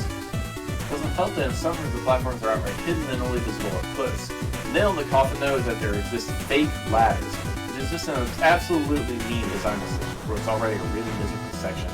I very much did not approve of this. Boss fights are not much better. They're basically normal engine to fall bosses, only given more health and maybe speed and damage increase here and there. Kind of a lazy way to increase the difficulty of the fights for the sake of increasing the difficulty. It overall doesn't lead to a satisfying conclusion to the stage. I need water. Okay.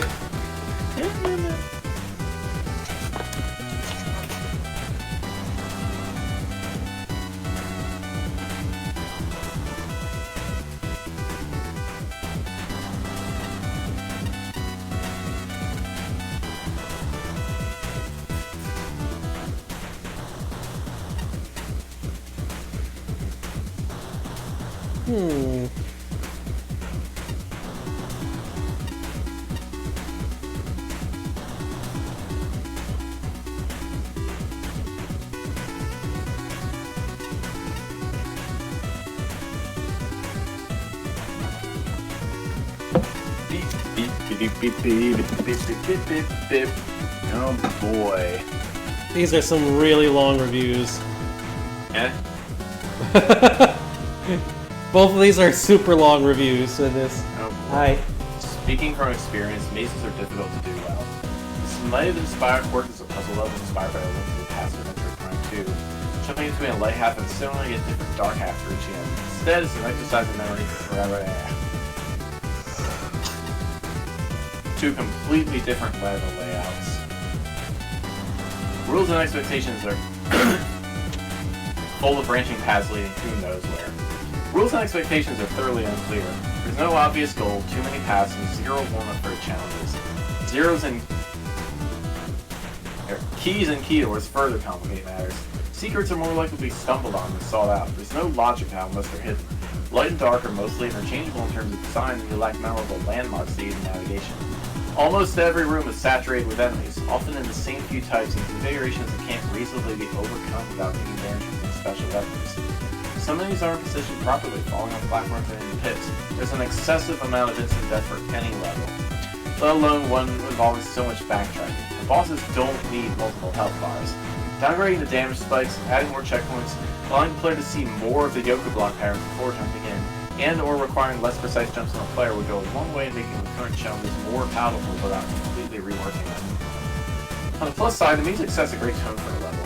The visuals are clean and easily distinguishable even in the darkest rooms. Poking around is rewarded with super secret secrets. The choice of assets toward the end of the level reflects some deliberate theme of lasers, June flowers, and Solar Man contrasting nicely with Mega Man 7's visibility gimmick, Shadow Clones, and Dark Man.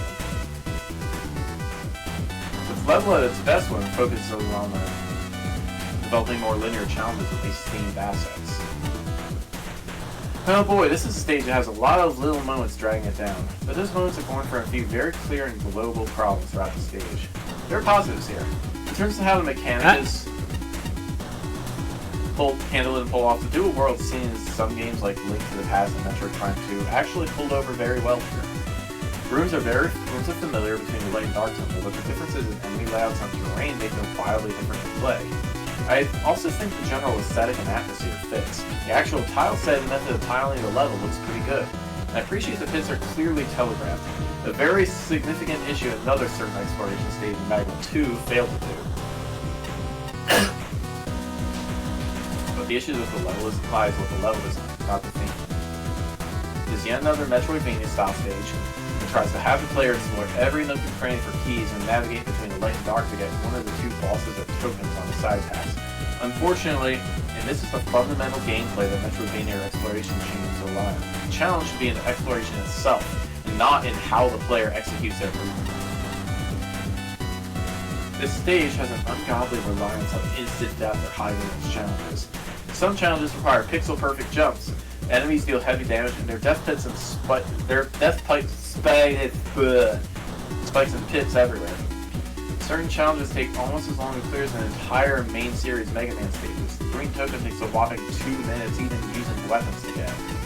Two of the primary gimmicks that are worse than this. Force beams might not be instant death, and the layouts combined with rotating force beams offer some decent and potentially fun dying challenges. But without background cues, rotating force beams are incredibly hard to parse. Oftentimes players will take extreme damage even standing in locations that look safe because the force beam clipped them for a nanosecond and it tries to figure out what is and isn't blocking it. Yoku blocks are just a catastrophe here, with the entire challenge relying on, surprise, there's a spike you forgot was here! All this and the severe lack of checkpoints in the stage quickly becomes frustrating mere minutes in. Thankfully, certain challenges can be completely bypassed for using some magnet beam. Players able to get into side passages and skip rooms entirely, but this is only a small advantage on lowering the difficulty. The enemy selection is also problematic. So many enemies are too defensive, further damaging any flow the level required to make exploration rewarding. During the dark areas, it's even worse. In the dark areas, some enemies blend in so much it's almost impossible to see. I realize seeing how some of them are pure black, that is the point, but it's still irritating to get sideswiped by an enemy you didn't realize was there. Lastly, the bosses have an arbitrarily large health bar. This isn't a challenge, it's tiring. Weapon use and energy and weapon tanks are the only thing making this stage even slightly playable, and that does not help in the long run. I consider myself a decent Mega Man player, and I'm having to rely on these things heavily here. I fear anyone else with lesser skill might never see the exit to the stages, let alone the tokens. Woof! Grand Fire Palace. Fire Palace by Fire Lizard Shadow. There's only an element here. Contains no message. Oh, hold on. Lakota needs out. Lakota, don't be peeing on the floor. Come on, go outside. These cooties. Don't eat that. Come on. You know what's going on.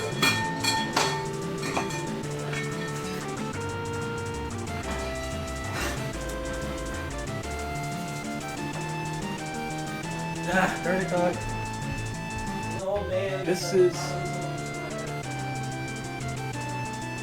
a remix of We're the Robots from Mega Man 9.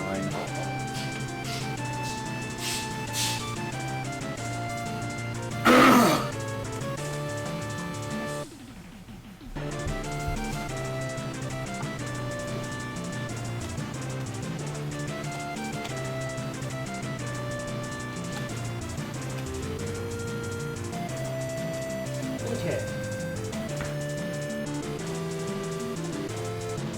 We're not there too long. It's raining. Grab a towel.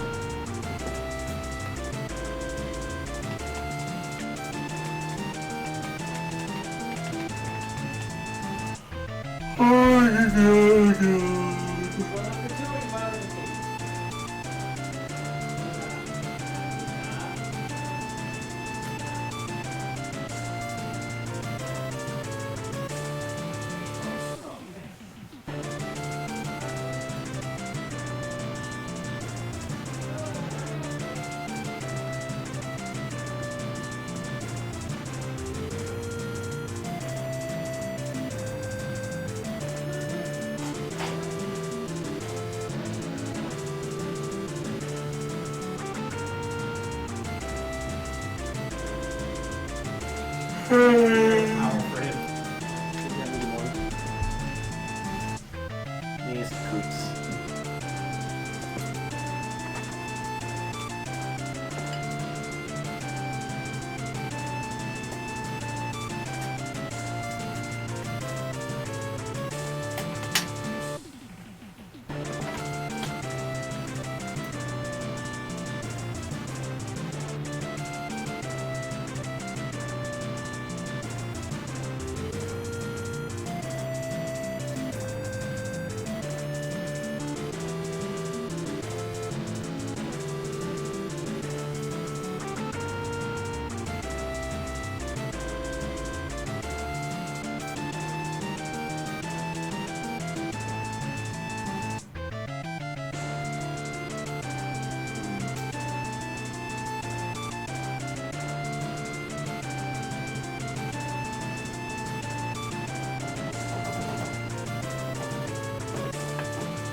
Or, no, this isn't Where the Robots. This is Wily Fortress 1.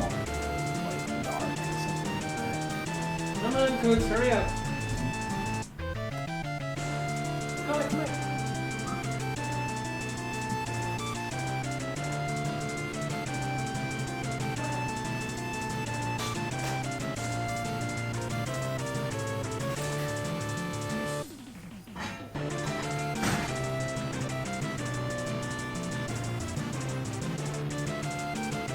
Sit still, you are soaking wet. Get over here. Get over here. Make me chase you. You're away. Cooters. City bumper. Alright, let me get back to the level. Woohoo. Hi.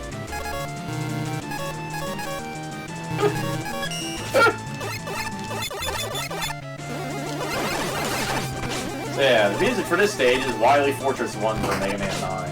Ow.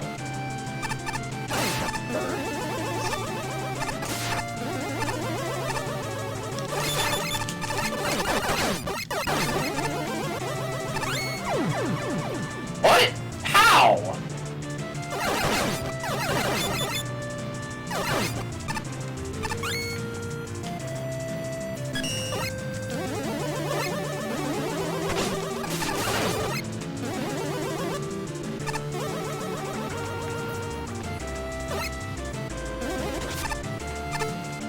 Really? Well, I guess this isn't the Buster only level. What? Trying. Ow.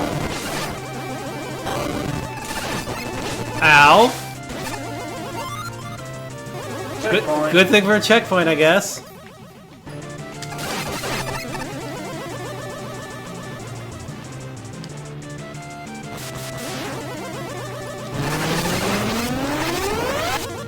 Oh boy.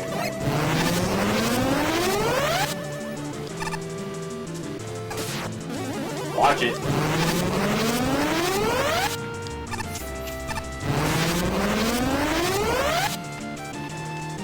Oh!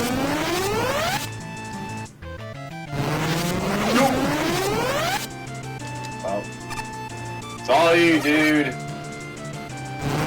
Oh! Why?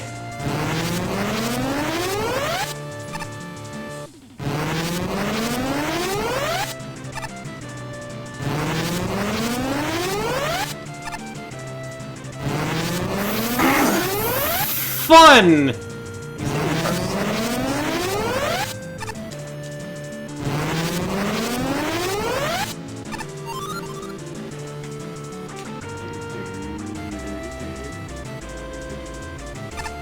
Oh, I can't even hear them firing off! Great!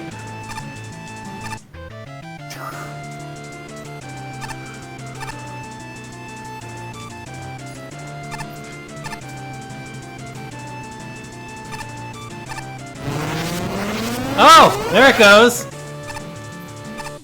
There, bye.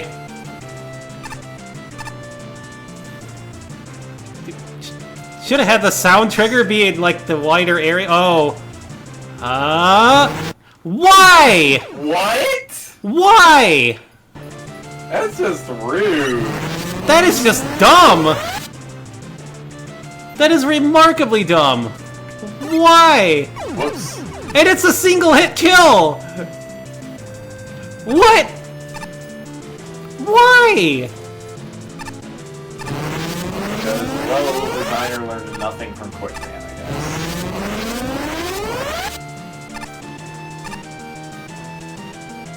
This is tedious too. It's not exactly like a fun challenge, it's just tedious. Go, go, go, go! Wow. Rude.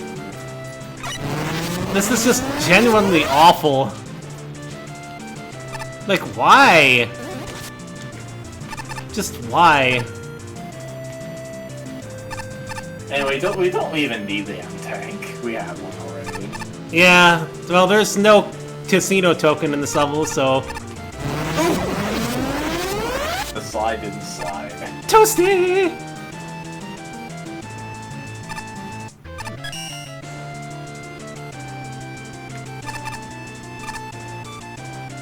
Go, go, go! It's not over yet? No checkpoint after that? Ugh. Why? Well, at least co-op gives us extra chances, I guess, kind of, but what? Checkpoint? More dragon! Ow! Okay. Screw Buster only. Still no checkpoint! What about now? What? Really? Thank you. Finally. And who's the boss? What? Oh. Darkman! I got frame delay killed.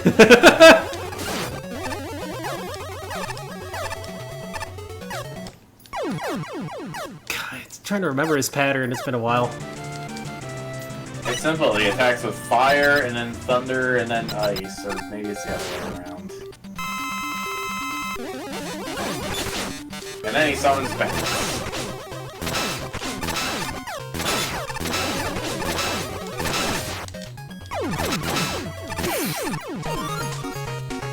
Yay! 9 minutes! Woohoo! That was an awful level. What are these? Oh, Shinra, you hated this level too! This game is a serious Mega Man Wily 1 vibe starting out. Not exactly the same, but between the tile set and the music portion of the enemy set, the comparison's already unavoidable. Use of Chanky Dragon is the mid-boss, and the Magma Beams is the core gimmick only further though. But the Magma Beams are certainly unique situations. Sadly, these don't always work. The audio doesn't quite function in the long C. Sudden nigh unavoidable beam attack after that is downright mean for many reasons. Beyond that, the level's aesthetic is weak, but the design outside of some beams is relatively inoffensive, not offering a lot to talk about in the long run. About the only other thing to say is that Chanky Dragon's boss was broken, and his close weapon usage is felt completely arbitrary. Just kind of bled overall level. This level didn't exactly kick things off the best first impression, considering I had to lower the volume the moment I loaded into it. Even if the music wasn't blaring to the point of drowning out the sound effects, I still think the original version of Flash in the Dog would have been a much better choice than this rendition. Music aside, there's not a whole lot going on with the level itself. It's relatively empty, save for the magma generator segments. Even then, however, I found those parts to be more tedious than anything. You get very little time to actually move around before generators go off, which doesn't really color well with how long these magma scenes last for. Considering how delete segments can be, it's probably a good thing the stage ends up being so short. What it lacks in content, however, it sure makes up for with technical problems. It's unfortunately, considering most of these oversights are probably the most interesting things about the stage. The most glaring one is that the boss doors aren't actually doors, but just background details. This isn't the only other tire-related problem, however. On the screen just before the first checkpoint, it's possible to clip into a wall and potentially die in the falling room just by jumping into the screen transition. There's also the entrance to the end boss hallway, which you can jump over and walk on top of. This can result in a soft lock if you enter the boss reveal this way, assuming that the immediate wall click doesn't kill you. The retry button isn't actually much help here since you actually miss out on the last checkpoint by doing above the number. Simply put, the level really could use a lot during playtesting. Better audio, honestly. Scorching hot! An overall very basic level in terms of architecture and overall design. The highlight for me is the magma beams. I really like how the stage varies up on the usage of them as you progress, making a challenge not too stale. Though the level progressively becomes eerily empty as you seem to have forgotten about enemies entirely halfway through the exception of the Chanky Dragon mid-boss. It's obvious that the theme of the level is a thing of fire, but the theme definitely has some rooms to expand on, like imposing some of the fire enemies in the dev kit into barren magma beam rooms, or combining it with other fire gimmicks such as Mega Man 1 fire beams. That one think faster and could use a bit more direction, guys, as it wasn't immediately clear the player has to go right to progress. There are a few places in the level where it seems to be missing some sort of barrier, such as one room where you have to use the ladders to avoid the horizontal beams. The player can go on top of the ladder and just jump over one of the beam shears that should be expanding upwards off screen.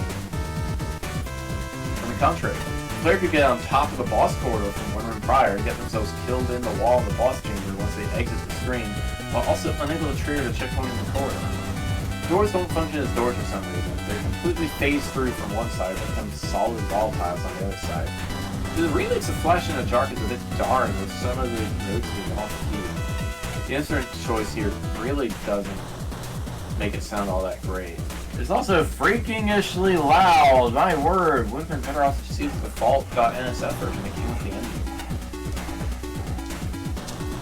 I'm sorry to yell, but I can't hear you over the music. Oh, hey, that's better. I feel like this level gets the gist of what good looks like, but doesn't quite nail it. So it's a crash course on level design seems to be over. First, theming and naming your level. Grant suggests opulence so fast and see which applies. There's some measure of fire, but when the dev kid has access from Fireman, Heatman, and Flameman, there's no excuse for using a license Colt unless fire means shoot. As for Palace, I've been to Versailles and Shinbroom, and they've got much prettier and more consistently colored death lasers. Second, architecture. Following example of the official Mega Man games, usually give 2-3 blocks of buffer room around the edges of the screen. All the action happens a little closer to the middle. This ensures the player has a moment to breathe upon entering a room and can readily see all the hazards. Third, architecture. Again, check whether your architecture lines up at every screen transition. Players looking for secrets may not wish to get stuck inside or above a wall. Also make sure that any room requiring the use of special weapons has a replenishable weapon energy supply nearby. Fourth, challenge progression.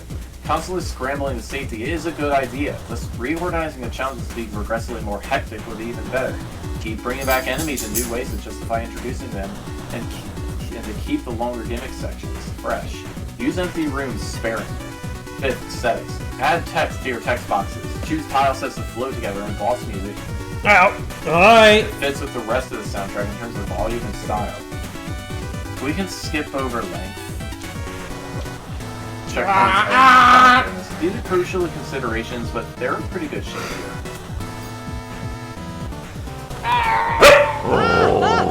Thank you, cats, Luna. Luna, what you doing, Poppy? The first thing you encounter in the stage is a text box without a message and a rather hideous remix of Wild Chain. Its first impression is incredibly poor, and it drops even further when you get to the pace of the level. The first few rooms feature tons of shielded enemies and already feels like a slog. Tiling is unpolished and inconsistent. Oftentimes terrain feels like it's missing gaps and boss doors arbitrarily do or do not work. Requiring rush coil almost immediately without means to refill it simply shows poor consideration on how the level is constructed. And it's lucky that it's both early in the level, and the nature of Magma means that it's not a critical soft lock failure such as the time Doc Gemini Man did. But it sours the first impression. But then, the Magma beams. Oh boy. This level is, for lack of a better word, boring, dull, yawn fest, utterly boring. Waiting, yawn, waiting isn't a challenge. Sets of Magma beams often reveal an incredibly 4 rooms. Past the first checkpoint, you spend most of the time waiting around for a beam to fly past. Walk to your dex mark, lather, rinse, repeat. Even the gotcha room with the M-Tank barely got a reaction, so you just sighed audibly. So I didn't help you die to any of this, because then you're left waiting around even longer. I'm sorry, I can't think of any part of the stage with I don't know if people are expecting a comic here, but it doesn't even deserve that this time. Oh, rude. Luna. Someone has come to this tournament to test our strength as spectator or whatever. But really, I'm just here to find out if there's any materials anywhere I can't drill through. Property damage? Yeah, right. This is what I was made for, baby! Whoa! Okay. Well, I guess you're going places. What's to the left? I want to see.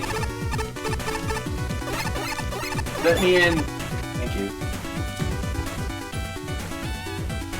A hidden chamber, apparently. Oh. Nice. In the heat! Hey, we're underneath the dump in New Jersey right now. Yeah.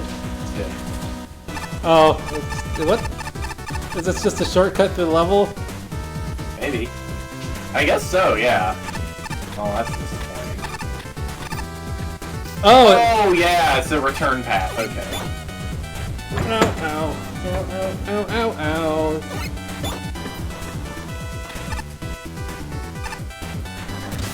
Toxic trouble. Oh no. Whoa, that is some low scores right up front.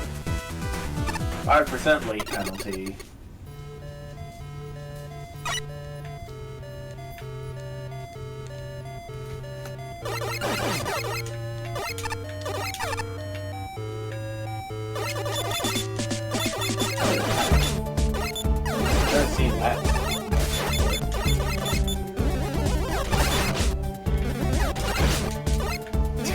Classic remix, huh? Wait a second.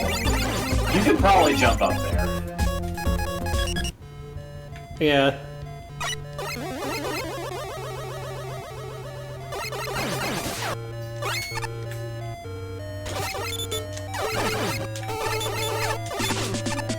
Anything? Nothing. Well, that's disappointing.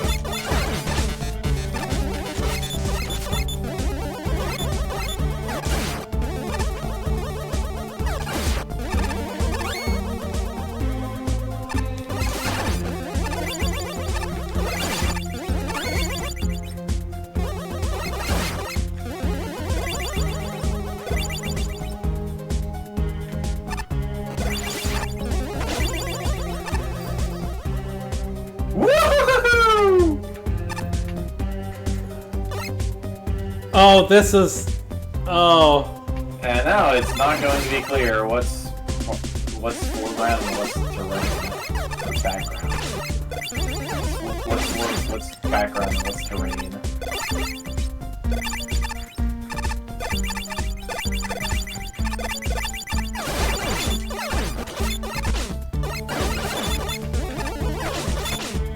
Yeah.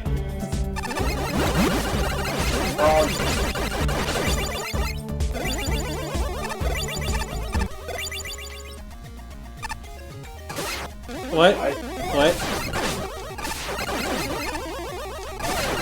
What is with this Commodore 64 music? What? Ah! Well, that was just dickish.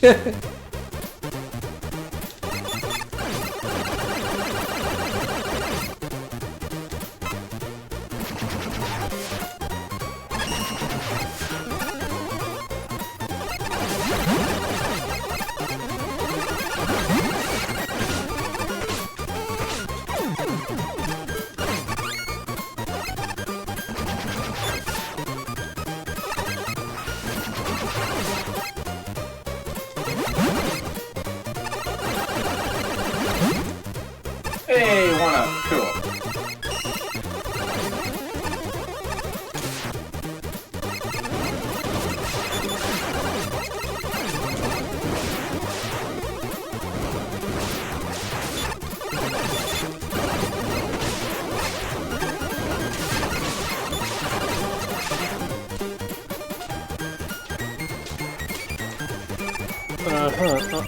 Okay. What? Yeah. What? What kind of garbage is that?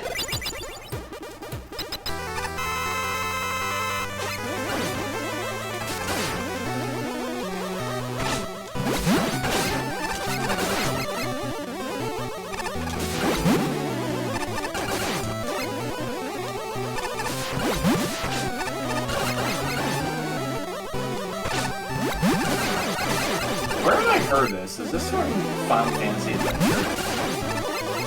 I don't know. Well, Rude. The Kool-Aid Devil. oh, What? No checkpoint? oh, why? I didn't even notice there wasn't a checkpoint. That...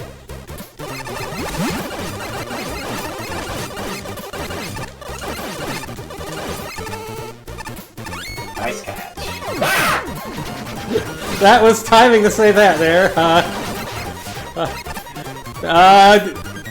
Kind of nice You're catch. on your own. You're on your own unless you find another one-up.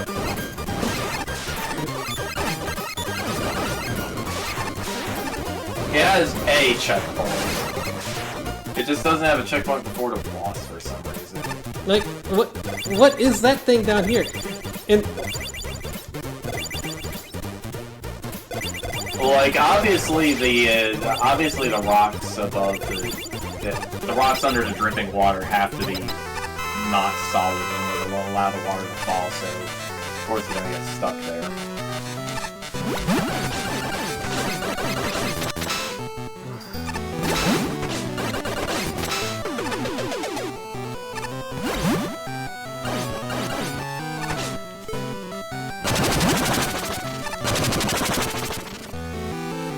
So I see if this thing actually has a weak point. Guess not. Oh no, it has a Luckman. Okay.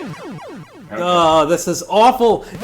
These things, it's just a recolor of the previous boss, and those puddles have way more HP than they used to have. Like, what the heck? That's just bad. That boss is already, like, does enough damage. You really need to, like, add extra HP to the frickin', like, goo piles? That was death by cat. What happened? Death by cat. Sweetie kicked the controller and switched the button. Thanks, sweetie.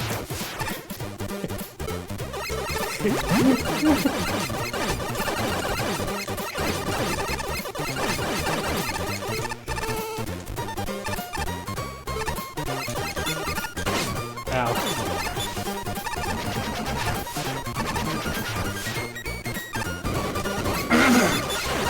And it's dumb because we have to fight a mini-boss, too. It's like, come on. Ow. Ah! Awful.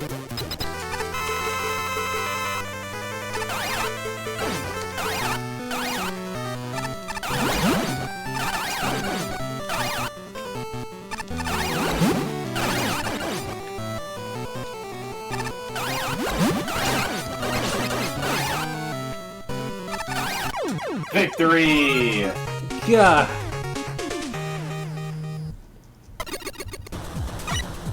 Well, there was no token in there at least. Well, this wasn't a pleasant experience. At first it was just kind of nothing. CFTF visuals and nigh harmless enemies. Save for that trio of Fatal, Ace Mambo, and Butterfly.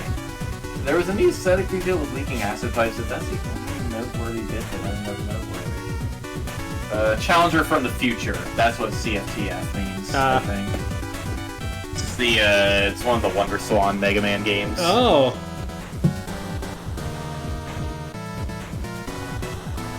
Then we fight this weird top hat spider stompy and everything goes downhill.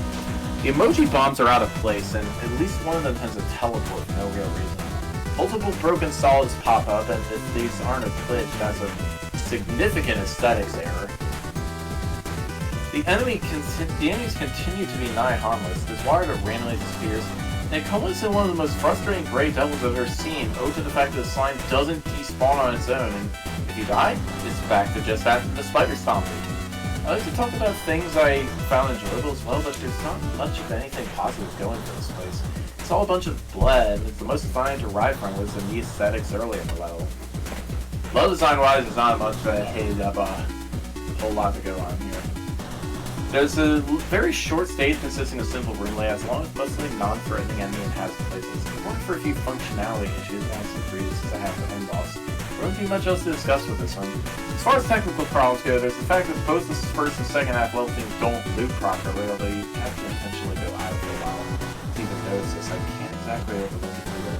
More glaring, however, is the lack of collision on what should be solid tiles. I get the feeling they're supposed to be background details, but it just comes across as visually inconsistent. It's especially confusing during the lead up to the boss where you're basically phasing through what looks like solid ground. Not to mention one of the enemies in this area snaps between being inside and above the floor. Speaking of the boss, why is there no checkpoint right before him? Granted, the trek back to his room doesn't take that long, but it's certainly annoying to have to go through it again if you happen to die. It's not that unlikely of the scenario either, seeing as the boss is a great devil, but now his projectiles never despawn. While it's definitely possible to manage this fight with weapons, there's a whole other story for Young Buster only. Trying to keep it so that globs don't overtake the floor while also trying to sneak in hits on the boss is nothing short of annoying. While I can at least appreciate the thought of wanting to make a vanilla delicate boss more interesting, this definitely wasn't the right approach. All in all, this stage and the Red Devil could have used a lot more fine-tuning. Trouble in Toxicity Town! A very short level with so much basic level design put into it, simplistic platforming with also simplistic enemy placements. Pretty jamming tunes at least. Pretty clever repurposing the boss level gadgets as pipes and having an acid drip from them to make it look like a pipe leakage. Some of the reskins are cute, even a little amateurish, like the sea mines and the skull mini-boss. It's charming in a way. The final section is a bit wonky with how Mega Man keeps randomly standing up at once. in one wide sliding tunnel. I think he wants some generic stoppers on where the acid drops drop. Gray Devil, except now he's red, so he's the Red Devil. How diabolic. He also has a smile that reminds me of Kool-Aid Man. I feel like we're back in the Magma 1 before the community had a good handle on theming, logical architecture, and the importance of playtesting. With that smashed together all helter-skelter, pits that looked like screen transitions that might as well be pits, a wildly inconsistent collision object used flying for player confusion and disastrous out-of-bounds shenanigans. It's like all the wisdom from the previous contest has yet to be gleaned. Dangers are forgotten as suddenly as they're introduced, and there isn't much we haven't seen elsewhere. There's no real learning curve aside from a few mild increases in difficulty. Clear rationale for modifying or fighting any enemy other than the boss. Checkpoints are frequent enough, but before a boss of the mess is full of power for two. Foreground background graphics are fine enough, but they lack finesse and variety. All the custom sprites except Nate and the boss look out of place. I don't understand the change in music as the halfway mark. The second half is slightly more distinctive in focus, but not so appreciably different in feel it needs completely different music. There are a few things I like. I appreciate the idea of an acid pipe that runs the entire length of the level and ultimately feeds into the boss. Cracks where the pipe leaks acid are a nice detail. Acid occurs well with Uranus platforms, even if the introduction is too rough for new players. The crude skull in the background of the first mini-boss fight has some character. Using a sea mine as a shield for totem pole is smart. The second mini-boss works well underwater. I could recommend this level as practice for aspiring playtesters, but not as much else without major revision. Why in God's green earth did you give the Mets more health? Why? Okay, this is just a rather dull nothing level. Its focus is all over the place, but new assets seem to either just irritate or waste time. That's when you aren't encountering soft blocks via going through a screen transition wrong with this, and not helped by just how few checkpoints to scattered about. I say the graphics are just super inconsistent, obviously. Many of the redesigns are rather crude, and frankly, just go whole hog if you're going to replace any of the enemies anyway. At least gel better. The tile set is a bit odd. Several of the tiles that are meant to be solid just aren't. That said, at first there is a fairly good ambiance in this level. Dripping pipes, crates containing what I assume is toxic gunk, walled off areas, and weird mutants. You know, the level actually has an identity in spite of itself. And ambiance was working up until the music track changes and you lose it. Wham! Straight into a wall. Oh, I actually really like both songs quite a bit. The second song is the right pop, but just says it all, really. I like it, and it's a detriment to what the level is going for originally. And let's talk about the Kool-Aid Devil. Not only does he not get a boss checkpoint, good grief, he took what is already rather tedious death kit boss and made it way more irritating. So look out those turbo switches, kids, you're gonna need it. I feel bad as for the Grey Devil. So many people are making it much worse to fight. I almost regret coding a fella. That's on me, I guess. Oh yeah! Oh yeah! The boss sucks. Yeah, do we really have time for one more? Last battle. That's the boss stage is like carrying that air. Because, you know, first rounds don't really have money. Yeah, you need to see those battles. All 10 of us in here rooting for different competitors. I didn't have to keep the brass from fighting. Kids these days. It's not like back in my hour. They do the best to support the junk robot going in. The underdog, literally this time. What? Whoops, I fell down the ladder. The Hayman trial? Oh. The Hayman trials. That looks like it's going to be a pain. Do you want to save it for next time? Many worthy challenges can be found here, even the bottom one in the moments. Even as the going gets tough, perhaps unbearable, we must press on and break through those barriers. Okay, Lloyd. No, we could give it a try if you got the time right now, but... sure, I guess. Alright, man graphics.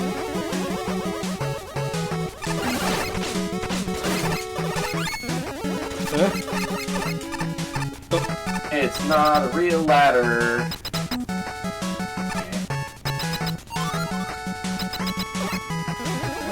Slash man or something? Shout out to Distinct Terriers, Prez, the Tower Top Tunes for the Wily Gear Fortress 8-bit Demon 2. What? Oops. I have no idea how to magnet beam, it turns out. Oh no! Spiteful! Ah! At least they're just damaged, but we could have gone left.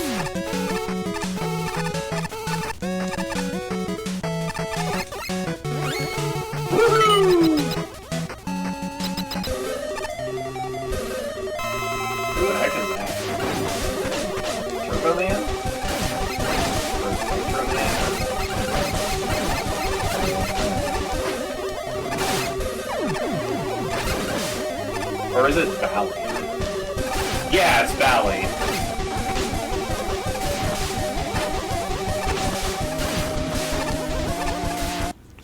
Oh, jeez. This is gonna be a thing. Yay! All the way back here. And we don't have a... Oh, right before the spike drop! Isn't that great? Ah! Whoops. Yes.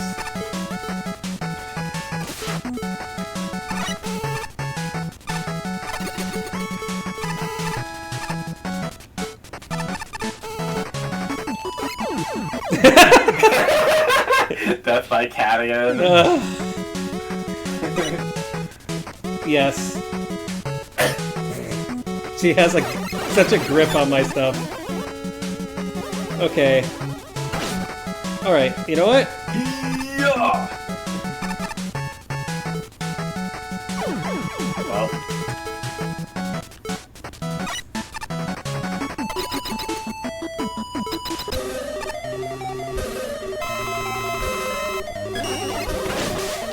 Oh my... The amount of damage he's doing is ridiculous!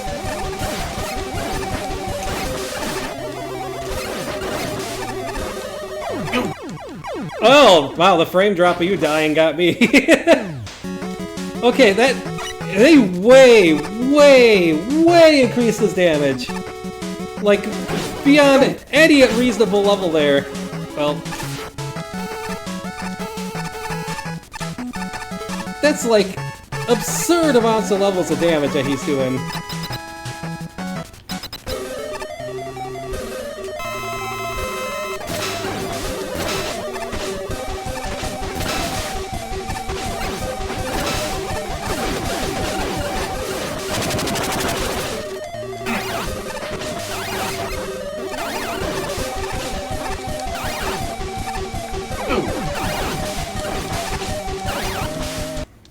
Oh, this boss is annoying enough without, like, the ridiculous damage buff they've given him. What the heck? Jeez, he, like, deletes half your health if he touches you. It's kind of ridiculous. Well, he's weak to Elect Man, so there's that.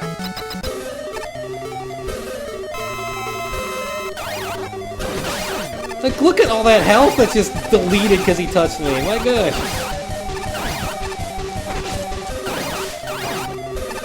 Ugh.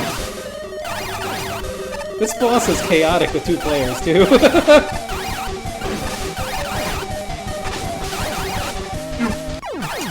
Yay! Oh, that was awful. Guess they're doing the other. I guess? And there are 3 tokens here. Well, but there's not 3... Well, there can only be 2 bosses, because they can only have those 2 elements, so... Well, hopefully... I didn't stop the level with 2 Crash Fans and a Flash Man. Ouchies! Oh hey, there's a checkpoint. Hi, Elect Man stage.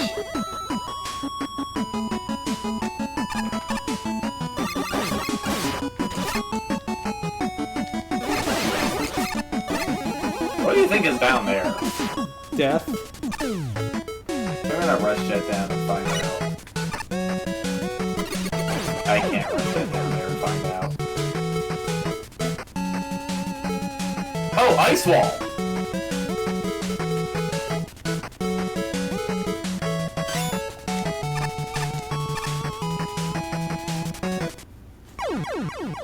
Well, I guess there's nothing. I mean, there was... That would have been a really cool place to hide something. That seemed like an obvious spot to have something, yes.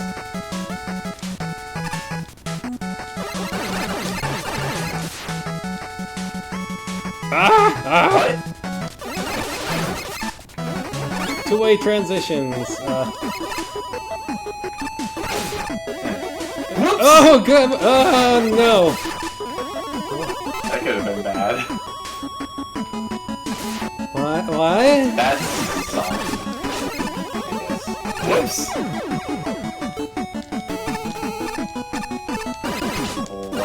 I guess they're just expecting me to use the thing? Oh. Oh wait, the terrain on the right is solid. Is like it? The lighter colored rocks, yeah. Oh, okay. It was a little hard to tell. Okay. Oh, there's a token up there. Suddenly we're underwater.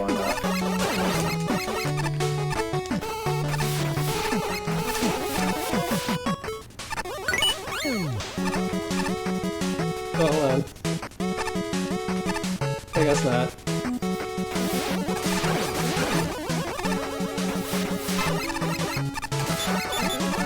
Oh!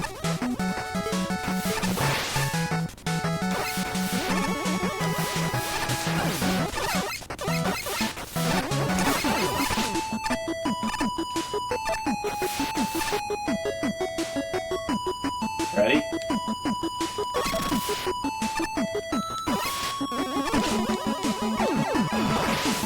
Awful, man. That is awful.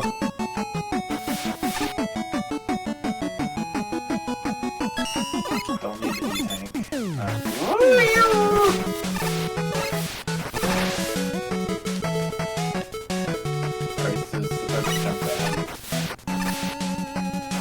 Yep. Really, game? Really? Wow! What the hell? That's rude. Well, at least we made it to the checkpoint, I guess. Uh-oh. Pause and retry. What even is that? That is a failure of boss to work design.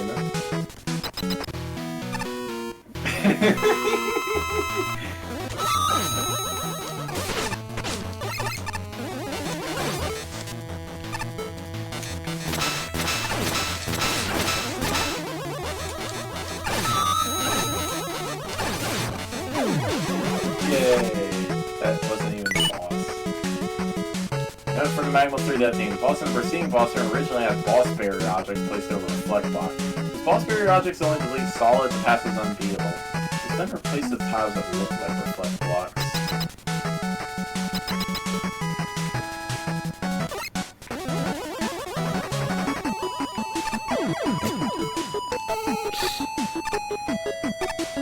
I don't even know. Nice. What?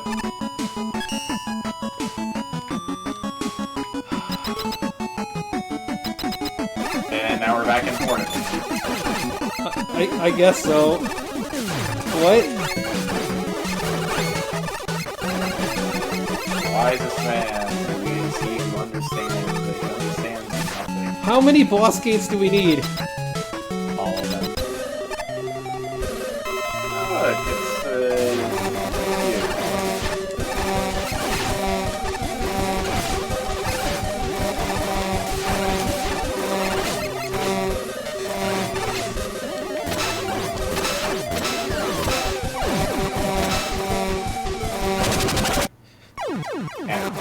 Well, I tried. This person certainly liked to soup up the boss damage for all these bosses for some reason.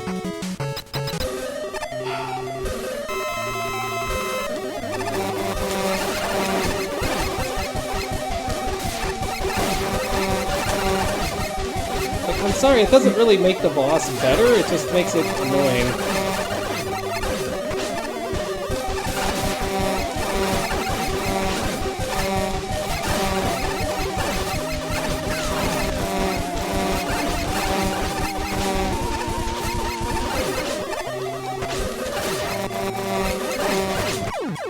Jeez. I mean, that was a problem before. People love to, Tier boss unlocked. soup up the bosses for some reason. Trials. Well, consistency is definitely not a strong point for this level. I'm pretty sure the visual aesthetic changes every 2 screens or so, which is costly to the level's supposed to be. As far as design goes, there isn't much to talk about, so this will be one of my shorter reviews. The trick of this level is that those enemy encounters are just there. In fact, there's a brightly enemies that are essentially harmless. The exception is the Splash 1 section. Those enemies can actually kill you if you aren't careful. As for the platforming again, there isn't much of anything outside the Splash 1 section. The Skullman room has a custom ID of pressing a red button and popping open the door before entering. But if you use one stage, it doesn't really have anything. As a whole, this is a short level that doesn't really do anything. Its aesthetic is so completely non-cohesive that it's impossible to hold much of it in memory. It doesn't leave much to take issue with. So I was questioning why there's 2 elements and so many arbitrary tokens here, but there's very little that's good enough for to highlight. There's really not a whole lot to say here. This is an incredibly bare-bones level with very little going on. The room layouts and enemy placements are all very basic to the point where almost nothing outside the boss fights offers much in the way of engagement. The only slight exception to that might be that one spike drop, but even then, the spikes aren't instant kills, although I'm kind of thankful for that, I'd say. Seeing the second screen arranges them in ways really hard to avoid if you're kind of dropping them from the left side. I'd say the only semi-interesting thing in this stage is the switch gimmick that shows up during the Skullman segment. While it's not really bad amazing of a mechanic outside, it at least broke up the monotony even if it was relatively brief. I wouldn't mind seeing it show up more. But sadly, that's the only time it was ever used in this level. Might not save the stage completely, but at the very least I think it would have made it stand out a bit more. Hey May, hey Vale. There really isn't really a whole lot going on this stage. Enemy density is low throughout the whole stage. No single focus gimmicks to not turn the stage into a glorified walking simulator. The only real challenging part is the random cars section where you want to guide the mine and then not blow up areas to stand on a tiny platform. Bye. Sweetie. By contrast, you have a skull dispenser that is literally harmless, as it's on top of a conveyor belt pushing the spikes away from ever reaching you. Then, just a few engine-built bosses on plain arenas that don't really change up the way their fights go. I'd say I'm really impressed here. Also, inconsistent tile collisions such as both in one screen serving as top solid, full solid in another spot. Paths that look like they lead somewhere but just a dead end, sometimes literally a dead end as you're interacting with boss gates while they're on a screen edge can really screw things up. I've encountered several new words in the level titles for this contest, but hey May is a stumper.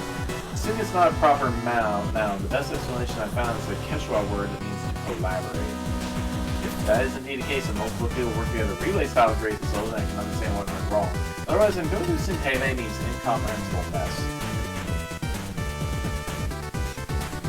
If the scenery and enemy roster are going to change every 2 screens, there needs to be a clear reason why. The text box explaining the premise would be an easy fix. I even sell for teleports linking exception around in lackadaisical screen transitions leading players directly into walls, enemies, and pits. Structural polish is not this level's strong point. Inconsistent use of collision objects and piles that look the same, suspicious architecture hitting at non-existent secret areas, bottomless pits that don't look like bottomless pits, etc. The worst offender is improperly implemented exit to the Splash 1's boss move, rendered the level unbeatable until the death fiend intervened. That's a sign the level wasn't playtested before submission. However, I don't think any amount of playtesting could have saved this level. Without an obvious theme or premise tying everything together, it's a series of pointless, unrelated challenges. Shoot this thing on the ledge, touch this random object, click this unavoidable token. Fight this island for death table and the horribly shrill music. The water area is better, but it's not fun because some of these slice misstep can be fatal. Likewise, the honey woman fight is inventive, but I'm not sure it's enjoyable. The flower pots hiding between the floor notes and the dock rocks struggling against the conveyor are cute and ineffective. The tile work is nice within each section. That's the best I can say about this heavy level. You see, some level concepts just are going to always struggle to be pulled off well, and this wasn't. Go through new segments of past Megaman stages is an idea that sounds cool, but in reality often leads to a bunch of, to quote Roan, half-cheeked segments that do little to nothing original or novel, as stories exist. These should work better with a larger single experience rather than something like Magma, a game where they build off essence of earlier areas rather than have no context other than past Megaman games. Either way, both types are normally climaxes to the games they are in. In this case, the Heyman Trials is just going to arbitrarily end up somewhere in the middle, and as a result, there's any sort of memorability. Post-judging comment, ooh boy was I off about that one. I think this is a weird thing to focus on. His music choice really suggests this is what he wanted to do with the level. Most of the stage is incredibly basic. Spike drop, jump across piston water, kill the enemy along the way, although most act as obstacles to avoid rather than blockers. The single screen is a weird red orb key thing is weird. I don't know why it's only appeared once. Who knows, lean into this thing more and you might have something. I'd say using this gimmick wasn't even attempted when it's used like this. And as I've said elsewhere, I really don't like Robot Masters showing up as mid-bosses, especially without changes for no real reason. It isn't novel, it isn't a new take on them, it just degrades what were end-of-stage bosses for no real reason. They do nothing but waste time. The valid energy element path is so short it might not as well not even be there. It offers nothing to the stage other than to add the hardest death kit boss into your stage in a rather unjustified manner. Finally, let's talk about screen transitions. There's many spots where going into these the wrong way will get you shunted into a ceiling of terrain. Minimally get you killed, but the worst spot is the entrance to the end boss fight against Honeywood. Hugging the left wall here simply gets you soft locked. It seems to despawn the boss somehow too. More care is needed with screen transitions. Pay attention to where the player can end up and you'll avoid this sort of thing in future stages. Oh man. Yay! Oh, that's probably it then, huh? Yeah. Preview of the next stage is called Trouble in the Fortress. Uh-oh! Whoa! Oh no, Shinryu Oh. really hated this level. Whoa! Well... that looks kind of bad. Alright, well I guess that's going to be it for now, then. I don't know if I'm going to continue streaming on my own thing tonight, or if I'm just going to go and play some Dio on my own. If I'm going to take a short break and figure that out. I have been enjoying myself so far. The game is definitely... I mean, we haven't run into too many, like, terrible glitches with this. Besides lag deaths and freeze deaths and... Yeah, getting soft locked by Ms. Quiz. Getting killed by the scrolls. Interrupting Proto Man. It's my game now, bro. Especially Proto Man talking to Proto Man, which is except Proto Man was Mega Man, but like we needed the sus theme for that going off.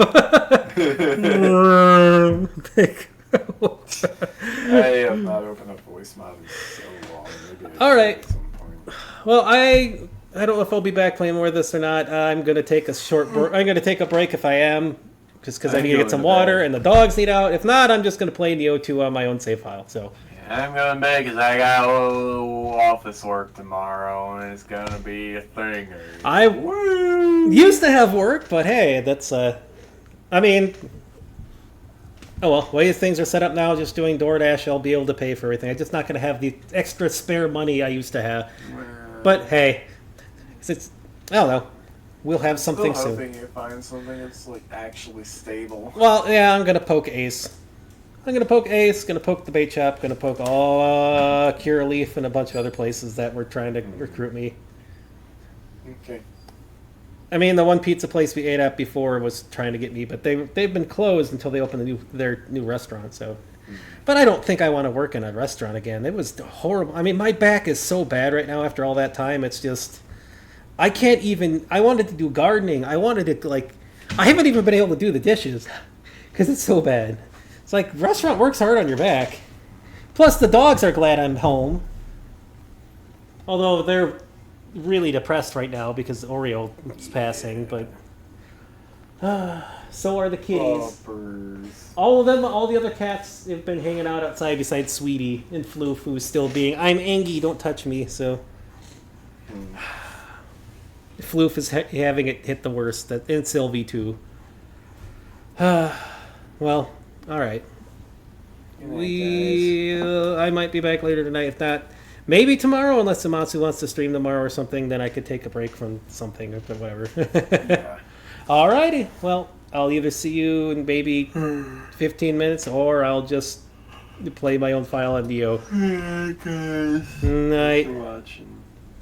Thanks for tuning in. The kitty is not here. Well, I have an appropriate thing set up, like, stay well, be well, and see y'all next time. Bye-bye.